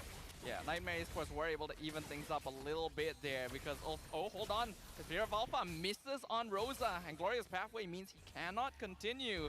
So a bit of a failed gank here. It's a very good attempt, and Oppa also doing a great job of stopping Alien. It's just incredibly tough to fight into a Phobius. Even though you are technically a sandbag as the owner of the body of a Smith, Alien still has to respect the constant poke from Oppa, who at the same time is running that vengeance, so he is just going to be a brick wall. Yep, and I think that's exactly what Nightmare Esports needs to play around with. We have a little bit of a fun fact here, though. Rosa has played a total of 146 games in Moonton recognized tournaments, winning 105 of them with a 71.9% win rate. I don't even get that high of a win rate on my best hero. Oh, Apex gets caught with the Raging Sandstorm. Beautiful knockup from the Phobius right into the RWM, but Apex still surviving all of it with a Revitalize, which means that Opper is separated by himself. A massive spam of the internal pursuit. Fear of Destruction lands on Sunshine, but he's one hit away from death, and TNC is able to get out of the Quad Shadow as they trade for Jasmine. I honestly thought that they would have at least find Tianzi, but I guess that is not the case. Such a good push and pull by Ophenar, and we also see one of the core weakness of this Phobius. Whenever you commit with the Infernal Pursuit, there is only one way forward, and a lot of times if your team is not ready to back you up or they cannot catch up, that one way leads you to the grave. So many members of Ophenar were just at a tiny sliver of HP. That would have been a huge win for Nightmare. But you can see the maturity here as Rosa now jumps in, jumps onto Soul, and he is gone. Raging Sandstorm lands on Tianzi, but he's able to escape. Turtle claimed by the Alpha as Jasmine is traded by Sunshine. He is here to do his damage. Too easy for Lexi on top of Nantan, but the rest of Ophenar just zoning him away from their goal laner. Opper jumping in again with Infernal Pursuit. Now in a very awkward spot as both Alien and Apex chase him down. Do they have enough damage to actually finish off the Phobius? He's dropping real low. Looks like the answer is yes. Man, Ring of Punishment is so punishing. Oppa slow down to a crawl. There's no getting out. Bottom tier 1 does go over to Nightmare Esports as Cammy decided that he didn't want to be part of that skirmish. Ophenar now with a close to 2k gold advantage. The top side completely free for Sunshine. 7 kills to 1. They have successfully accelerated that early game. And they managed to give 2 kills and 1 assist to Sunshine on this Natan as well. We talked about this. This hero can be pretty annoying, especially if he has some farm under his belt. This means he's gonna hit that spike around the 4th item much quicker. And once he gets his Holy Crystal, Nightmare Esports is gonna explode. Man, Apex 47, even as an elegant gem. Uh-oh, ambush. Speaking of exploding, Raging Sandstorm from Jasmine into the Quicksand Guard. Can he survive? No! Alien whacks him down. The body of the Smith crushing Jasmine. Unfortunate. Cammy wanted to save his teammate with the Spear of Misery, but was out of range. Or perhaps Jasmine would have been able to get out with the Flicker because he still had it held on. Just got bursted down too fast. Bot tier 1 goes down to Sunshine. Last we checked, both marksmen had the same net worth, but I think Sunshine is definitely slowly pulling ahead with all the free space that he is getting. Yeah, and the more space Ulfhednar create, the more comfortable he becomes. You can see that he's even able to solo push down bottom lane without having to worry about too much anymore. Map control very much shifting in the direction of Ulfhednar. And even though the goal lead isn't that big, Nightmare Esports in some trouble. Sky Piercer for Tianzi just got that from the shop. As the 3rd turtle spawns on the map. So Nightmare have gotten the first tool. Ulfhednar kind of gave it away. Let's see if they can get this one. Up Turtle, down to 40%. Jasmine is here scouting it out, but the rest of Nightmare cannot enter. Tianzi gets it very easily, and now the rest of Ulfhednar engaging. Glorious Pathway catches up too. Jasmine dropping low, surviving with the Quicksand Dart, but Sunshine gets the killing spree. Alien though can be traded as too easy for Lexi, doing a lot of damage on the opposite side of the team fight. It's a 1-for-1 trade. Not too bad, honestly, for Nightmares. Rosa steals the Spear of Alpha just to make that escape. Pretty neutral, if I dare say, though they take Alien at the cost of Jasmine, who right now is 0-5 on the Khalid, but the value of the Khalid will always be there. Great engage, you can kind of soak up damage with the Quicksand Guard, which heals you more. The more heal, the lower your health is, the more heal you get. So it's great when you need to get out of a sticky situation. But again, Ulfhednar, because Tianzi has the Sky Piercer, you gotta watch out for it, right? If you start stacking that up, your Moskov is in danger. I think Ulfhednar did make a bit of a mistake with that previous engagement though. Penalty zone being used by Alien only on Jasmine here. That feels like a weird decision. Well, I guess they did find him. Though I would agree, you could hold it a bit more. Ideally, you want to get onto Soso or Cammy, or best case scenario, both. But with Soso getting that glowing 1, the Wishing Lantern is going to come up in a little bit, I assume. It will make it harder for people like Apex and Alien to walk up. And not to mention, the rest of the members of Ulfhednar aren't exactly the beefiest. Yeah, Ulfhednar does need to be somewhat careful when opening up the map, even though they've been able to slowly expand their control over the Land of Dawn. It's still very risky for them to walk too far forward, because Nightmare actually does have a good degree of burst. I do like Soso even went for the double amulet just to get the extra mana regen, so you don't have to rely on the Enchanted Talisman. Some extra armors with the boots as well. But again, Wishing Lantern is going to be the key item that allows Soso to gain a bit more control over Ulfhednar, who's just camping this mid-bush. Up TNC jumps in, goes for the Oki Shadow Kill with the stolen RWM, and instantly Soul is gone. Couldn't even respond at all. That's Sky Piercer stack again. TNC actually didn't find the stack, which is unfortunate, but still, right? They find a kill, and now they want more. Zone on 2, into the Glorious Pathway, Spear of Alpha to escape. Raging Sandstorm lands on 2. It's pretty good, but mega kill for Sunshine already. Big that double. Spear of Destruction lands, Vengeance used, but Upper is 1v5, and that is 4 members of Nightmare down for the count. Just cannot fight without Soso. You need the Eve.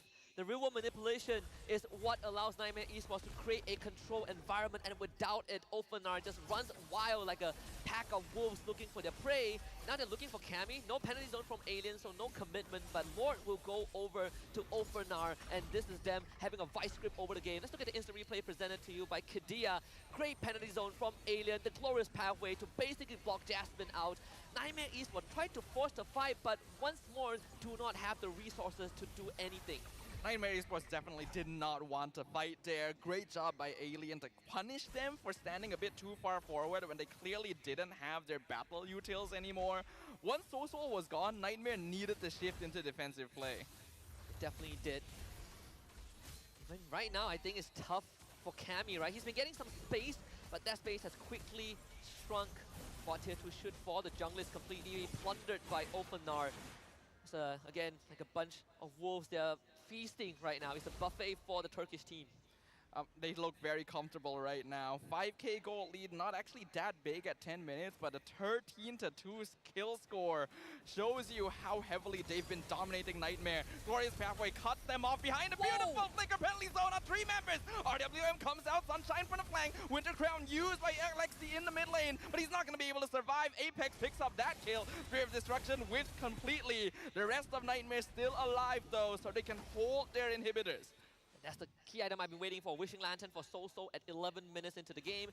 It does feel slightly bad that it took him this long, but better late than never.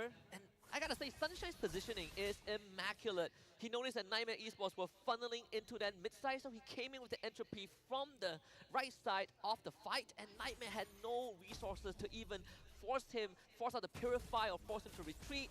This 5-0 Natan, Holy Crystal as the third item. We talk about that, accelerating the critical mass timing, and he is now at that point.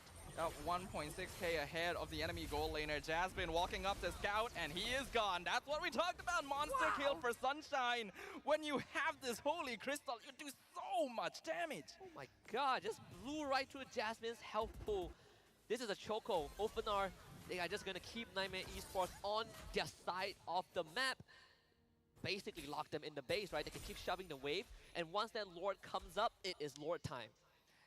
Lord up in another 45 seconds, but Ophenar probably don't even need it. We see the entropy come out. RWM double death box, and it looks like So the one losing killing spree for TNC as he picks up Cammy on the other side of the map as well. 3 members of Nightmare gone. Top inhibitor taken out. Sunshine 7-0-4 on the Natan. Too easy for Lexi. Gonna clear up the wave. Jasmine has to flicker away, but TNC is just gonna follow him like a shadow in the night. Mega kill for the Hayabusa. Nightmare only have one last chance, but I think Ophenar can just run it down.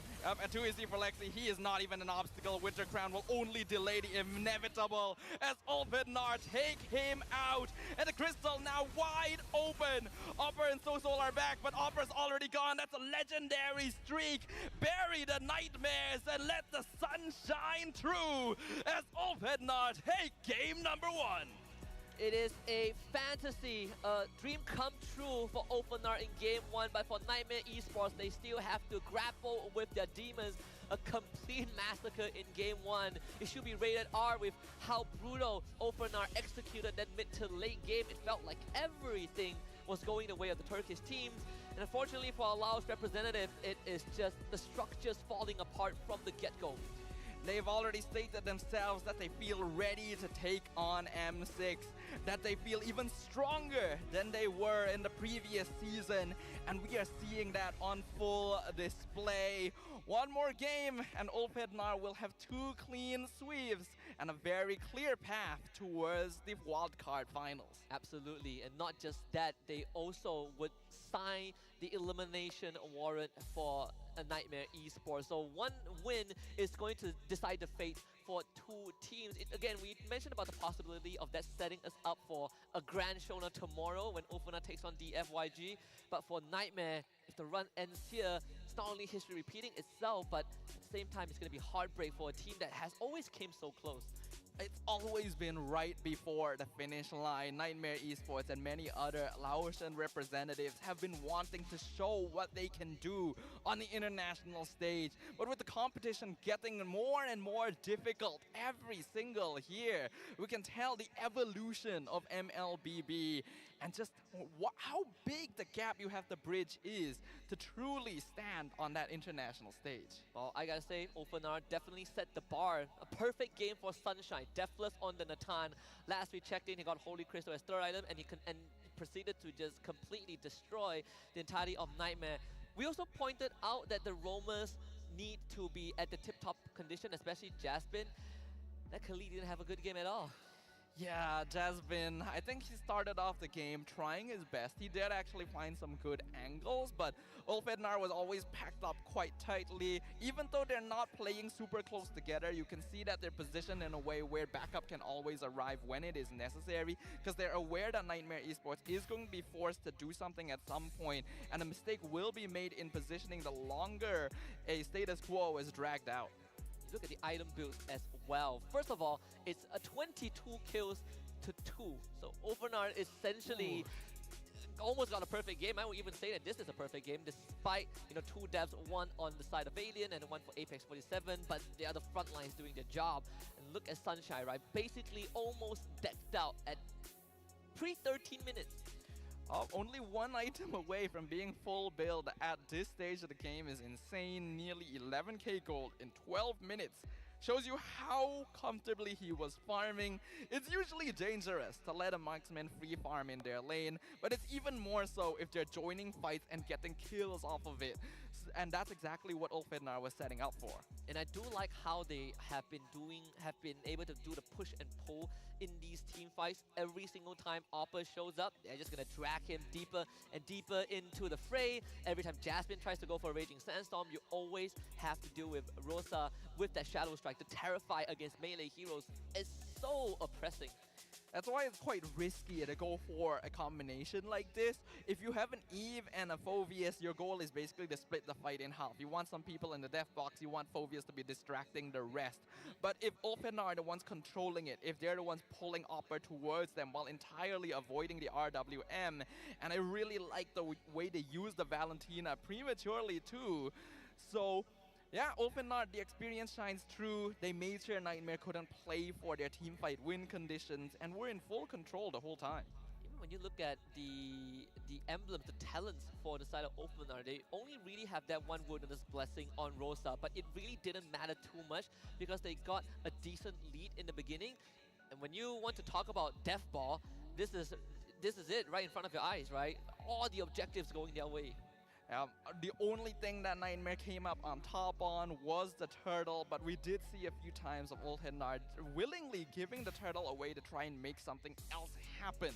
Especially with that first turtle where TNZ wanted to go for the timing, give it away to Lexi and try to target Cammy. He didn't get that kill, unfortunately, but the idea is there. Yeah, the idea is definitely there. Couple of close calls in the early game, especially that one moment where we witnessed that Ulfhednar had 4 low health members but no cleanup crew from Nightmare. And a lot of times, you also pointed out, Sadafa, that Ulfhednar, they're forcing Nightmare to take fights that they're not willing to take, right? Nightmare just wants to fall back, but Ulfhednar kept on going. And that special mentions to Alien on this Terizla. Alien wants to be the initiator, and I think that is a perfect position to be in. But I do also worry a little bit about the hero pool. Once the Cho was gone, he immediately went back to good old reliable Terizla. What happens after next? What happens when a team pops up that actually does contest this particular hero? Are his pockets deep enough? It's a question that we probably would see in the Swiss stage, because right now he's not really pressured to go deeper than that. MVP for game number 1, we gotta give it to Sunshine. He's the ray of hope for Ulfhednar. 8-0-6 on this Natan, completely uncontested in game 1. I mean, what's the ultimate enemy of your nightmares haunting you in your sleep? It is when you break the curtains wide open and the sun shines right through. Sunshine being the ray of light, like you mentioned, Husky, that allows Ulfhednar to break through Nightmare Esports. He is the win condition, he is the late game carry, but he came online so quickly that late game wasn't even a question. He reached late game when everyone else was still trying to get to that mid game, right? And it was a conscious decision from Ulfhednar to opt for a Natan instead of a Beatrix after seeing a Bruno banned out. So I do like the approach that Ulfhednar has brought. This is one of those moments where Nightmare Esports fell ever so short. The last minute Ogi Shadow Q from TNZ to avoid certain death really set the stage for how precise Ulfhednar are with their movements. Yeah, I think we could see from these highlights very clearly that something Nightmare Esports needs to figure out is when it is time to call it quits. There are times when you just have to admit a loss and back away before you lose even more. And there were way too many fights where they lost a crucial member, such as Soul, and kept trying to push the issue. Ulfhednar, of course, made it difficult for them to escape. But there's just times when you gotta run. Yeah, especially when you fight into this death ball comp. You're not only dealing with Alien, who has a penalty zone, you're dealing with a high loss, who is essentially negating a lot of your offensive stats, right? You can't really move, you don't attack as much, and unfortunately Moskov just isn't ready to fight. So in this case, I think Ulfhednar, again, came well prepared. Now the question now goes to Nightmare. The adjustments for game number 2. The thing is, I feel like Nightmare Esports' draft actually wasn't bad. There were clear win conditions, there was good scaling overall, but Ulfenar just outpaced them a lot. Feel like they needed to be able to take advantage of the few objectives they did get a little bit more, maybe be willing to play a little aggressive, and then towards the mid game when they are on the back foot, be willing to play more defensive. They're kind of stuck in a weird middle ground where they're trying to push to make something happen at the wrong times. Yeah, I do like the point that you brought out about cutting the losses, but when we talk about cutting losses, we also gotta talk about how you style yourself up, right? Don't lose to anyone out there, and you can do that with Fairy. When luxury meets gaming, you can do it with Fairy's first M6 Swiss watches, a special jewelry collection for Jusin and Emiya, and brand new champion rings and medals. Follow at Fairy World on TikTok and our website for more updates. I've checked it out yesterday. It looks amazing. Feels like a great gift for your loved ones or even for yourself. You just want to look good, you're in for some accessories. Fairy is the thing. I mean, we're MLBB fans, right? We all know how much we spend on in-game bling. Hey, So why not spend a little bit on IRL bling, you know? Skins for heroes? No. Skins for yourself. You're exposing a majority of us, me included. But if you want to spend on in-game bling, you could also do it by using it on the M6 Pass. Again, I want to remind you guys that it is already live from 18th of November to 29th of December. You can participate in the M6 Lucky Gift, join the draw for a chance to win the Claw's new epic skin, Challenges Flare, and Beatrix's new M4 epic painted skin, the Light Seeker. Do not miss this rare opportunity to get the exclusive skins, because if you miss it, who knows when we'll get another chance. Yeah, it's only for a limited time that you will have access to Beatrix's M4 exclusive skin and Prime skin, so this is your chance to do so if you missed out on it during M4. But game number 2 is going to be happening soon. We gotta set the stakes. If Nightmare Esports loses this one, just like many of the other teams, they will be eliminated from the wildcard, even though there's still technically one more day tomorrow. It is going to be pretty devastating knowing that you still have to show up, you still have to put up a performance, but you just do not have that opportunity to proceed further, right? You kind of salvage that pride a little bit, but that's the extent of it. And like you mentioned earlier on, Open are feeling really comfortable.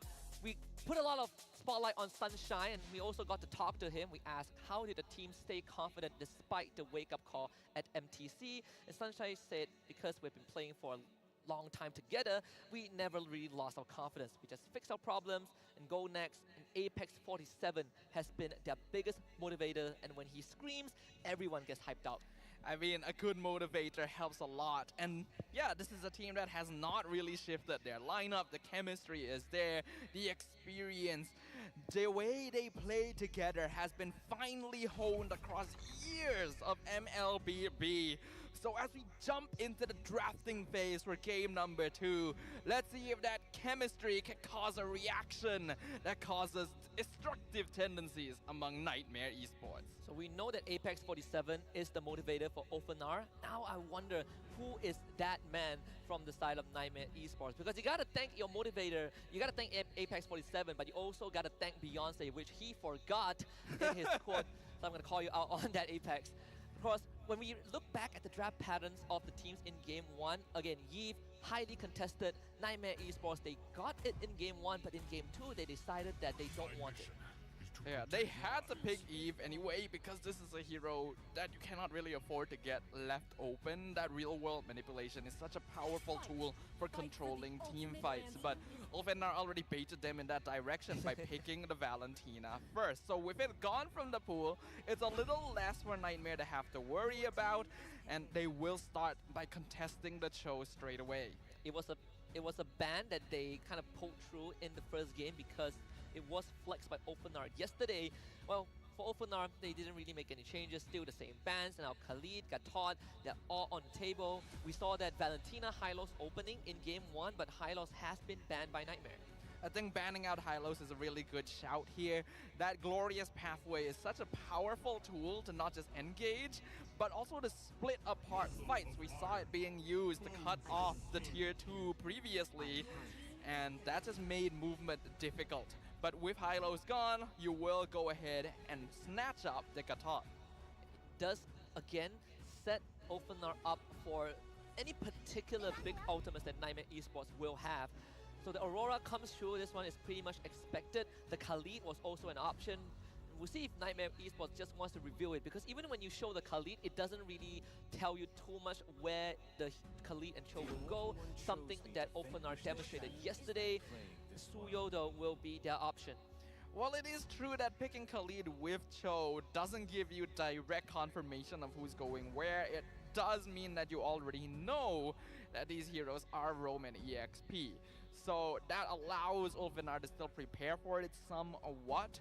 Looks like they will go ahead and grab the Suyo in advance here. And let's see if Ofenar want to go for the Alpha counter.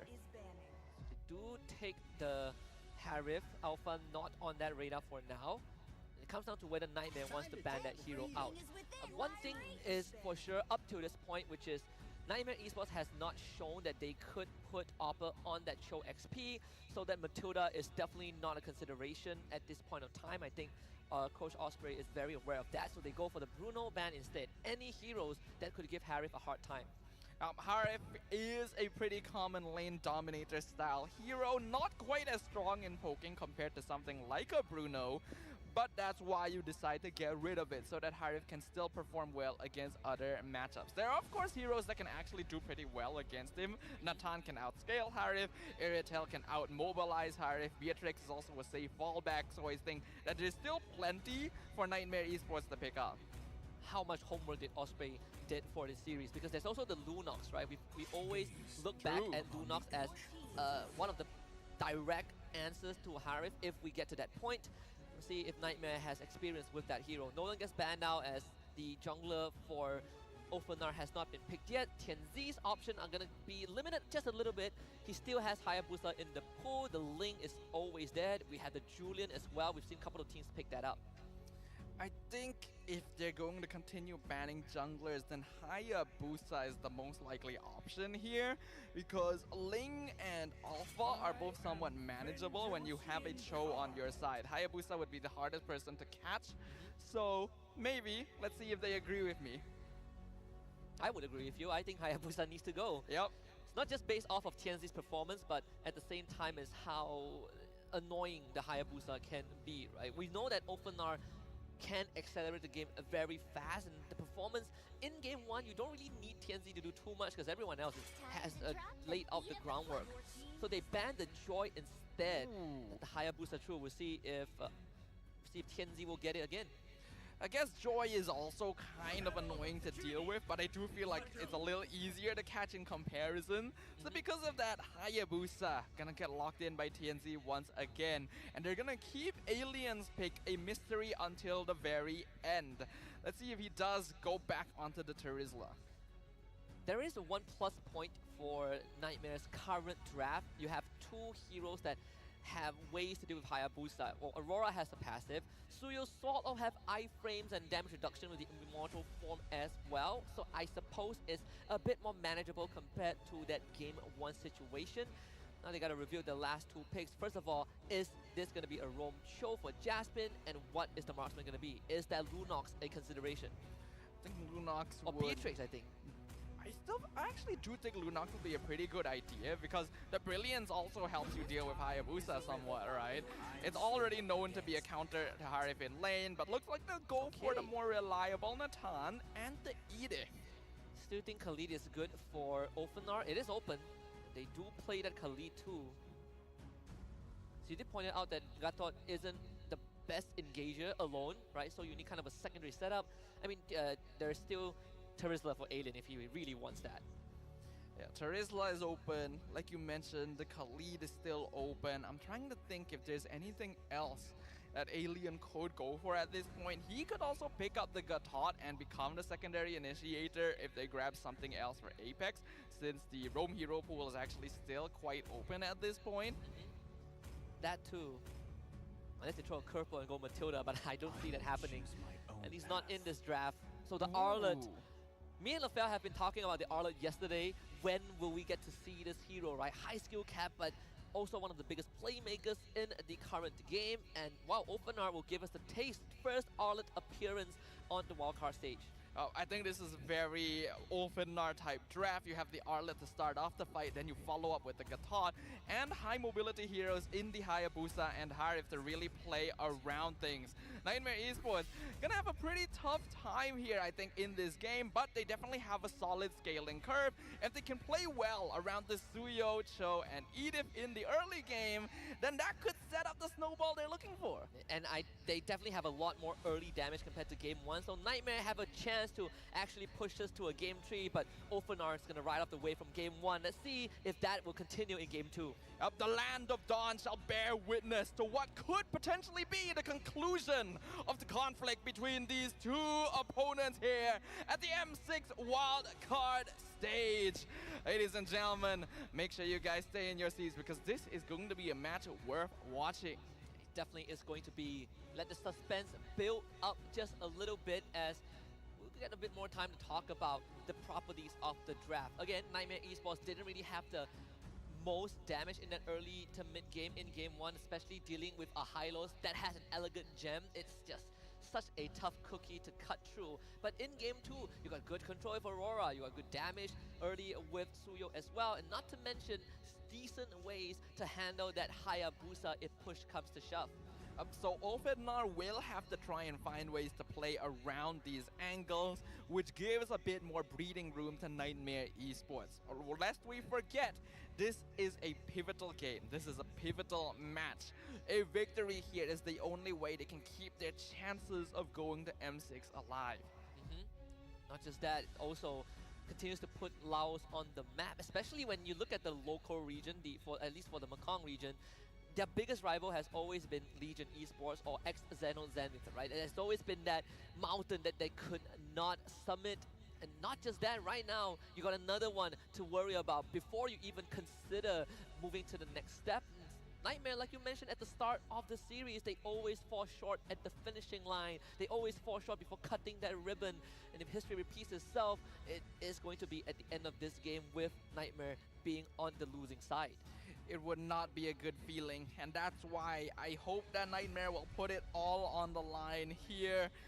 They've been at the wildcards before. They are not strangers to this stage. They are no strangers to the international scene. This is a lineup with much potential, and if they're able to at least find that stepping stone, they could make things happen.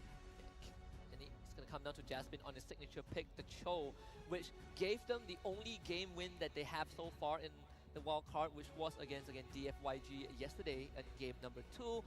Putting all their eggs in the Jasmine basket.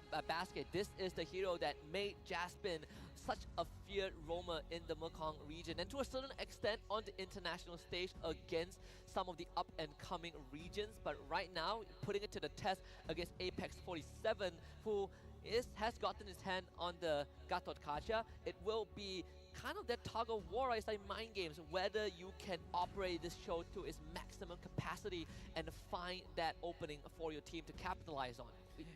It's a hard thing to do when you're on this stage, right? Especially, I think the tournament has been living up to its name as the wild cards. There's just so many things that you have to consider, so many factors that could be unexpected that you have to be prepared for.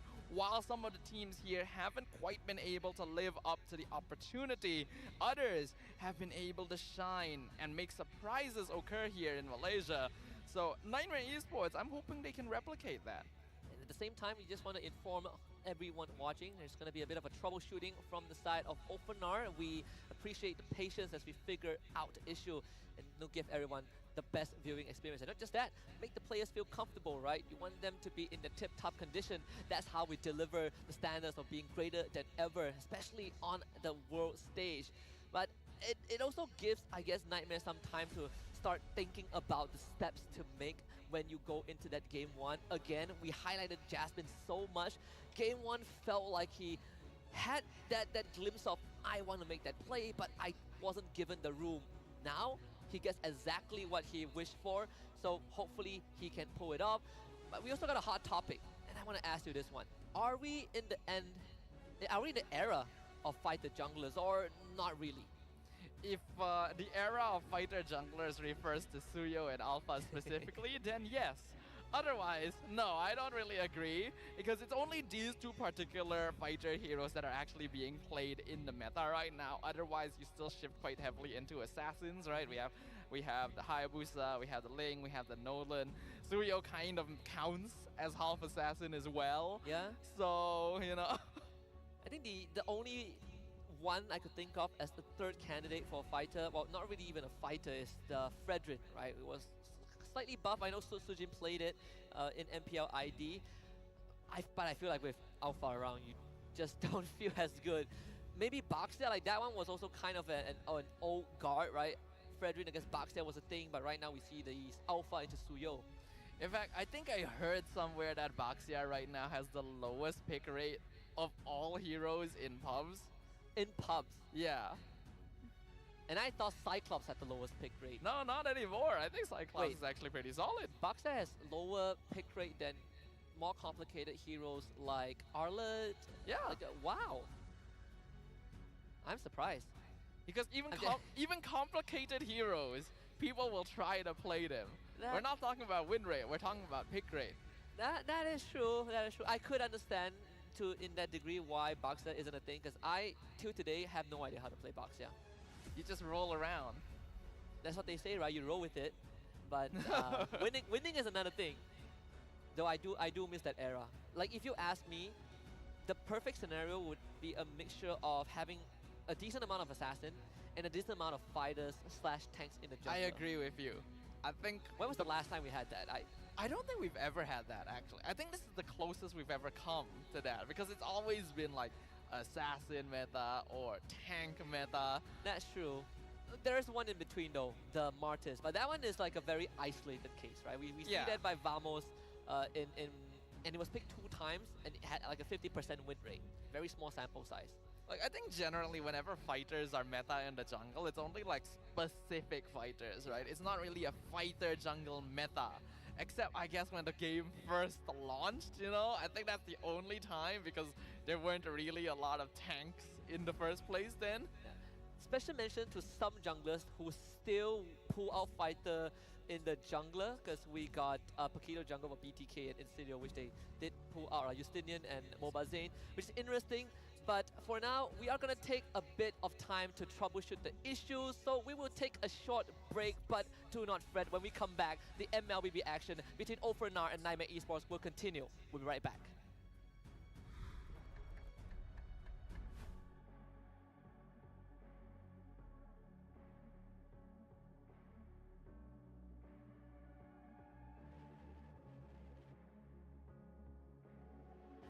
Lost in the shadows, feeling so small. But I've got a fire, won't let myself fall. Every hit taken, every scar earned, lessons in pain from which I've learned. When the world says I'm done, I'm just on in my run. Through the darkest of nights, I will find. You won't get me down. You won't get me down. I get back on track with a peaceful attack. I'll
starts now.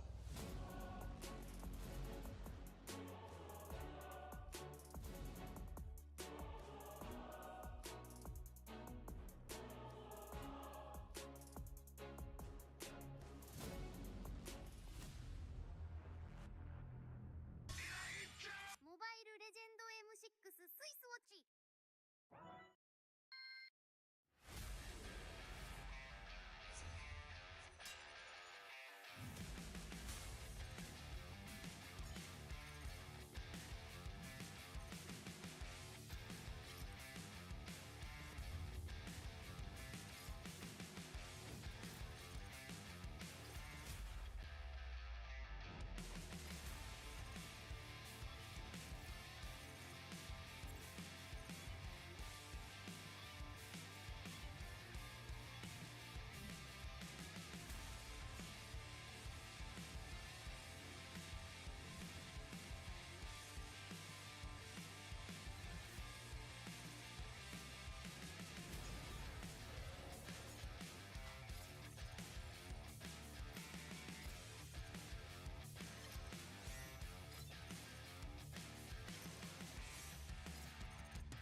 スイスウォッチ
Hello panda, semua suka biskuitnya.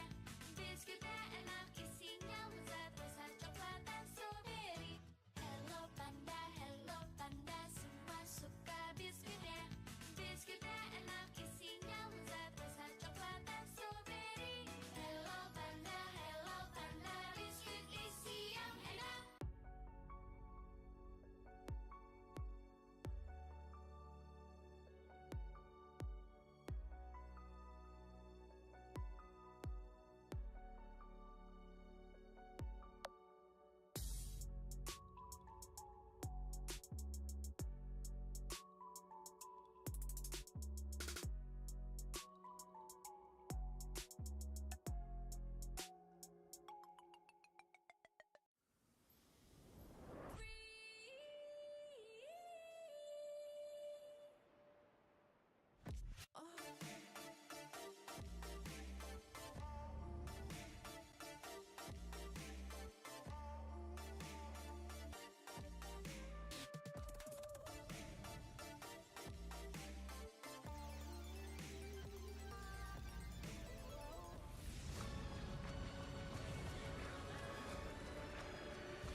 Welcome back to the M6 wildcard. It's day number 2, and right now we're in the midst of a fierce battle between Ofenar and Nightmare Esports. You're on the desk. My name is Husky. Alongside me is Dafa. We thank you for your patience, but do bear with us a bit more as we iron out some fine details, and then we will be ready to load onto the Land of Dawn once more. Some things were being discussed, but we have finally settled the issue, and we are gonna be going for a quick remake. I'm pretty sure we're sticking with the same drafts as well. There was just a bit of a bug going on here and there, but that's been fixed, so no worries. We will be jumping into game number 2 very, very soon. And thank you very much, everyone, for being patient with us, and of course to our marshals as well for doing their best to make sure that everything is spick and span. Yeah, doing their work diligently, looking dapper on the stage as well. And I know that we asked for a bit more time to discuss about the draft, but now we got a lot more time to continue diving deeper into the mechanics and properties of what these teams can bring to the table. We mentioned a bit about Nightmare Esports having a lot more damage to deal with what Ofenar has to bring in that early game, but for Ulfanar's side, right? What do you think that they have for game 2? Let's see, I think Ulfidnar do have just a pretty solid scaling overall. Their setup is going to be a little bit more on the difficult side because you no longer have something as easy as the penalty zone to work with. Artlet is a little bit more micro-intensive overall. But let's go ahead. There's a QR code on the screen right now, a redeem code as well for you guys for being so patient with us. Go ahead and grab this to get some cool stuff in game. If you don't want to scan the QR code, you can always do it the other way, which is to go to your in-game profile icon, go to settings, and go to redemption code and key in this code. I'm going to do you guys a favor and read it out. S97RZS3B5XNA23426. Didn't miss a beat at all. Good stuff, Woo! good stuff. We gotta be inclusive, you know. Sometimes people just want to listen to the code instead. But without further ado, thank you very much again. One last time, ladies and gentlemen.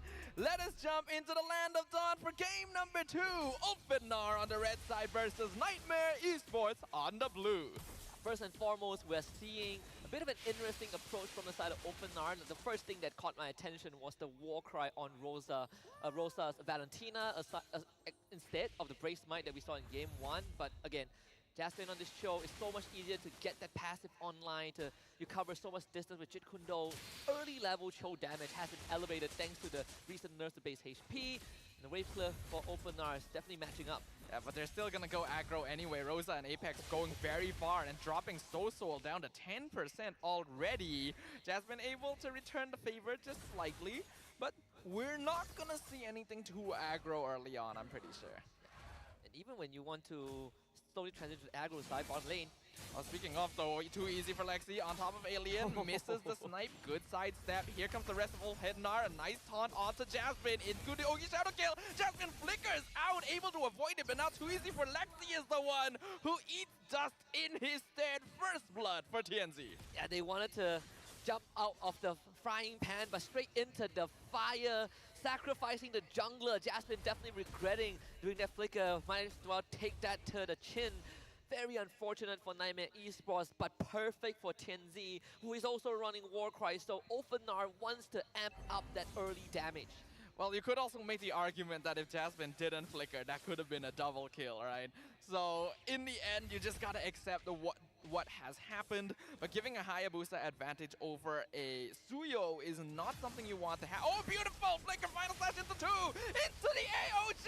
It is disaster for Nightmare Esports! So Soul able to flicker out, Frigid Glacier to respawn, Wave the Dragon, gets a nice kick onto Rosa. He's able to purify out, but still ends up falling because his health is too low. But Alien will finish off. Too easy for Lexi in the meantime, and continue distracting Jasmine so that TNZ can get the turtle. And that's the combo you mentioned during the draft stuff. The final slash into the avatar of the Guardian. TNZ will get this first turtle for a team. Alien still being an absolute menace. Oppa does miss the onwards though. Oh, again. Another final slash Nightmare. This is what we talked about. Stop prolonging the fights. Another kill for Ulfidnar. Clearly, you can see that Nightmare Esports were indecisive, right? Jasmine and Oppa were fishing for a kill, but now there might be more. A beautiful taunt on Apex, and now that's a killing spree on the Rome Gatot, by the way. TNZ gonna get one for himself as well because he wants a consolation prize. Sunshine pops the Zaman Force, AOG into the tower, nice flicker into the wall, but a taunt by the Gatot and Apex tanking the tower. Kamito at 10%, no minions left. Can he get away? Nope, Rosa's here. That should be the end for Cammy. At least he got the cannon on the way out. Apex should survive. Let's see, can he land an arrow? Ooh. Apex just eats it, right? Presses the regenerate late, but it really doesn't matter. The gold crab goes over the Sunshine. Ulfidnar again, just like game 1, taking everything from Nightmare, but at a much earlier timing. This is a 3-0-4 Rome Gatot. 100% kill participation in 7 kills before 4 minutes. Almost a 3k goal lead for Ulfidnar. I wonder how much of that is on Apex 47. He's just thinking, wait, I'm not supposed to be this farmed. Oh boy. Those guys can go for more. Also, Frigid Glacier stolen on him. Taunt on Apex once again. Ow. Jasmine too late. Mega kill for Apex 47. Jasmine trying to run away. AOG Shunpod, but Rosa is there to pick up the kill. Stop this carnage, Ulfidnar. I know Nightmare gave them a bit of an advantage. They took it and they ran with it. Tenzi's gonna look for a solo kill. Good iframes with the Blaze Surge. Too easy for Lexi. Makes it look easy, yes. But Overnar, they're gonna set up for the next turtle potentially, or maybe even better, onto Cammy. Sunshine just got Starly and Scythe in 4.5 minutes. Final slash comes in. 3-man gank on Cammy. Entropy to the other side of the tower. Can he escape? No, he cannot. Way of the Dragon is too late to save him. Unstoppable streak for Apex at the 5-minute mark.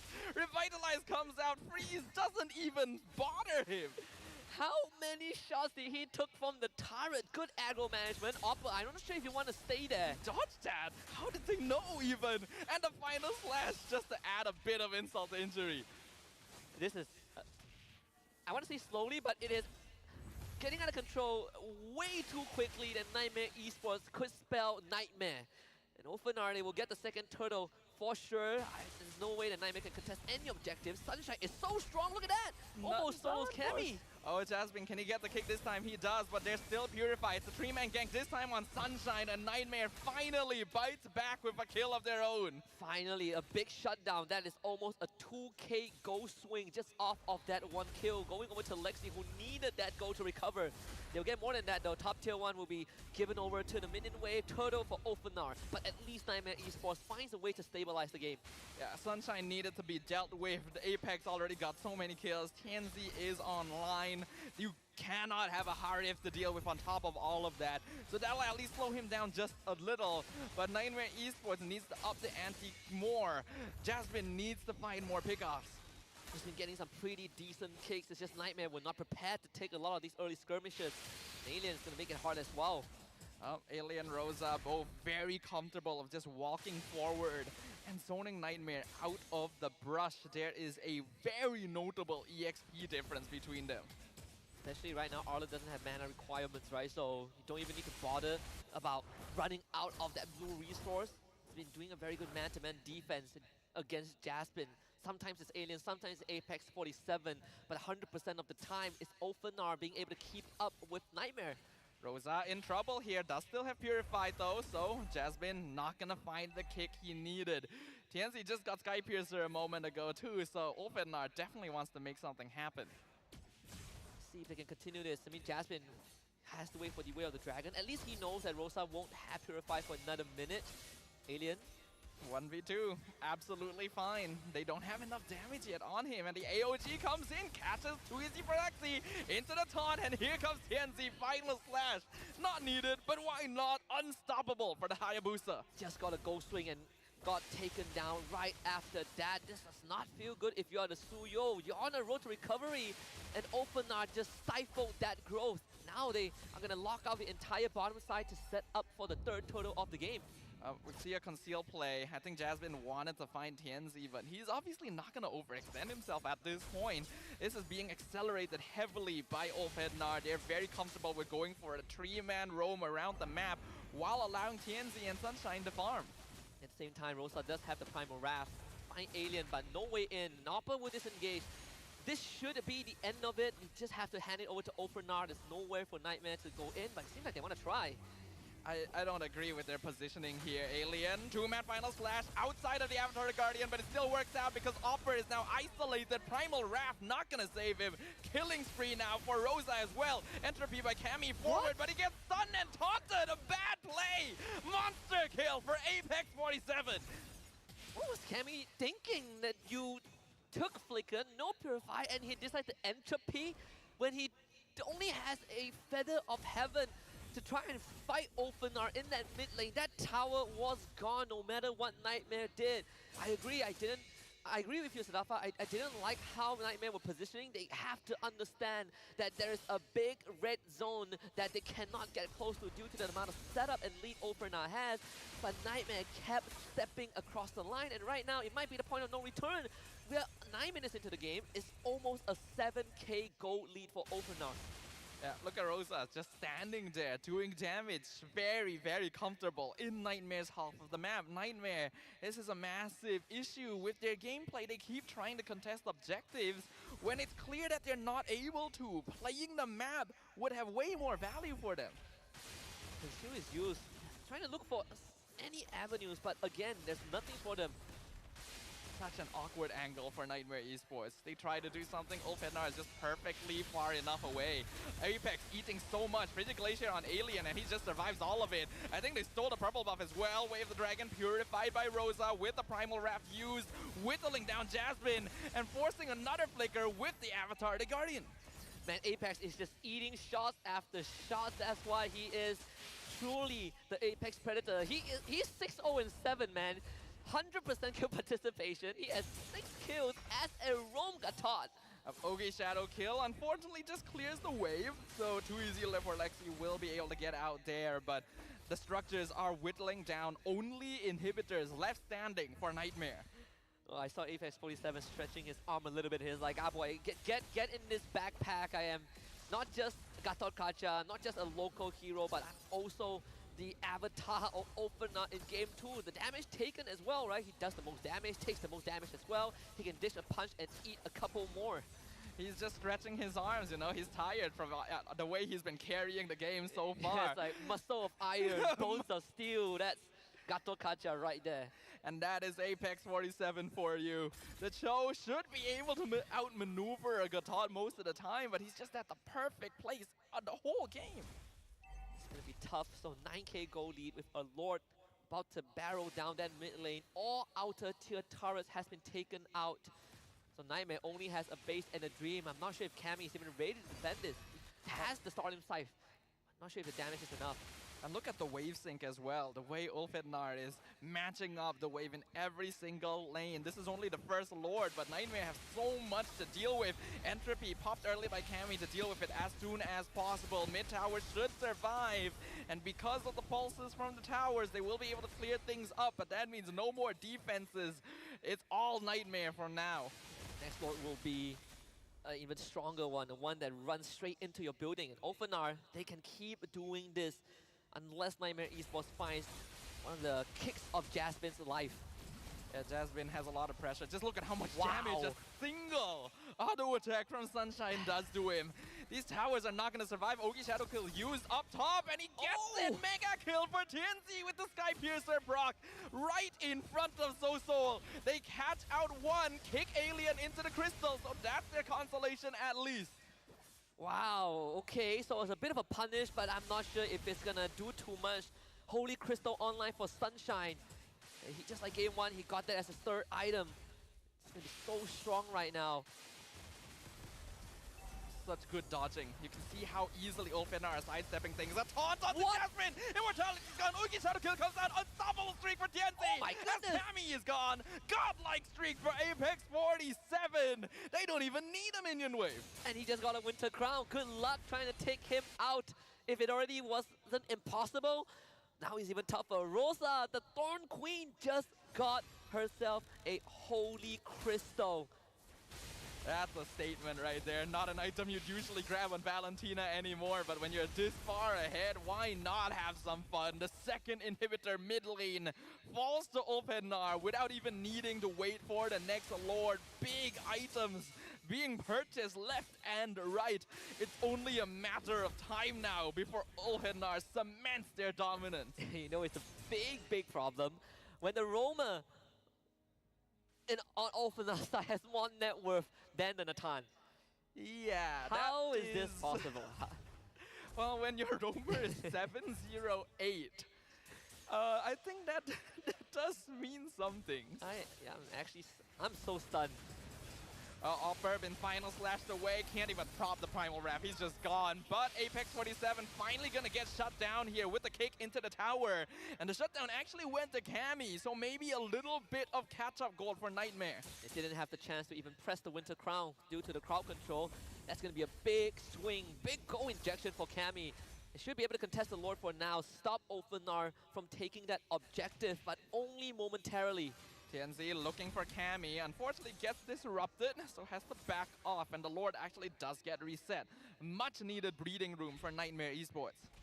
Jasmine, he's just trying to open the map, but his team isn't He's there. way too far forward. That's a mistake. That's a free kill for Sunshine. The rest of Nightmare, where was the communication? Yeah, you have 2 waves that needed to be dealt with. Clearly, the rest of Nightmare are trying to deal with the mid and the bottom wave, but the fact that Jasmine was so deep in, basically forfeited any chances if Nightmare wanted a secondary contest. Sunshine taking down the Lord. Ophenar essentially setting themselves up to win this game number 2 unless Nightmare pulls out a miracle. They are officially flexing at this point when Rosa's just standing in front of your walls. You know that the game has not gone well for them. The Lord has been claimed, the minion waves continue to be synced up.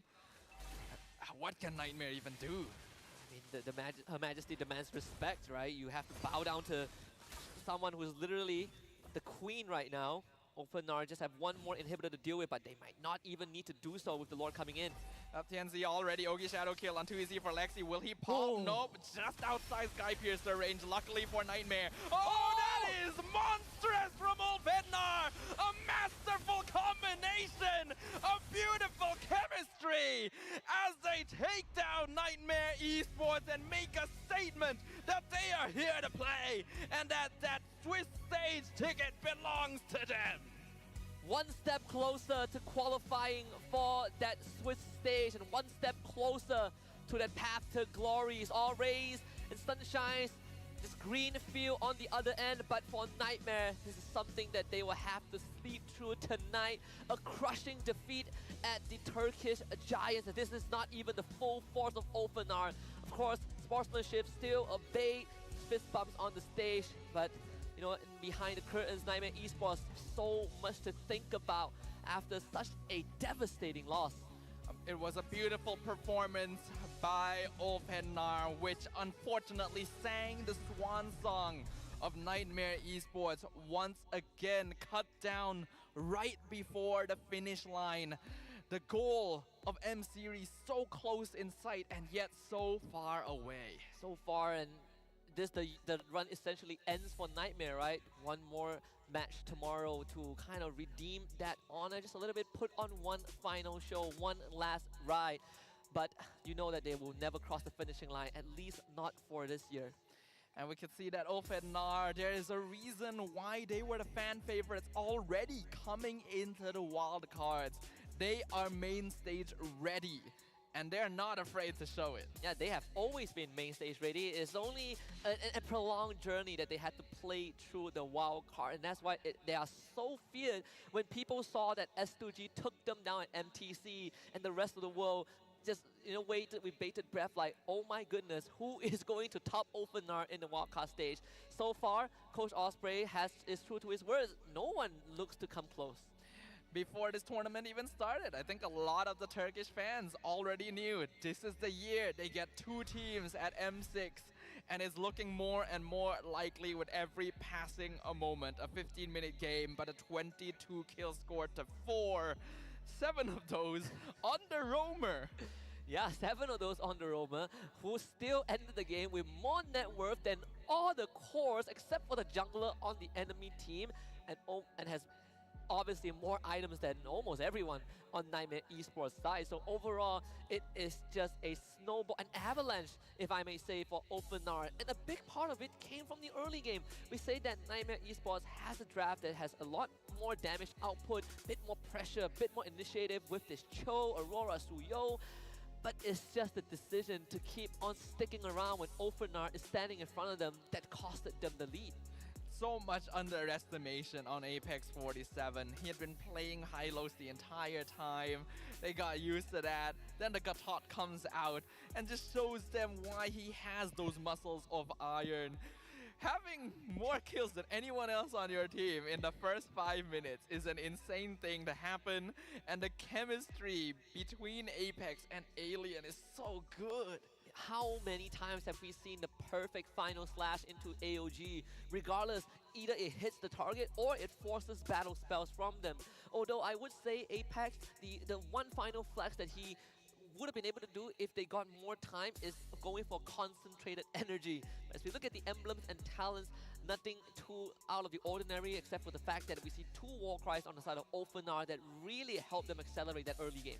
I think it's not just the war cry as well. We didn't get to point this out, but Rosa had the Lightning Trunkian and Holy Crystal, right? Yeah. One of those items is already pretty greedy. Having both is a demonstration of how heavily this game was going in their favor. I do not need too much mana, right? All I need is one spell rotation and it's gonna be lights out.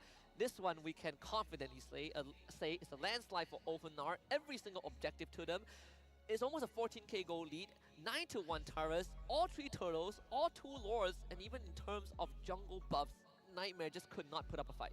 And Rosa doing over 70,000 damage in total. This Valentina is a comfort pick. But even if you contest it, the Torn Queen just has so many other heroes you have to worry about.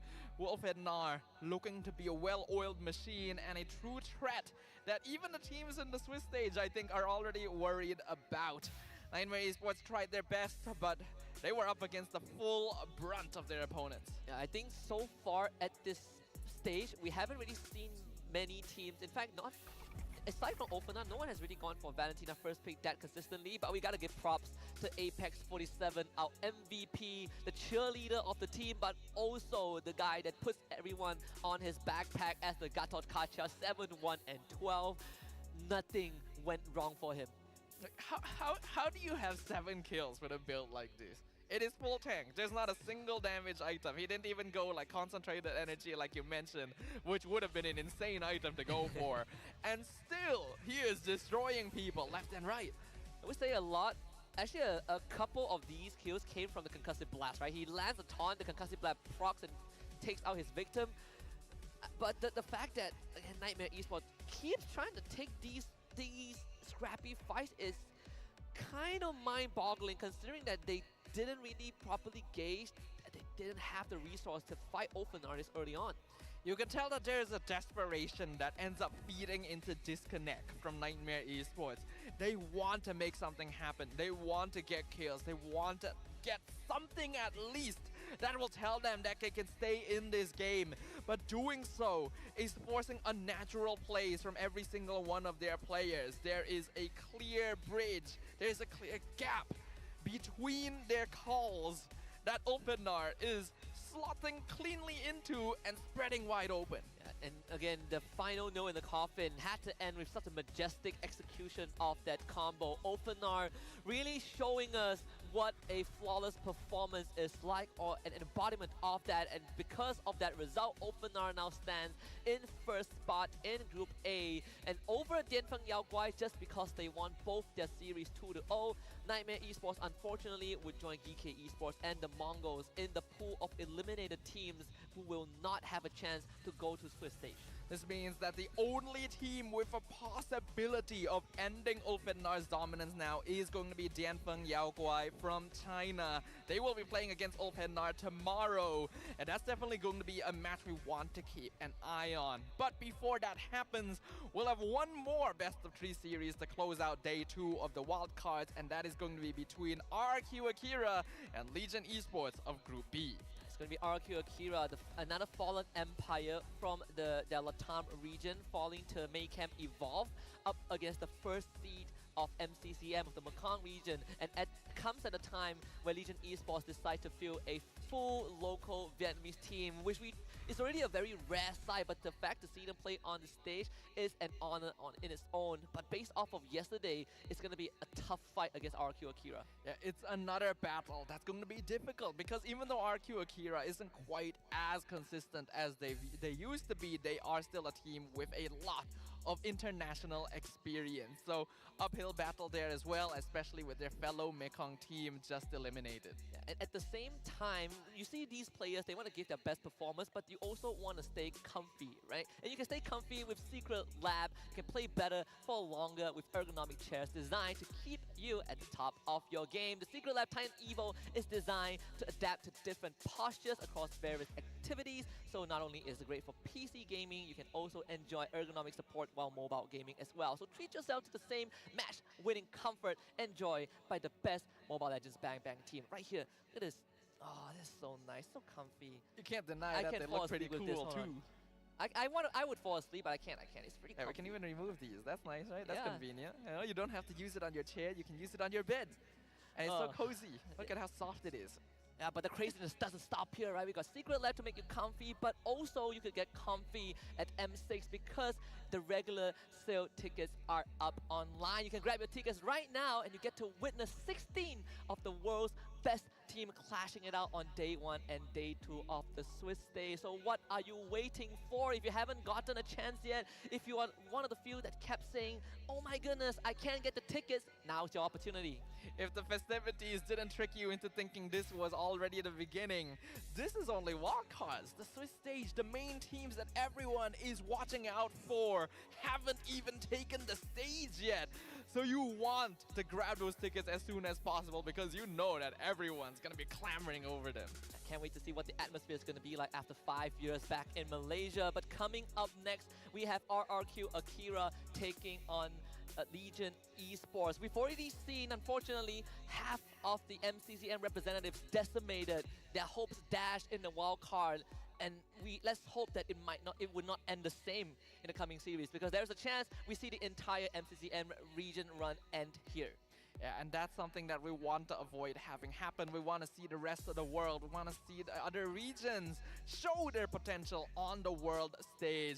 But first, you're going to have to get through RQ Akira. That's going to be a tough one. It's going to be an uphill mountain to climb for the MCM region again. But of course, we will take a short break. When we come back, RQ Akira takes on Legion Esports.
Fight for ultimate glory starts now.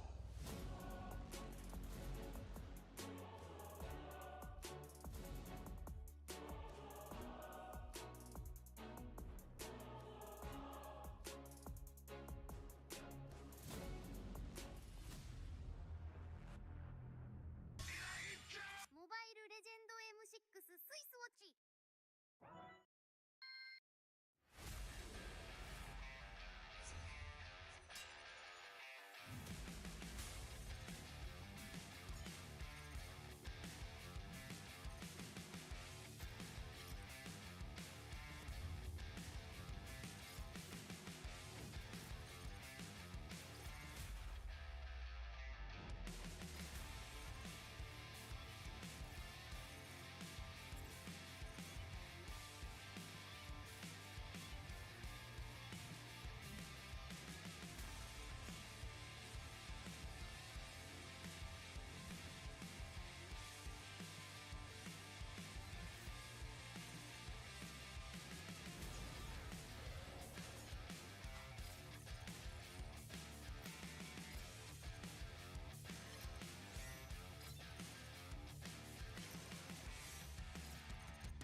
final best of 3 of the M6 Wildcards Day 2 is going to come up in just a little bit. RQ Akira takes on Legion Esports. Of course, you're back on the desk with us. My name is Husky. Alongside me is Dafa as we prep for the final showdown, a potential decimation of the entire Mekong representative, or maybe a resurgence of Legion Esports.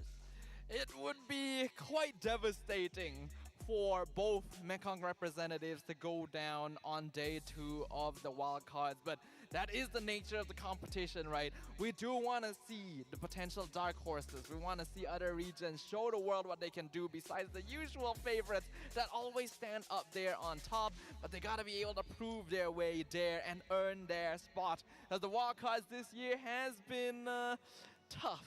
It's been extremely tough, tougher than last year for sure, right? Because this year is the first time that we get 2 direct invite slots as the region of Malaysia. So I thought to myself, okay, at least we are not going to have our second seeded team kind of blow through the wildcards like last year.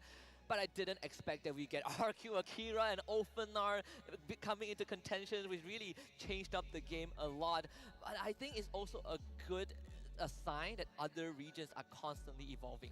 Yeah, other regions are evolving so quickly that we have 2 M-Series mainstays in the wildcards, right? That is absolutely wild, but not as wild as Kadia's Gaming and Esports District, which will unite gamers, communities, and fans across all genres and walks of life. Hey, if you gotta evolve the individual regions, you gotta evolve the ecosystem behind it, and Kadia is that thing, is the next generation, the future of what gaming is all about. I just love the idea of having a hub where you can enjoy the festivities, everyone under the same roof, kind of geeking out on the same game, fangirling, fanboying over the same players. It's such a It's something that I dreamt of as a kid, and now Kidia is making it come true. Yeah, I still dream of it nowadays, you know, the concept of like a gaming theme park kind of thing going on, but looks like they got one up on us, Husky, so we'll just have to enjoy their stuff instead.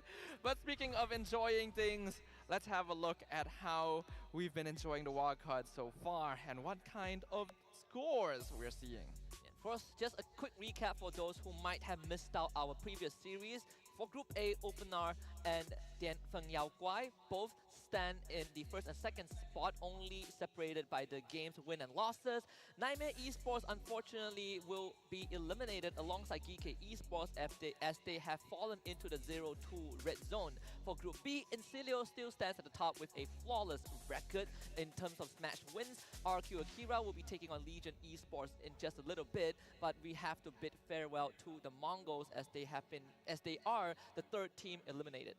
Yeah, so far, scores have been pretty cut and dry, with some teams clearly dominating over the others. Like you've mentioned, Group A has effectively been cut in half, with Ovidnar and the FYG taking up the top spots. Incilio still waiting to see who will join them. If Legion are able to take a win here, then we could see a bit more of a tie situation in the middle of the group. But a tie isn't actually good enough now that we only have 1 slot to M6.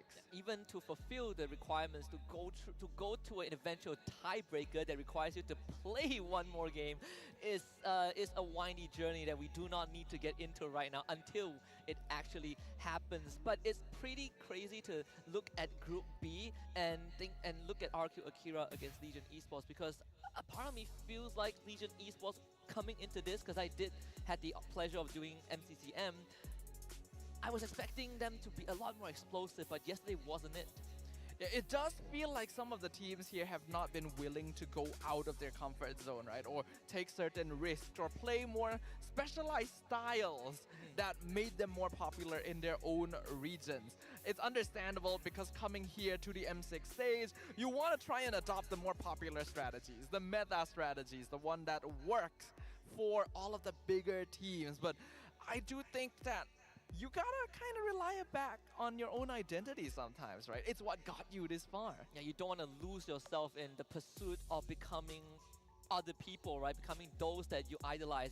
I would say that for Group B, things have been going according to my expectations, Insidio being at the top.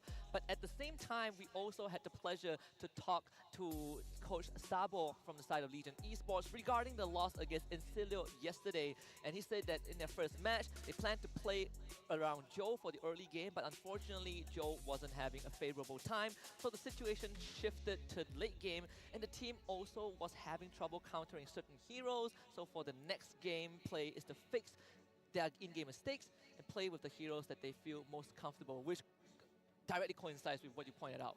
If going for the more meta strategies and hero picks doesn't quite work out, pocket picks are always a great fallback, even if they may not necessarily be the strongest heroes around. We know that Legion Esports are a team that wants to play around Joe. Their jungler is actually a great pillar for them and is usually the one starting the fights or the ones finishing them off. So because he wasn't really having the best game yesterday, you could see that Legion Esports were floundering a little bit.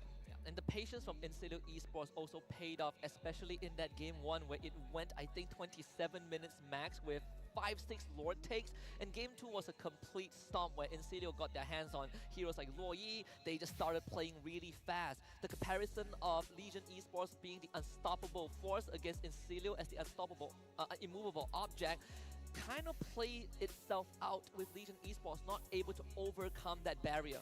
Yeah, but if they're gonna go back to basics, then that could be a great step for them to take moving forward, especially since they are in a similar situation to Nightmare earlier. Another loss here means that they will no longer have a chance of fighting for that M6 slot, and that is not a fate they want on themselves. Yeah, it's not going to be easy readjusting with such limited time, but we just now talked to the coach from Legion Esports. We also got to have a conversation with Coach Cabral from RRQ Akira on their bootcamp, right? Because they have been bootcamping for quite a while, and during their bootcamp in Indonesia, he said that the team scrimmed against top teams of MPL and MDL Indonesia, as well as the top G teams from the Philippines and Malaysia, including M6 representatives, of course Indonesia included. They were also super nice, and we learned a lot about different drafts and strategies from them. And I heard a little bird chirped in my ear. You would not guess one of the teams that RQ Akiva scrimmed with in Indonesia. Oh, what would that be? Take a wild guess. Would they also happen to start with RRQ? You read my mind. Yes, it is RRQ Hoshi.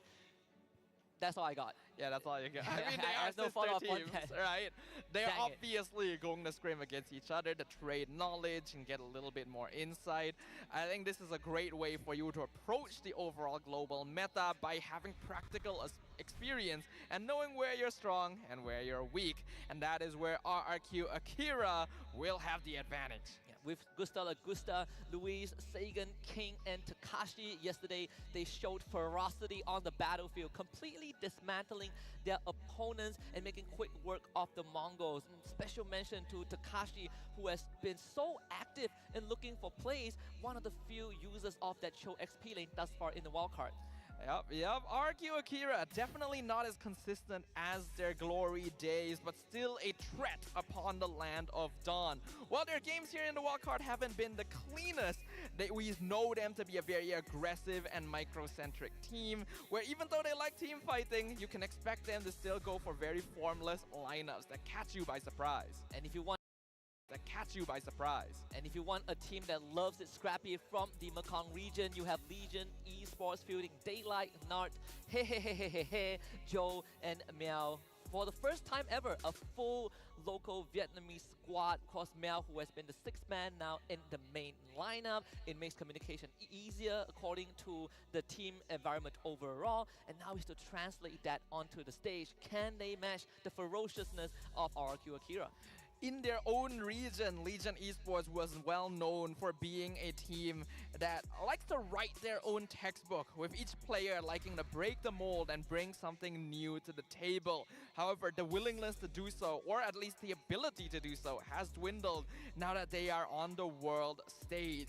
Bring that personality to bear, and going back to what makes them comfortable will go a long way. Especially when we have been focusing a bit on Joe and how he has been struggling yesterday. We asked him compared compared to MSC, is this wildcard more competitive? And he says, yeah, it's a bit more competitive, even though there are no Malaysian teams in the wildcard. He still feels like the second place teams from different regions are strong. And that final line really hits hard when you realize that some of these second place teams were champions of their region for a long time. Yeah, the dethroning of champions in the case of Ulfednar and RQ Akira, both of which never would have expected to find themselves fighting for their lives in the wildcards. And yet that is how destiny has determined their fates. It's true, regions have been getting stronger and stronger with teams that no one would have predicted coming up on top and dethroning the hierarchy, which just makes it even more difficult for maybe the smaller regions to catch back up, but the potential is always there. Yep. With that being said, let's head into the drafting phase for game number 1. And as we let the first phase play out in just a little bit, I just want to quickly throw the ball at you, Zafa. All right. I know M6 literally just started. We're in wildcard stage, but do you think that we should have more teams for M7, for wildcards, more regions for wildcards? I would honestly love it because it just brings new things to the mix. But I think before we can really officially have that happen, the ecosystem that currently exists in the wildcards needs to reach a new level of evolution. We might be witnessing a page of that. Starting with RQ Akira, I think this is probably the first Fanny ban on that blue side, if memory serves me correct, but the Eve still makes it onto the list. Legion Esports starts taking out roamer options, the Flex Cho and the Matilda. We know that RQ Akira is a very aggressive team, and if they have heroes that are able to easily open up the map and provide more utility in ways of entering and exiting team fights, they control things very effectively. So Matilda and Cho both fall into that archetype, and both are things that Legion will respect. There's still Tusin and Chip left. We know that some teams are starting to let Chip through and not even touch that hero until the entire drafting phase ends. But Tusin, so far, alongside Fanny, has still been banned 100% regardless of what situation. Legion Esports gonna let the Tusin through, and they ban the Suyo. 100% ban rate on Zusin in the wildcards, officially broken here on the final match of day 2. Will RQ Akira snap it up? I feel like you have to, right? It feels like a no-brainer, but that's just how I see it. I would pick Tusin in a heartbeat whenever she gets let through. I mean, so far there have been certain ways to deal with her, you know, like dive comps, but it takes so much resources to deal with Tusin, and she can build a more durable build because the utility she provides is more than enough. Yeah, if you're able to put a little bit more utility into the mid lane, it could allow Takashi to go for a bit more aggressive EXP laners himself. But that is going to be up to RQ. Do they want to go for it? They're taking the time, and they will indeed lock it in. The debut of Zusin in the first game of this match. I'm not like, I have a very ominous feeling already just seeing Zusin on RQ Akira's side, but I trust that Legion Esports came prepared with a solution to this Zusin. Right? You won't let her through for no reason. They respond with the Gatot Kacha and the high loss. This is interesting. It's interesting. Oh boy. While they are both very powerful opener heroes, drafting them both together instantly means that they are going to be Roman EXP. You don't know which for sure, but it means you don't have to worry about anything else, right? Yep. It's a lot of team fight control, and with no Eve around, it may be hard for RQ Akira to match up, but I also feel like it reveals a lot from Legion very early. And not just that, they both aren't the best option into the Tusin. You can easily take Purify, and they don't have the best gap closers aside from Gatot Kacha. But even then, once you've expanded mobility spells, Tusin is just going to treat you like a sitting duck and ragdoll you around. So that's something that Legion Esports have to be careful of. Alpha was kind of a pick that RQ Akira loved yesterday, aside from Suyo, so they picked that up for King once more, and Luis gets Khalid. Alpha's pretty solid against tanky frontline heroes as well because of his true damage that builds up over time, so both Gatot and Hylos fall into that category. RQ gonna be sticking to their guns.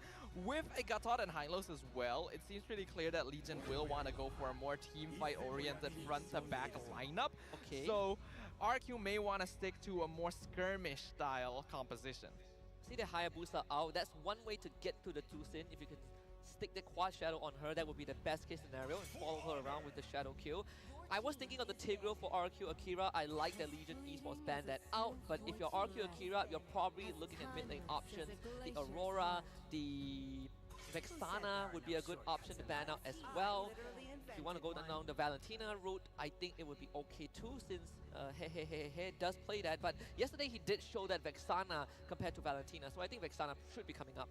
I actually don't really like the tip ban very much from Legion, because I feel like with Gatot and Hylos, you actually have more than enough tools to deal with it. If anything, I think you should be more worried about like a Matilda pickup because of the combo with Alpha and the way to outmaneuver the tankier front lines. Yeah, they did take out the 1-1 on the side of RQ Akira. I honestly thought that they would be the one to consider 1-1, but considering that there is a Hayabusa, it doesn't feel as comfortable. We have the Harif left on the table, get Bruno, Beatrix, plenty of options as Bruno goes over to the side of Legion. Looking at this, probably a Beatrix for RQ Akira wouldn't be too bad. Or Moskov if you want to deal with Hayabusa.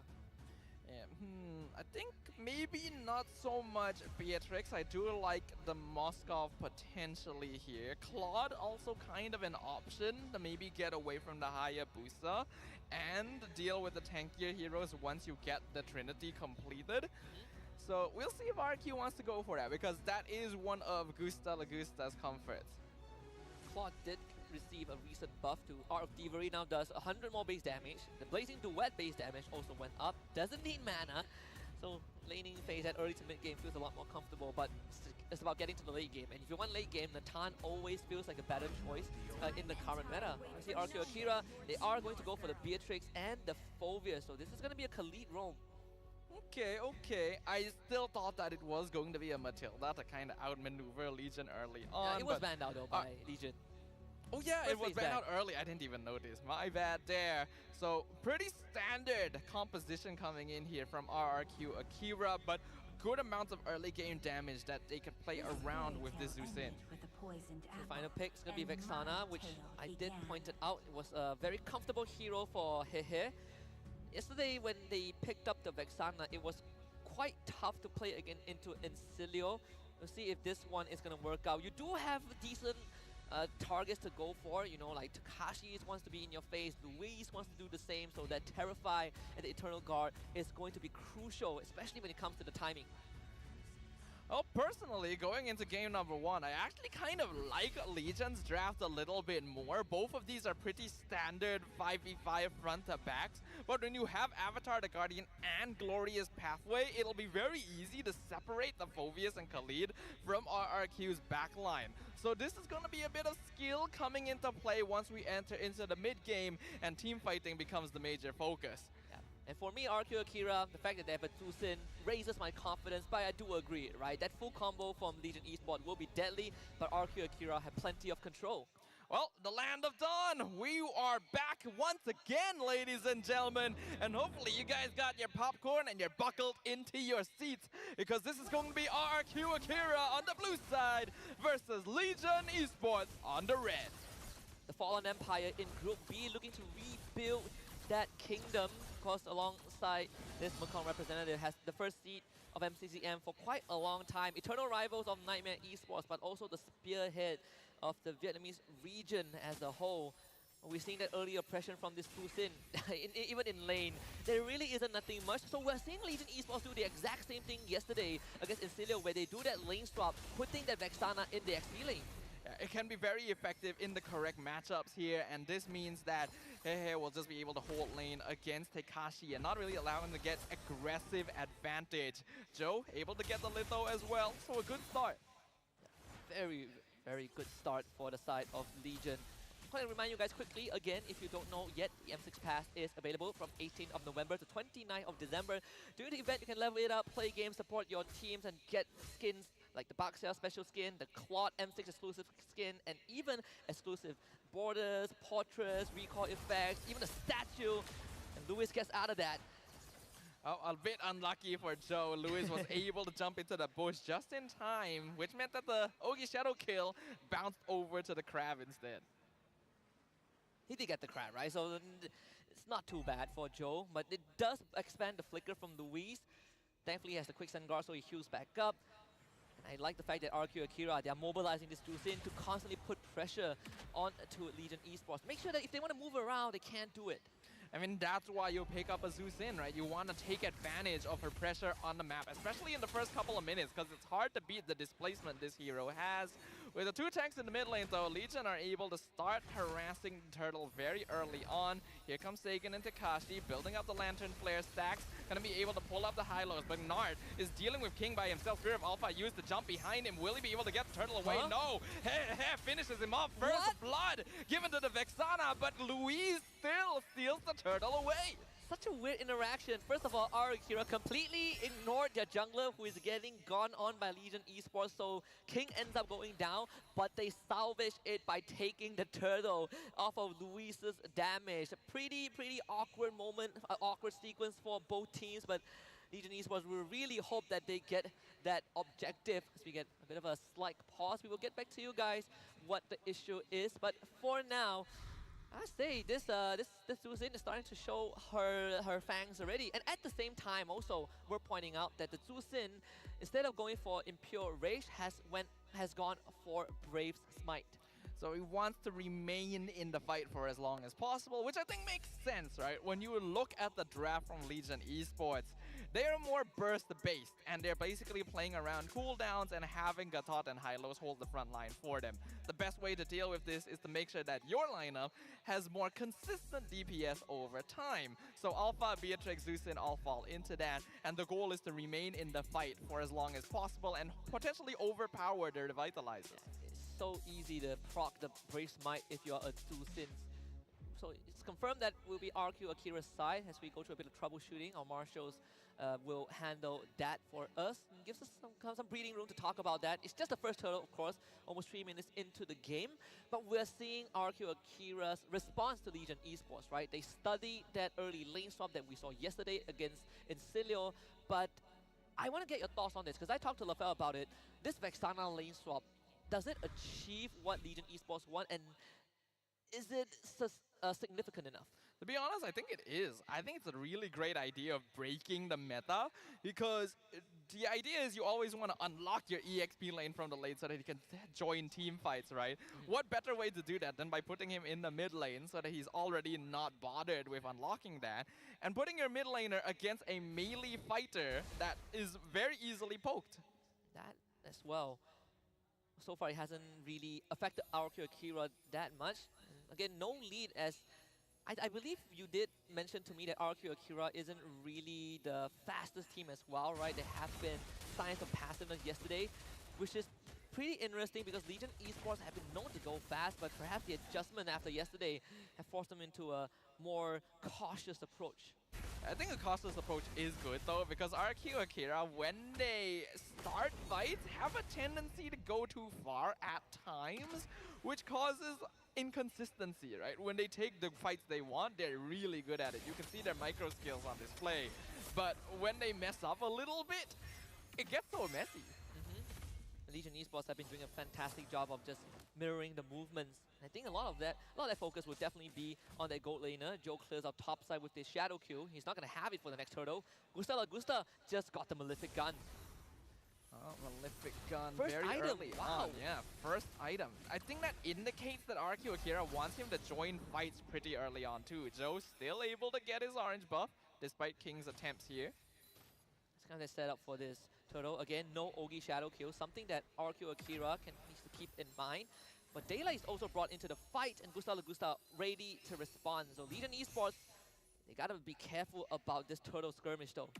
Yeah, King wasn't successful in slowing down Joe, so both junglers are at level 8 and gonna be pretty 50-50 with the turtle fight. But Legion again have more tools overall, so RQ Akira has to slow down the turtle dance a little bit more. Glorious Pathway comes out, Spear of Alpha used, but Louise gets stunned, gets knocked off, gets CC'd by everything under the sun, and Louise is just gone. Legion Esports now on top of the turtle, but 50-50. King gonna be the one to steal it away with Retribution, and Meow gonna be picked up, thrown back into King. A free kill for the Alpha, as now Takashi right on top of Gnart with a Spear of Alpha to finish him off. First of all, Louise ate everything from Legion Esports, took them their entire asset to bring him down. This pesky Roam Khalid, but second of all, massive Dark Wave from Takashi to pull 3 people from Legion Esports back who wanted to escape the fight, evacuate, got dragged back in, allowing RQ Akira to not only find 2 kills, but also the second turtle of the game and the bot tier 1. Now Joe, he's gonna go down Where is again. Joe going? Oh, Shadow Kill comes out at the last second. Raging Sandstorm, but no flicker being used. I feel like he could have connected that. Yeah. But Joe luckily will survive. RQ Akira regains slight gold advantage. And what they say, never kill the messenger. That was a warning shot dedicated to Joe's Hayabusa, but at least Legion Esports, they took down top tier 1, so it is a structural trait. But you always got to keep in mind, if they are paying attention, they would have realized this Beatrix has a Malefic gun. So like you said, I think RQ Akira, they want to start early fights, and a lot of it are going to be centered around the objectives, where you have Luis and Takashi who can constantly disrupt the backline, and Sagan keeping the front line away. They recognize they need Beatrix to break down the front line. And speaking of, there they go. Exactly doing that. Finding Gennard. Oh. Ogi Shadow Kill. Gusta flickers away from King. Oh. But he's able to survive just barely. Luis once again not committing flicker. Joe able to walk away. But this Hayabusa not getting the kills he needs. That is so unfortunate. When he threw out his shurikens, Gusta timed the regeneration, got that extra tick to stay alive. And that is massive if you are RQ Akira, and a big bummer for Joe. We think we can see Legion Esports, their momentum starting to slow down a little bit now that RQ Akira looks a lot more confident to fight. 7th minute of the game, Turtle just respawned. All members of both teams already around the Turtle pit. Let's see what they can do with it. RQ Akira should be making the call to stall this out a little bit, because Luis is still waiting for Raging Sandstorm to come back up. So to deal with the middle wave, you got Gusta, they're taking all the farm, but King is just maintaining aggro. Turtle at 30%, flicker, knock off from Takashi, but Joe still gets the turtle anyway. Glorious Pathway slowing down RQ Akira from jumping into the backline. Ogi Shadow Kill comes out, but it doesn't do enough damage, and that means Gusta picks up the kill on Joe. He has to flicker away from Takashi too. So Legion forced on defensive action. Well, Takashi just single-handedly ran into the backline and forced away key members of Legion Esports. And unfortunately this time, RQ Akira didn't get the turtle, but it really does not matter. They got the kill onto Joe regardless, so it's still a net positive for the Latam rep. You can see how tempo has shifted. RQ Akira are now accelerating the game since they know they are in control, and Legion, unfortunately, are not actually responding fast enough. Gustav finally got his BOD, actually doing good damage now. And Glorious Pathway used just to make sure Legion can get away from their own tier 2. You saw that, right? That one rocket. Yep. BOD and Malefic gun, first of all, gives you insane range. Turrets are not an issue, but that one blast took out almost 20% of his health bar. This is a big problem for Legion Esports now. And that's the danger of Beatrix here. And RQ Akira knows it. They have way more consistent access to damage compared to Legion, who are very constrained by cooldowns. If they don't have their ultimates, they just simply cannot fight, whereas RQ will always be available. So they can use that to exert pressure around the map. Shorter cooldown times, and RQ Akira have been playing around it so well. Once more, Raging Sandstorm is going to be the key that allows RQ Akira to start fights with Legion Esports. We did see that Malefic roll out for Joe very early as well, as he needed that extra oomph to it. But as long as Luis is around, he's just going to eat it up. Yeah, another Ogi Shadow Kill. Literally tickles RQ Akira. Not too sure what the goal was there. Would have been better used to clear a wave instead. And RQ Akira is just going to continue doing what they're doing. This is Lord fight, and if it goes any way, just like the turtle fight early on, RQ Akira is just going to play with the timing, have Takashi go to the back, flicker out from He, not good at all. RQ Akira looking to be in very strong spot. Takashi already jumping in, zoning out He again in the mid lane. Vexana not able to get close. Jumping in again. Daylight doesn't do enough damage, but Takashi finally has the flicker away after being knocked up with the Eternal Guard. A lot of cooldowns being used. Joe jumping in again, but the Ogi Shadow Kill fully soaked. Raging Sandstorm defensively to get away from the Glorious Pathway, and Avatar the Guardian even wasted from Legion Esports, all without achieving anything. And Gusta nearly snipes down Daylight, lands the Renner's Apathy, not able to get the taunt. Here comes Joe again, but he gets knocked up, stunned instantly. That's the jungler of Legion gone. Takashi doing so much damage because Legion are grouped up under the Revitalize.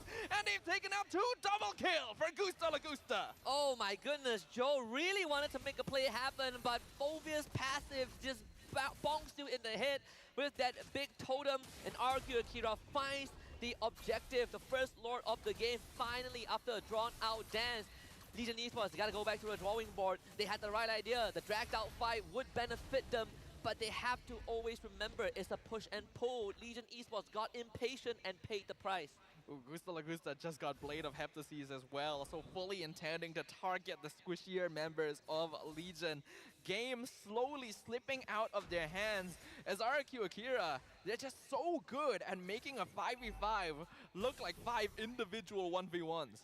It does seem so. Even Takashi has been doing the same thing over and over again. Just hop to the back, zone out the Vexana, zone out the Bruno, and there really wasn't much that Legion could do aside from, you know, forcing out his flicker. Malefic gun just got purchased by Daylight, so the extra range to match up with what RQ Akira has.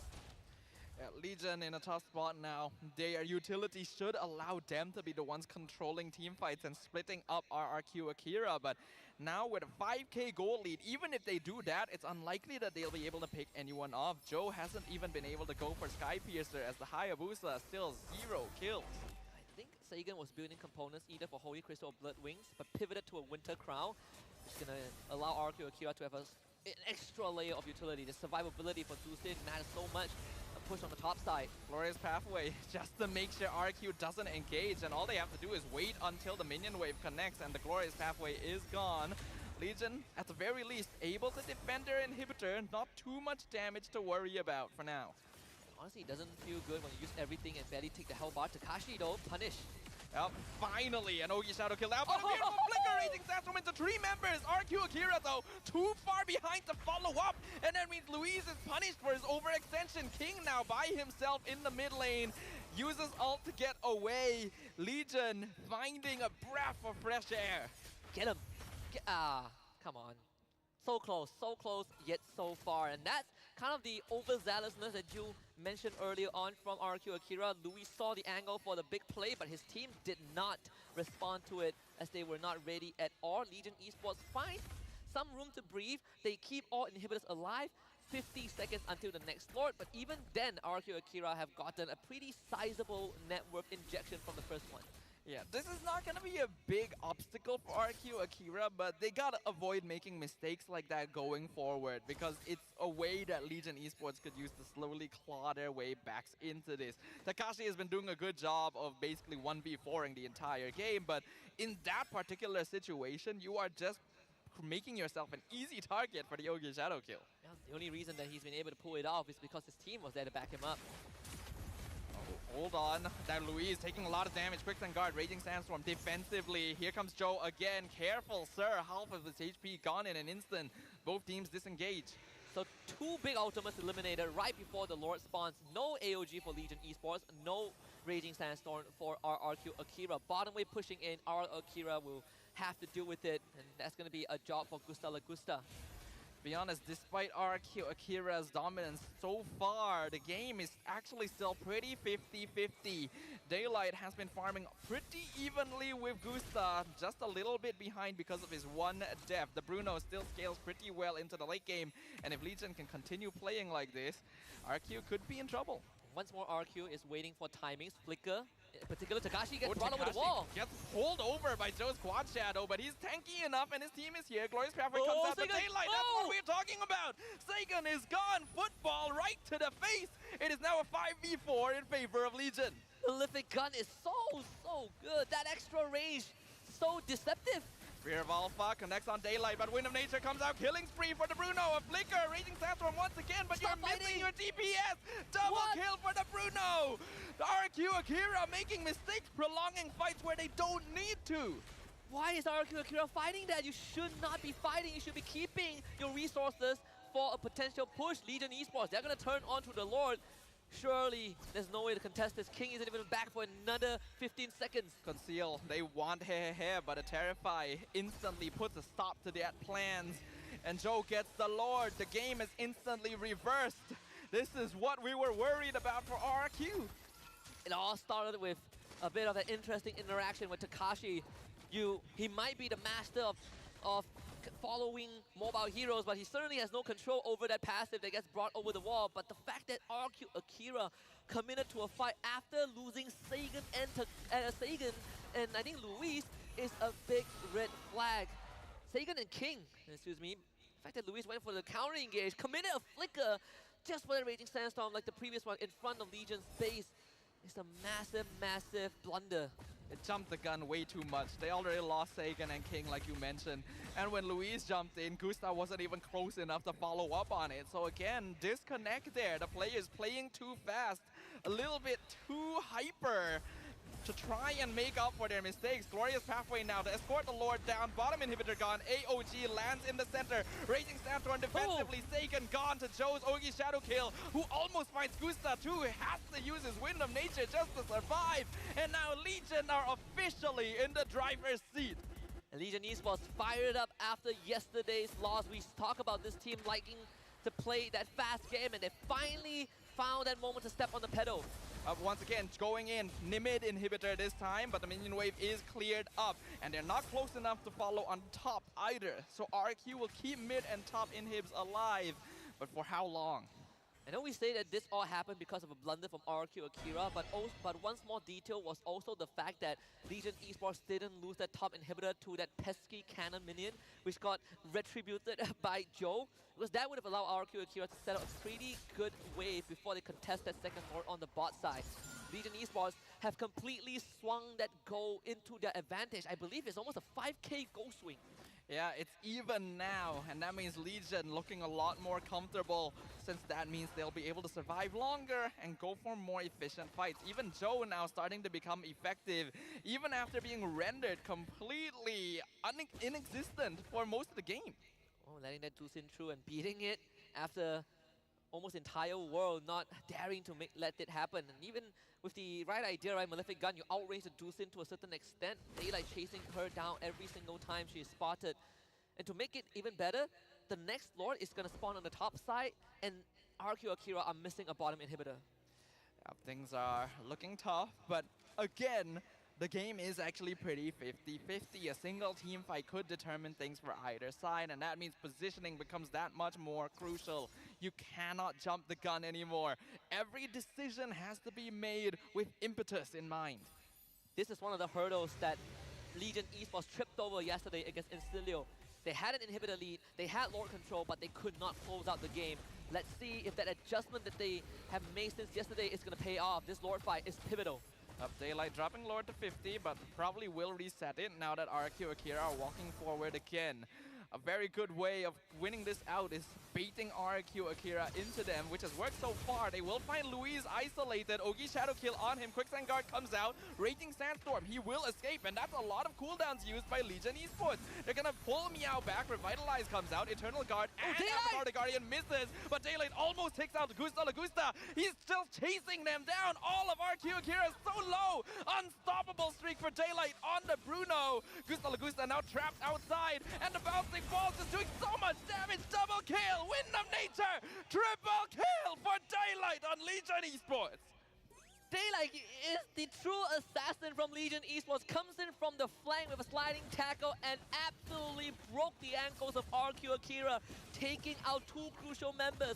Hehe shows up with a flicker, terrified. Legion Esports looking to take game one. Yep, the crystal's wide open. Spear of Alpha finds two. Beautifully played. Winter Crown comes out to keep him alive. Gusta Lagusta trying to clear the minion wave, gets a mega kill, but the crystal is still wide open. There's no minions left. They're still alive. They're still living, but they just blow up. A double kill shut down from here. And with that, Legion Esports will turn things around and claim game one against RQ Akira. What a victory in game number one for Legion Esports, keeping the hopes and dreams of the entire Mekong region alive in this wildcard group stage, taking down the fallen kings of RQ Akira. What started out as a dominant early to mid game went straight down the drain when RQ Akira got too trigger happy and ended up botching their own lead. What a comeback, right? Composure from Legion. Bad habits die hard, unfortunately, and this is something that RQ Akira has done time and time again. Trigger happy, definitely the right term to refer to this. As they had such a big lead, they were doing such a good job of controlling the map against a team that should be hard to team fight into. But one too many mistakes, one too many kills that should not have been given away gave Legion the room they finally needed. Yeah, it's very, very unfortunate if you're RQ Akira, because letting such a game slip away is not going to feel good. We talk about Legion Esports needing to go back to the drawing board at one point of the game where they were getting ran down. I think now you have to switch that mindset over to RQ Akira. They have to go back to square one. Yeah, goal laners are still always going to be a threat, and the reason why Bruno has been rising so much in popularity is not just because of his early game pressure, but how well he scales into the late game too. With that malefic gun, he can reach so far, do so much. He was chasing down RQ Akira by himself at the end of that game. He's chasing down Takashi, he was chasing down Sagan, he was like, Luis, you got quick stand guard, but I'm gonna blow right through your defenses if you give me enough time. And it's just such a good composure, such good recovery from Legion Esports, and all it took was RQ Akira to give them that one moment. A single moment. That's how games can be determined nowadays. The meta has shifted so quickly to an aggressive style that once you let go of the pedal, you are giving opportunities. And Legion Esports were very quick to respond to those opportunities. I think Daylight definitely deserving the spotlight here for being the carry in that endgame.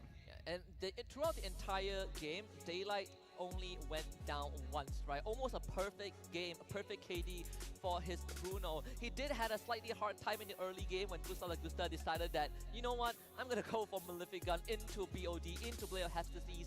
Gave Daylight a bit of a problem, but overall, still, Daylight came out on top once he hit that item spike. The RQ Akira, they're an aggressive team. We know they're very good at isolated team fights. They're very good at holding their own and being independent, and they have confidence in this kind of playstyle, but it also means they may take things a bit too far and try to take matters into their own hands when you need the team around you. Now that we've seen that Zusin get let through and at the same time beaten by, honestly, a very unlikely matchup, a very unlikely matchup between the teams itself, I find it pretty interesting. I wonder if more teams would also kind of start looking into this as a reference. And by the way, I just want to give a quick shout out, this time not to Beyonce, to our content team, because, you know, this 7-1 KD for Bruno is also a reference to how Brazil kind of lost to, you know, one of their World Cup matches. I'm putting it out there. Oh my. I didn't want to take this jab, but I'm pressured to do it. You know, my career is on the line. I see you. Like, it's too perfect, right? There's Oh, a 7-1 on Daylight. Here's the reason that RQ Akira lost. It is very low-hanging fruit. I will give you that one. Well, not me. I have to thank the back end team. I'll give you guys that one. Moving on, we are seeing, like you said, the marksman is still the cornerstone for every single team, and it's reflected in the damage dealt alone. Gusta still deals the most damage, and then followed by Daylight. I also really like Legion's idea of swapping the EXP and mid lane at the start of the game, right? You would think that having two tanky frontliners against a Zusin is a bad idea, but really they're not gonna be threatened even if they are pulled back at level 1, so they're fine there, and they're able to go assist EXP or gold lane very easily, right? He's not really in any threat as well. In fact, he actually threatens Takashi since he can poke him from further away and keep him in lane without having to do as much. Yeah, absolutely. And I think the other time we've seen this was when SRG went out against Team Vamos, right? When they swapped that Zusin to the side lane to deal with a CC. But we gotta focus our spotlight on Daylight, the MVP of game number 1, goal laner of Legion Esports 7-1-4 on this Bruno. He is just hitting shots and scoring those goals. Daylight deserves a spotlight. This is actually a very fresh face and very new player in the professional MLBB scene. In fact, his pro experience only started late last year at the 32nd Southeast Asian Games. So one of the newest faces on the M6 stage and already showing us that he is a fresh breath of air. Sometimes when we have new faces, it's always great to see the ideas they bring into the game, and people would expect one out of two scenarios. Either they blow everyone out of the water or they buckle under the pressure. Definitely not Daylight, as he just kept getting more and more confident as the game progresses, understanding that he is the strongest man on that battlefield. We can see here in the highlights what exactly happened towards the middle phases of the game, where RQ Akira became increasingly scattered with their engagements. A formless lineup, a style that's very suited for distracting and confusing your opponents is something that RQ Akira is skilled at. But when your front lines are scattered in an attempt to scatter the enemy, the moment they regroup and take the advantage, you do not have defensive battle lines to play around. I think what they ended up doing was confusing themselves, or starting fights that have already ended, right? They kept trying to beat the dead horse. Very unfortunate for RQ Akira, but the good news, the silver lining, is that it is not the end just yet, right? Legion Esports still has a chance, but so does RRQ Akira to keep that run in the group stage alive. And honestly, even if they drop this series, the most we get is the tie between them and Legion Esports, which will be settled tomorrow. But for now, RQ Akira backs against the wall.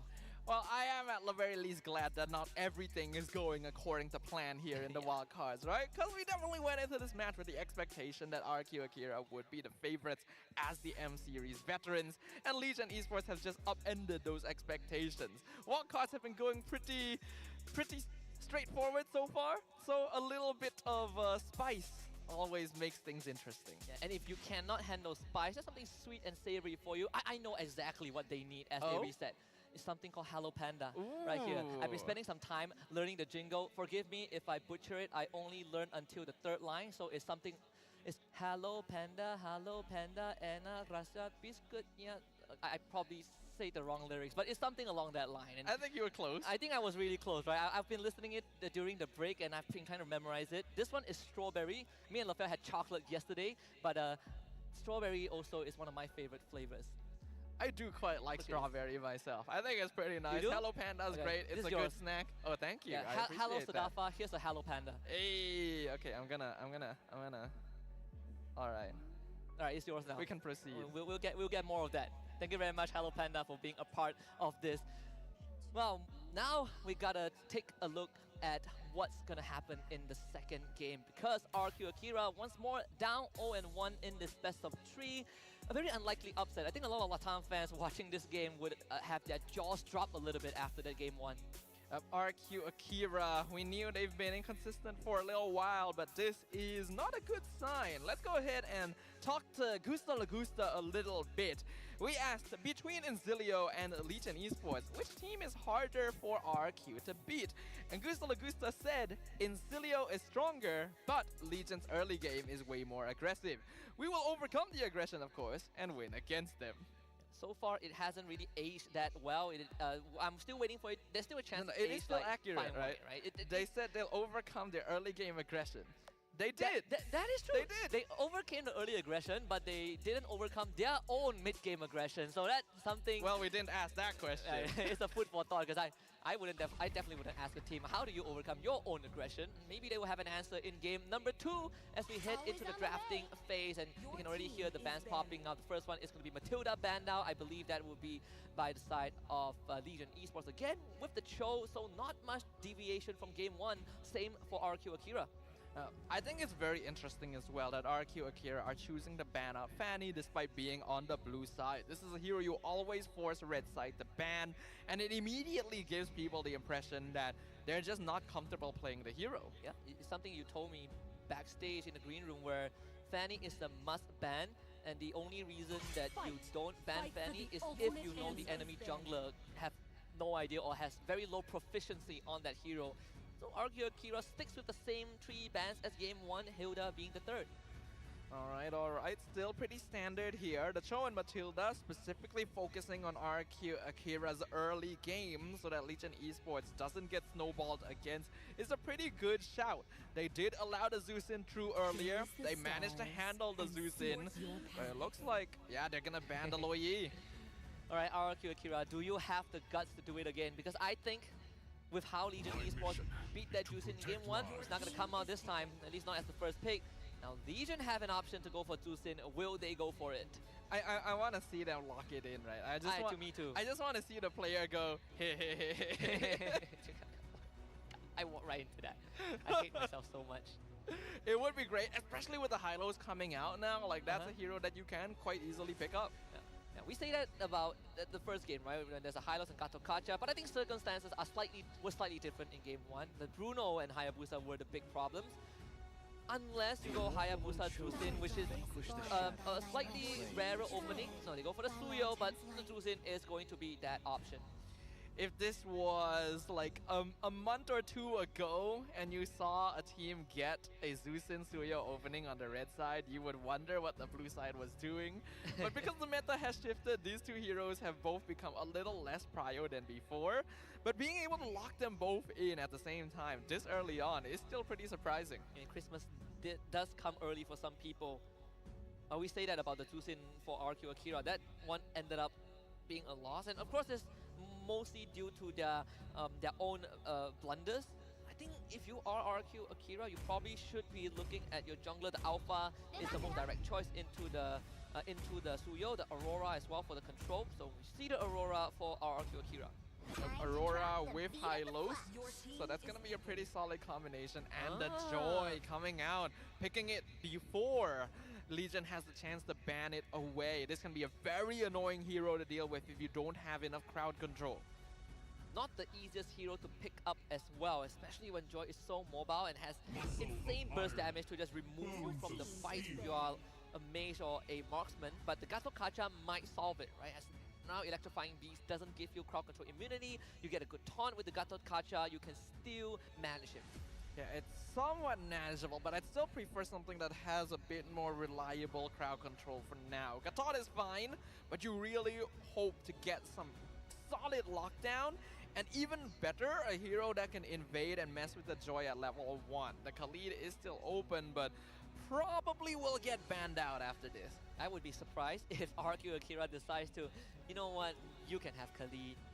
We are not letting Luis play it anyway, just take it. Take it. The Phobos is still up as well. We know Takashi played it in game 1, but it's actually Legion that bans it out.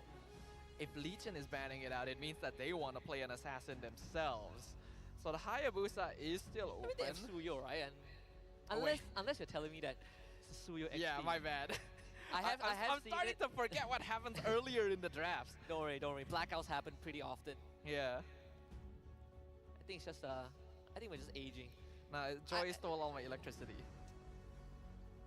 That's a good one. I actually have no follow-up for that. I have seen Suyo XP. It never works out well. The chip though, that does get banned out by RQ Akira. So it's another. I know Legion banned out chip in the previous game, and both of us didn't really like it. But this chip ban, I guess, is a lot more understandable, right? You want to protect the Joy in the jungle. There's no Khalid, but there's still chip. Yeah, this chip ban is way better compared to what we saw before, because yeah, the best way to stop a Joy is to find her before she's ready to fight, because she does have to build up her electrifying beats, right? So chip is a great way of doing this, and with no Lo Yi in the game as well, that means that King doesn't have to worry about people suddenly appearing randomly in the jungle. So Legion themselves banned out the Bruno. So clearly they're going for a slightly different approach. I would not be surprised if it's something like a Harith or Beatrix. I wonder how does the Harith fare in this current meta into the Joy. I would assume it's still not as bad with the Gatot. Beatrix isn't too bad of an option as well. Or unless RQ Akira gets Khalid and Lunox goes over to Legion, though I don't remember seeing Lunox being played by RQ. Yeah, Lunox actually wouldn't be too bad, I think, even for Legion, because the Brilliance is a good way of getting away from Joy. Bruno is already gone. They already banned the 1-1-2, one of the few heroes that can actually out-kite a Joy somewhat. Yeah. Legion's still gonna go with the Beatrix. Yeah, just very stable. Now that I think about it, Lunox maybe it's not that good of a pick for RQ, because they already have a lot of magic damage. Yep. So Moskov, I guess. What about the Clint, right? I know we have discussion about Clint into Beatrix, you know, like decent poke damage, decent burst from the mid to late game. Can buy Malefic Gun. I've seen some people buy it, but I'm not sure if it's worth getting early on. I think At least for me, I need to test that a little bit more. But I I think it's not quite as good this game because Yeah. there's a Gatot and Studio on the opposite side. Clint, I think, would be a bit too vulnerable to them, Moskov, I guess. Natan, right? Late game. I completely forgot about that. but that would be more magic. There will be more damage. magic damage. Oh, the options are a bit limited. So yeah, Moskov Yep. and Arlet. Yeah, so I like this RRQ draft a lot. Arlet, Aurora, Hylos is. Oh, wait, what did we say about Well, dealing with a Joy? Franco is your worst nightmare. but as long as the Joy waits on, because the Franco is going to be the main form of initiation, right? I don't like a Tot as the main initiator. But if Franco starts the fight first, Joy just has to wait a moment before entering. I'm not like, yes, I get the idea, but I'm not sure if it's the right answer. And on top of that, not only do Legion Esports have to do with a Joy, you also have the Hylos that can lay out the glorious pathway. You have the Arla that's going to use the Flicker Final Slash. I feel like RQ Akira have a way better time, have more avenues to jump on Legion than Legion have on them. Yeah, I agree. I feel like if they were going this path, they maybe should have considered Kaja rather than Franco. I I feel agree. like he's not been having the best time, but hey, if they're able to get the victory with the Franco here against RQ Akira, that would be a great hooker for a great show. Let's jump into it, ladies and gentlemen. The Land of Dawn for game number 2 between Legion Esports and RRQ Akira. Let me just share a personal experience I had dealing against a Franco, who I have been able to, manage the entire game until he decided to sell his items and start building full damage. So every bloody hunt is a one shot. I definitely have experienced damage Franco. You have no idea how much I hate my life. That is something that we see in pubs quite a lot. I also don't like it. Oh, but I thought you were gonna say I do that. I do not do that. I cannot land hooks. So you just flicker bloody hunt. Well, I only have so much, but Louise also only has so much. Vengeance already used early on. 1v4, easy first blood for Joe. You see, Luis, first of all, you are not invincible. You're tanky, but not invincible. Second of all, he has Vengeance, so you don't regen health. Which is pretty weird, because the rest of RQ Akira weren't even there. I feel like Revitalize is still kind of better for Hylos anyway, though. Like, I get Vengeance, lets you tank a lot of damage, but Revitalize, I feel like, is even more effective. So, an interesting choice being made here by Louise. A first blood, not too big of a deal for now, but another hook going to land on Louise, right into the taunt, and another 4-man gank. What? Wait, did he just stand in front of a Franco? A little bit. Huh. You say you're bad at hooking people, but I guess if your target is stationary, What? Is it really even stationary? I don't even know. I feel like his positioning was a bit strange, but well played on Gnart there. We are literally speechless right now, guys. We don't know what to feel, but Luis will avoid the blade surge. Daylight versus Gusta, so close! Gusta actually has the flicker out, so Daylight kind of wins that. Vengeance used early. A beautiful final slash into the Avatar Guardian, but Turtle still secured by Joe, and he walks away fine. man, this Hehe is such a menace as he walks into RQ Akira and casually uses their ultimate to reposition and survive. So Legion Esports starting off on the right foot already. This Hylos is not even level 4 yet, which means now Nart can start moving because he has Bloody Hunt. So you know that quote from Gusta? Now it's aged badly because the early game from Legion, Bloody Hunt finds Louise once again into the Bennett's Rage. Gnart, another kill on the Hylos. Louise still only level 3. Aged like spoiled milk, if I haven't seen one. Uh-oh, King, he's in the rock. Why did you come here? Your rogue just died here. You know, if you tell me that game 1 and game 2 will play by the same team, I would not believe you. It's very, very contrasting. And not in a good way if you are RQ Akira.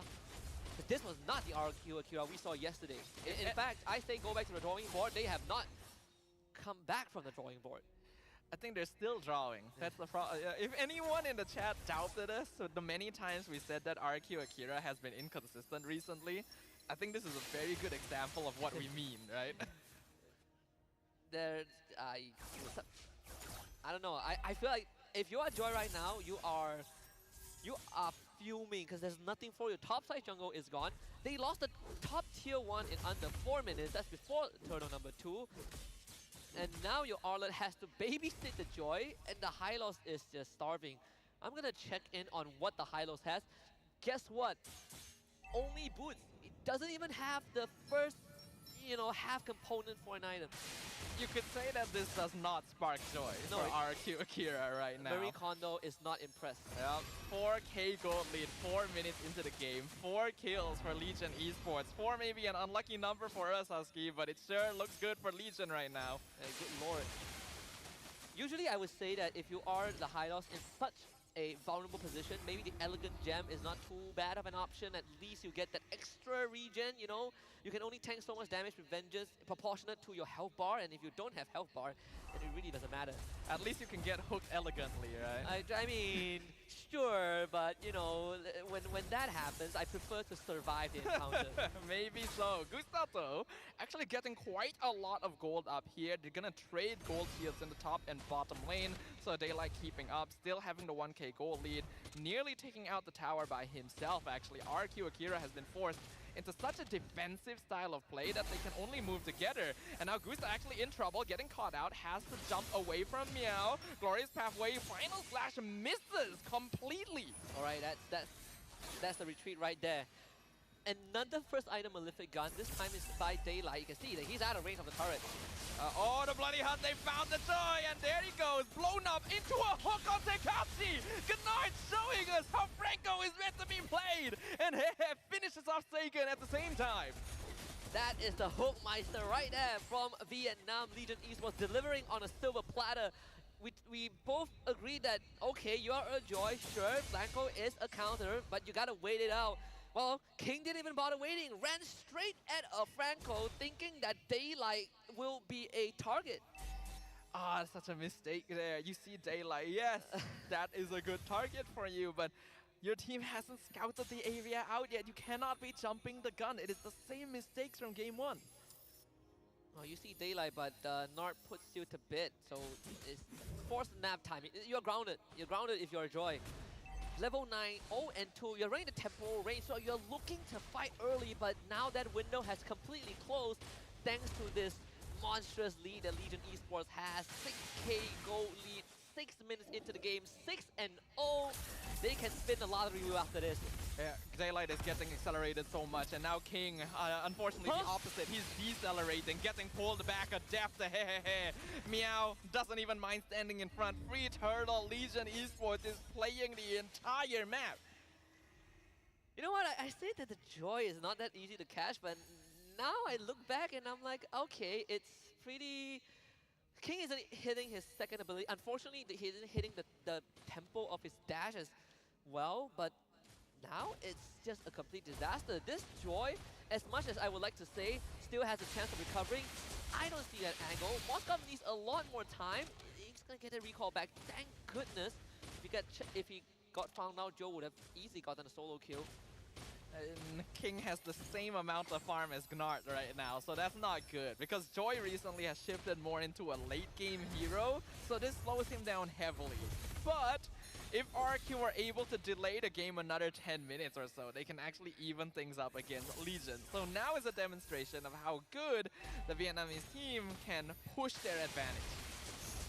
I'm waiting to see if it's going to be any Oh, fight Final there. Flash, they found one Daylight actually, but he's able to flicker out. Glorious Pathway actually keeping Legion in place, but they found King again! Gustav though lands the Spear of Destruction, so trades 1-for-1 with Daylight. That's the interesting flicker, but it's fine as long as he gets out.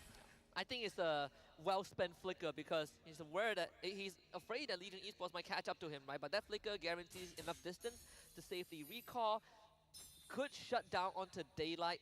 It's going to be quite a decent injection because if you are Gusta Lagusta, you're looking for your Holy Trinity, and he's still on road to get that Holy Trinity at a decent timing. So all things considered, not too bad for RQ Akira. I was about to say prior to that fight that it's an early call, but it feels like checkmate.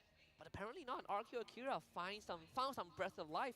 All they need to remember is that they have what it takes to jump Legion Esports. Tekashi is going to be the one to make it happen. They just need to trust him. It does mean that they have to shift their scaling a little bit on its head. They have to use Gusta's timing to create space for King instead of the other way around. And if they're able to achieve that, then they can actually become quite a threat later on, because Gnard can only lock down one person. So if the Bloody Hunt gets used on the wrong target, RQ Akira can still run them down. This lore is going to be guaranteed for Legion Esports. And now it's about dealing damage to RQ Akira. They've done a decent job in stalling that game out, you know, and finally kind of plateauing that goal growth that Legion Esports have been getting the entire game. So they've been able to slow down the snowball a little bit, right? They got some snow plows, they pushed away the incoming avalanche, but it's not done just yet. There's still the tremors, the aftershock of what happened in the first 7 minutes of the game. RQ Akira needs to keep the inhibitors alive, all of them. The more towers they can keep, the better it will be for them to prolong the game. Legion not gonna let that happen though. This is a Beatrix we're talking about. The ability to just whittle down towers from afar is unparalleled. For sure. Gusta. Oh, the sun! Did he hit anything? He did! He landed on Gnard! What? Gnard got the hook! Flicker! Bloody Hunt still connects! Passive pop on Sagan. Meow jumps in, gets pushed into the towers by the final slash. He's in some trouble, but hey, is there to zone him out. Daylight finishing off the mid inhibitor, and they find Luis. He's gone. Double kill for Daylight. Legion are pushing straight in. They are 5v3 currently. Gonna take both top and bottom inhibitors at the same time. That's gonna be a lot of minions for RQ Akira to clear up if they want to keep themselves in this. The final slash lands on all members of Legion, but they have so much burst damage. Daylight goes straight for the crystal, and in an upset, it will be Legion Esports taking down RQ Akira. The Vietnamese have done it. They have been able to not only draw blood, but take down the former overlords of the Latam region to an old-fashioned, a comeback in game 1, but a dominating takedown in game number 2, landing the KO punch, and in this case, landing hook after hook after hook. And let me tell you, Sadafa, what makes a good hooker is how you land your hooks on unintended target. That one final pull onto the Aurora sealed the face of our RQ Akira, giving the Mekong region one more shot at a potential wildcard finals on Sunday. The moment you think that Gnard was in the wrong place because he gave the Moskov a way out, he turns it around and captures an important target that would stop them from pushing into the base. We did not like this, Franco. We thought it would be hard to play. Gnard showed us otherwise. It's always a different feeling to be proven wrong, but I do like what we saw from Legion Esports. This was the version of Legion that I expected to see on day 1 against Incilio. Clearly, what the coach mentioned, Coach Sabo said that they had to go back to the drawing board. They kind of readjusted Joe and just play with comfort picks. Wow, they feel really comfortable and they look the part. Yeah, they went back to the drawing board. They put a lot of work into their drawing, you know, and it came out as a piece of Gnard. That is a very good one. What a piece of work he is. I wonder if we'll see the Franco a lot more often. At least we know it's part of his arsenal, something that other teams, or at least tomorrow's opponent for Legion Esports, will have to look out for. They've gone through RQ Akira, they've gone through Incilio. Now there's only one more. The Mongols will be facing off against the Legion Esports tomorrow. It does mean that Group B is no longer as clear-cut. It's a little bit harder to tell who actually will move on to the next stage of the grand finals. We're gonna need to check in on the scoreboard again after this, because this has really rattled my bones here, Husky. Yeah, a 2-0 victory, right? We said in the previous series, if Nightmare can take one game off of Ulfanar, it would already be a massive groundbreaking news. I came into this series with the same mindset, but a 2-0 for Legion, that is unprecedented. You look at the post-game stats, near flawless. Again, the only death on the side of Legion Esports is a Daylight. Could not catch a break. That was a solo kill by Gusta Lagusta. A decent outplay in that mid lane fight, but overall, it's just Legion dominating. Also, 100% kill participation from Gnard on this Franco. 1-0-11, going straight for the fleeting time into the Winter Crown, because he's been doing such a good job already. This is the early game aggression that we know Legion Esports for. And RQ Akira were not prepared for it this time. Not at all. Even when you look at how they approached that early game with the, I would say, a decent idea, you know, taking that high loss for themselves, abandoning the thoughts of running that juice in. Big problem is that they were not on the same page, right? We've saw multiple times that Luis, he's trying to do his part by opening up the map, but without support, it's a very different outcome. You normally Hylos is able to open up the map somewhat well by himself, but Legion was so quick on the draw. 4 members, multiple times in the first 2 minutes of the game. You are not prepared for that, and going for Vengeance means that you're not able to heal up any of that lost HP either, so you do lose out a little bit on that survivability. Legion Esports made sure that Luis could not play this game, and with no frontline, the rest of RQ is just easy pickings. It doesn't make it any easier when we blew past the first hurdle and he's still at level 3, right? Really didn't have a good time at all. And you could see how hard it was for Luis. He tanked 50,000 plus damage in a 10.5-minute game. Yeah, that is quite ouch. something. Like, Talk about taking a beating. he doesn't even have that much HP, you know? It's like very overkill. Luis was the main target a lot of the time. And I think a big problem with RQ Akira is just that they didn't seem to adjust, right? There's no adaptability within the game itself. No matter how they change their draft, it seems like they still approach the game in the same way, with the same expectations that they can each make something happen. Because after Luis got stopped from playing the game, King became the next target. And on top of that is also understanding the win conditions. I feel like, to add on to what you were saying, RQ Akira just didn't really realize that, okay, we have Luis, but we also need Takashi to be the tip of the spear. They realized it a bit too late, and by that time, certain blunders are happening. Takashi missing his ultimate, and then they kept trying to start to go for fights. MVP for this game is Franco, played by Nart. Definitely a masterpiece right here in game number 2. 100% kill participation, like you said. 1, 0, and 11, essentially unstoppable. I feel like the roamers are really starting to show up today. First Apex and now Gnart. They put so much pressure on the map. And even though we said that Franco would be difficult to execute, it would be safer to go for a Kaja or something, Gnart shows, hey, I'm gonna show you things with the Franco you've never seen before. Bloody hunt one hero, that hero dies, you hook the next hero behind them. It's like such good gameplay. You can just marvel at the highlights. Of course, at the very start of the game, this was just under 1 minute. The first blood taken by Joe, and then this one was really weird. Look at the positioning of Luis, right? Gives over a second one to Joe, and the rest is history. And here, Gnart with a flicker forward into the bloody hunt. Kills the Joy, instantly lands a hook on Tekashi. And then the rest of Legion follow up so quickly. The coordination was beautiful. But this one was the icing on the cake. Gusta flickers, dodges it, and oh, that hook! What? That hook! I would be fuming. I would be so mad. I would be so mad. That hook actually just broke some rules of reality right there. Hey man, don't question Nart. He knows what he's doing. And he sure does. MVP of the game. A very clear-cut win from start to finish. So one-sided from Legion Esports. Something you'd never expect. Is it the quickest game that we have? I know that Tianfeng Yaoguai holds the first and second quickest game, but I feel like this one might have topped it or slot itself into that conversation. Either way, let's take a look at the standings again. By the end of day number 2 of the wild card for M6, Openar and Tianfeng Yaoguai stands at the first 2 spots with 2 points each, separated by games win and losses. Nightmare Esports and GK Esports officially out of the running for Swiss stage. For Group B, Incilio leads the pack with 2 full points. Legion Esports and RQ Akira are going to be tied for second, both with 1 point and same games match win-loss. The Mongols, unfortunately, have already waved goodbye to the wild card because they have lost 2 games. So what is going to determine things is going to be tomorrow, when RQ Akira will go up against Incilio, currently topping the group.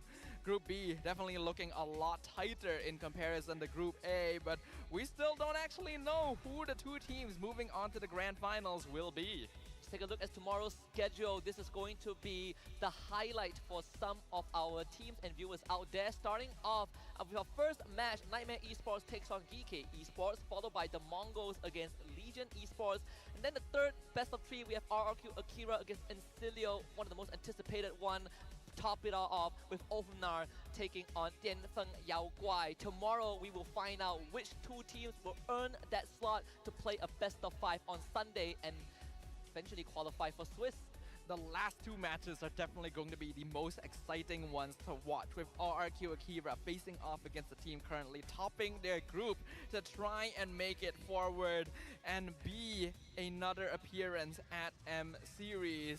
And the last match being a battle between the fan favorites Ulfhednar and an unexpected dark horse DFYG, both still undefeated. The Vikings in wolf's clothing against the dragons from the east. What a fairy tale this could be if Dianfeng Yaoguai comes out on top. It's very unfortunate that we only get 1 team from each group into the grand finals for wildcards on Sunday, but I think what makes it even more interesting that there might be a situation of a tiebreaker tomorrow because of RQ Akira and Legion Esports, which is something to watch out for when we eventually get to that stage. But for now, I'm satisfied with today's game. I'm satisfied with what Legion Esports has shown us. I think this last game definitely caught us off guard, and that's what we wanted, right? We wanted unexpected results and great gameplay, and Legion Esports treated us to both of those things, so I think I'm pretty happy with that too. Absolutely. And of course, in between Wildcards and Swiss stage, there is going to be a few days of downtime. But if you guys still want to say your appetite with some MLBB action, I've got your back. From 25th to 27th November, the Asian Esports Games, all known as AEG, the largest MLBB women tournament in Southeast Asia, will be held in Bangkok, garnering participation from 20 nations from various regions spanning across different parts of Asia and the Middle East. It is the last MLBB women tournament of the year, presenting itself as the perfect platform for MLBB women players that are eager to prove themselves. So tune in on those 3 days and find out which female team is the best in 2024. It means that even in the short break between wildcards and Swiss stage, you guys will still have more MLBB action to catch. So make sure you guys go ahead and tune in and show some support to the women players of MLBB. I think that's going to be fun.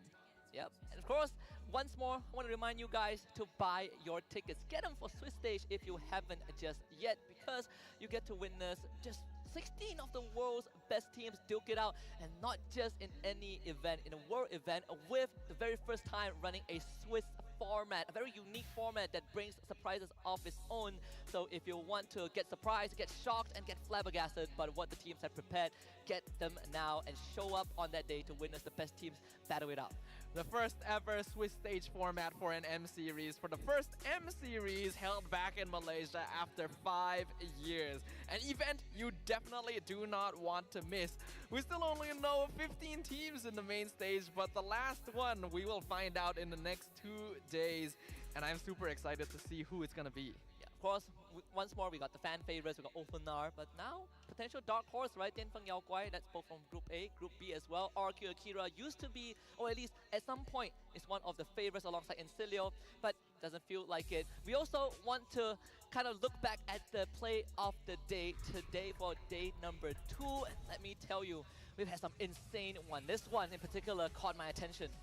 It's going to be between GK Esports and Dianfeng Yao Guai. It was specifically the Spear of Destruction play where they were able to get first blood on Xeno from the FYG, immediately running down GK in an unexpected twist. Look at Shen, look at the Spear of Destruction all the way from downtown, from the top lane. Long is going to fire it right now.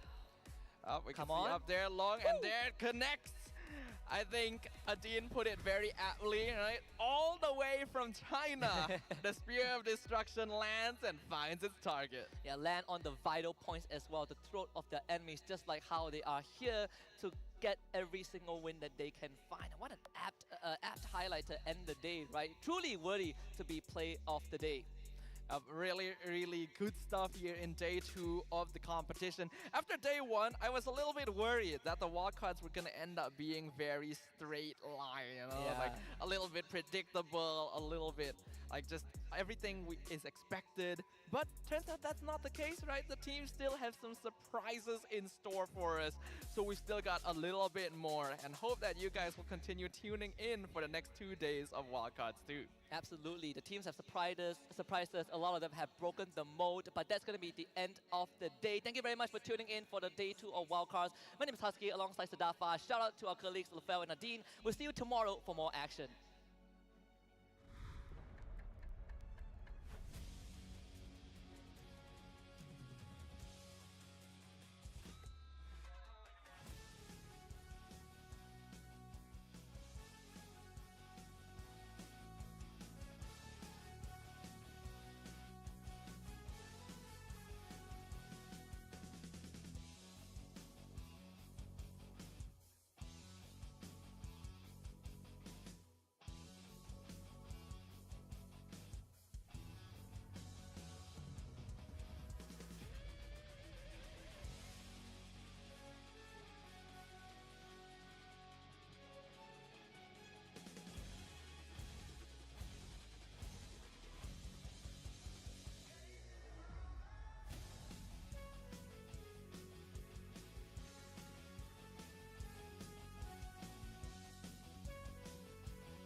Lost in the shadows, feeling so small.